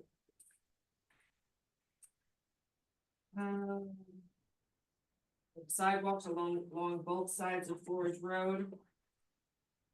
And obviously all these, the plans are gonna be revised to show this. The applicant shall come back for signage approval for any non-residential buildings if necessary. Affordable housing to be ID, we said that. Again, kind of a dude with the applicant to address how we'll take care of maintenance and snow plowing on its portions, and the borough will take care of its, it's kind of the same as before. Amend the plan to incorporate the new A5 grading plan and move one townhome to the south closer to Route 12. The style of the fence will be amended as per the discussion with the neighbor. This is with regard to Lone Eagle building. Additional landscape buffering on the other side of the fence by Lone Eagle. Public offering statements shall include information with regard to the active commercial district that the homes will be adjacent to, as well as the railroad and anything else be placed on the record. There shall be regular construction meetings that will be held and a construction schedule created to the satisfaction of the board professionals and the borough. This is definitely something that the borough has been struggling with in connection with the current redevelopment plan, so I want to make sure that that's very clear, that's taken care of.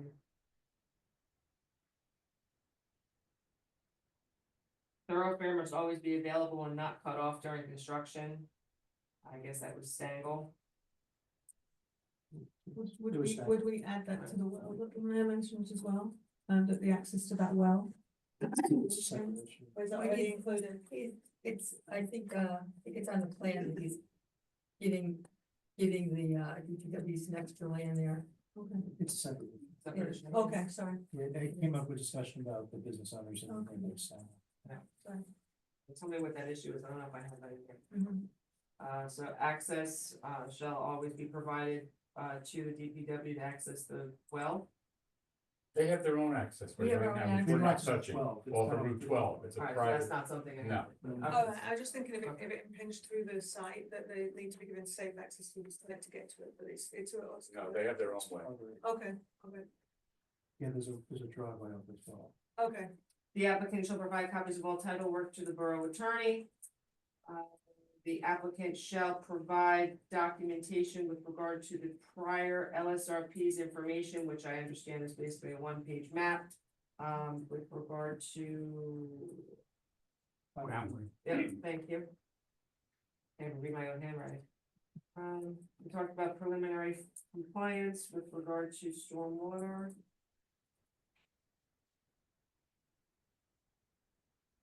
We talked about.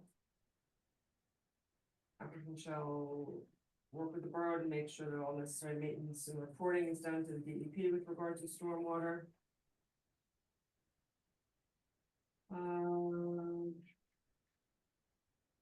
I want to make sure that section 8.5 in the board planners report is specifically included as a condition.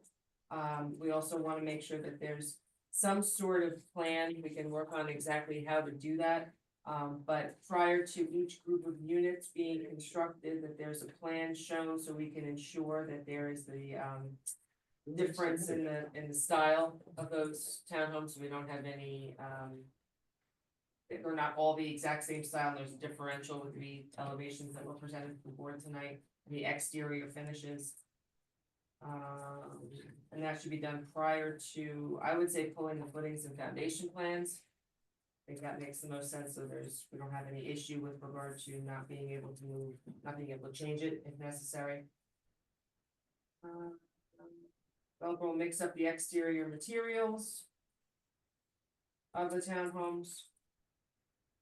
A limitation will be placed in the public offering statement with regard to the deck location, and owners will be advised that they cannot build a deck that is larger than what was originally offered by the developer. Developer will maximize the tree mix to ensure as much screening as possible of adjacent residents to satisfy the board professionals. There was a lot of discussion, and I'm not sure we're 100% sure on where we are, but as to what the veterans loan mod requirements are with regard to ADA, elevators, etc. So I think the way we kind of landed was that,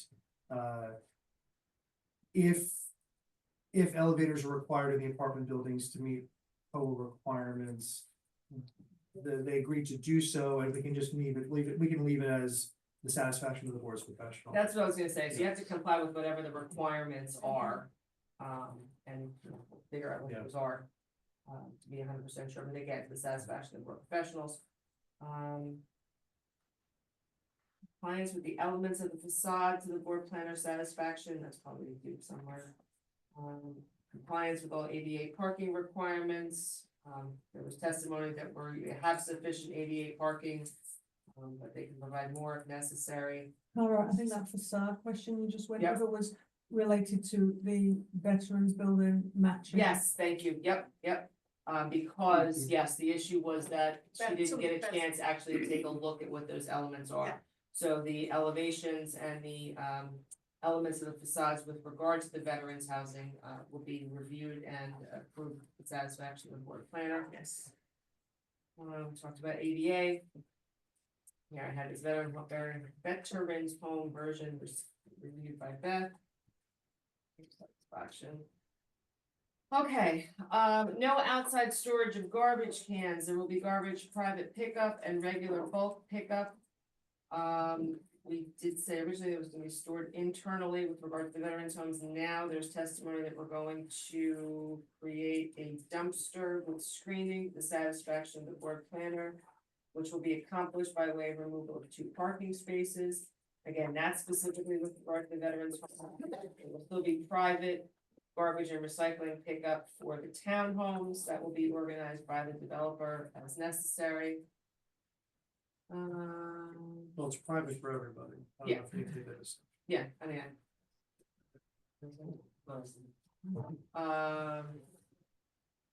And it will be compliant with any borough ordinances with regard to timing, such as when you can put the trash cans out and they have to be brought back in. The applicant will revise the site plan to show the AC condensers and screening, the location screening to the satisfaction again of the board planner. Same thing with regard to the dumpster. The exterior of the veterans' homes will comply with, and complement those of the townhouses. That's specifically section 8.2 and 8.3 of the board planners report.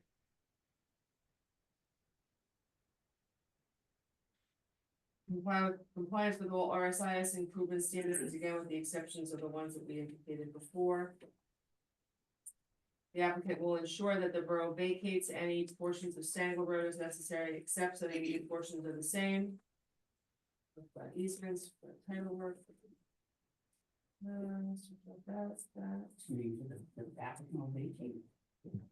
The applicant will work with the borough to vacate.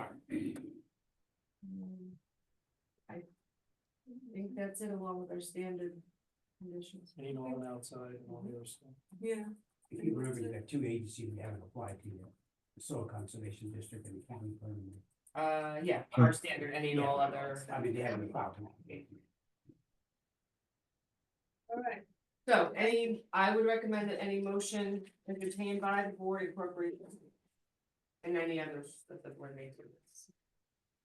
Does anybody on the board have any other conditions that Cara want to add to any motion? I'll move it. Oh, that's enough. Thank you, Jim.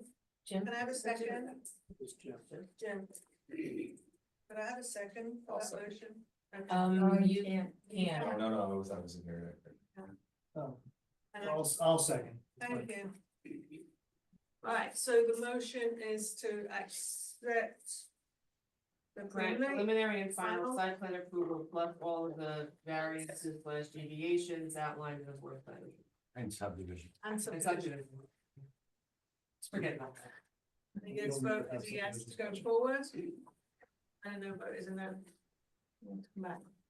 So, Eileen, can we take the roll call on that, please? Yes. On that motion? Mr. Hill, Yes. Mr. Dasha, Yes. Mayor Carroll. Yeah. Councilwoman Fasaro, Yes. Mr. Campion, Yes. Ms. Giffen, Yes. Ms. Weitzman, Yes. Ms. Swingle, Yes. Mr. Show. Yes. Thank you. Thank you so much for staying. All my Excuse me, requests, sir. right? Thank you.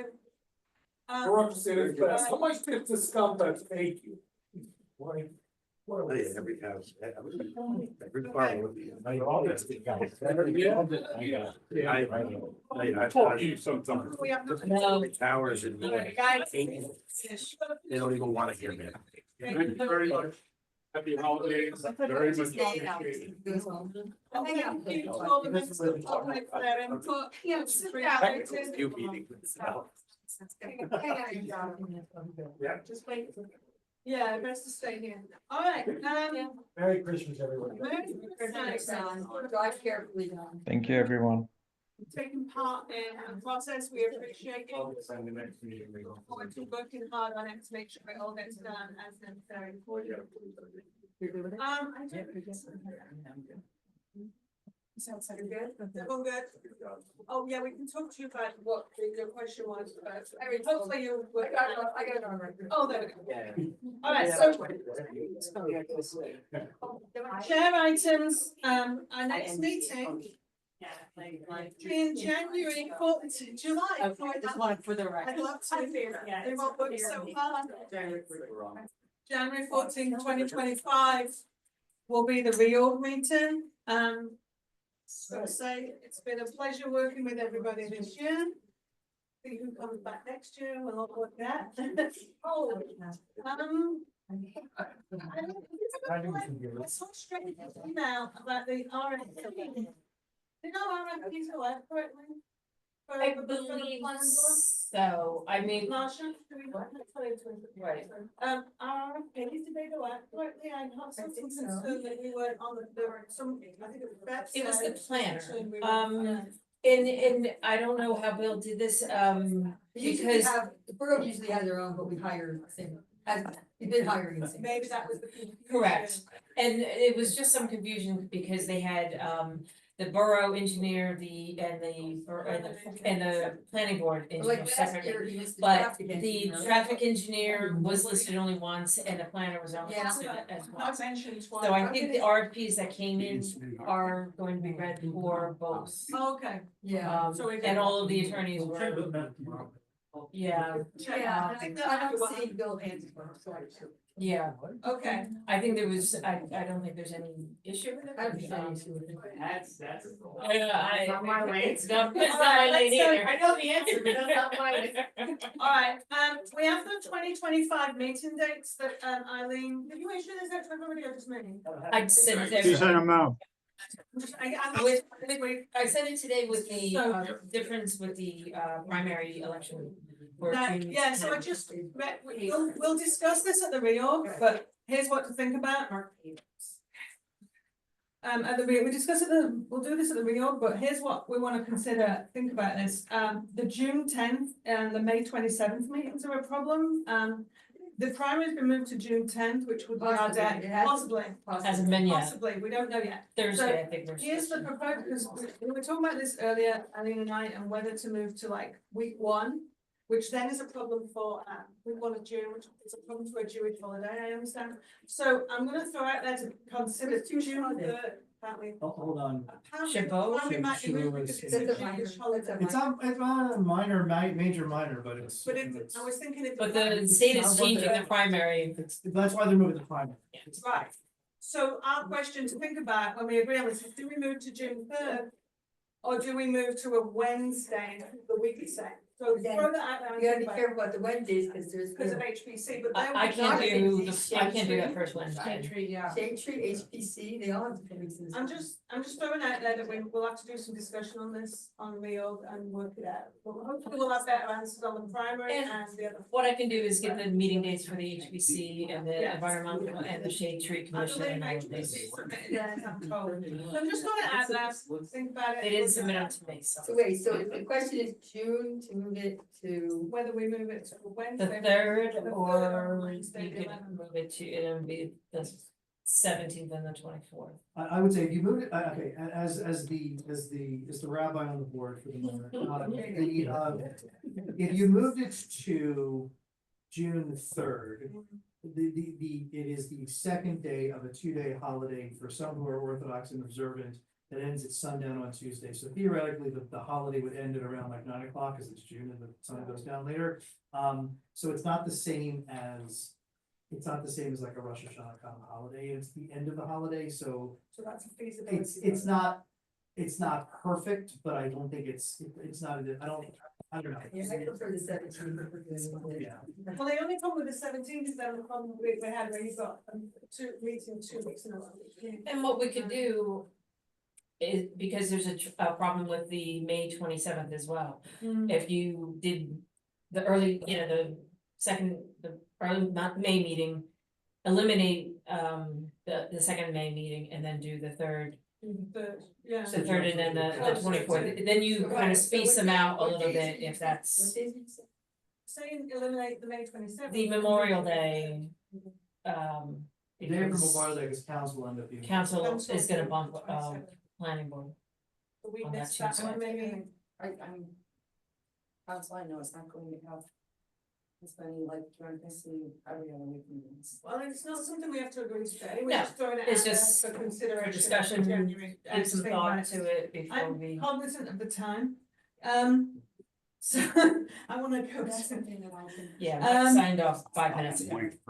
No, because to be at work at 7 in the morning. 7 because I part of it. Oh, thank you. All right, so let's leave that for now. Then item 15, bills, did I miss? No it? Oh, bills. Yes, item 16, do we have to go into executive session? No. Excellent. Item 17. Move to adjourn. Oh, thank you. All in favor? Aye. I think it's. Aye. Everybody, Sorry. happy holidays. Happy holidays to you all. Yes, everybody. Same to you.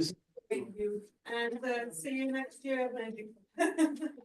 And then on the situations. Right, so let's. All right, everybody. We stop recording. Thank you. In the meeting.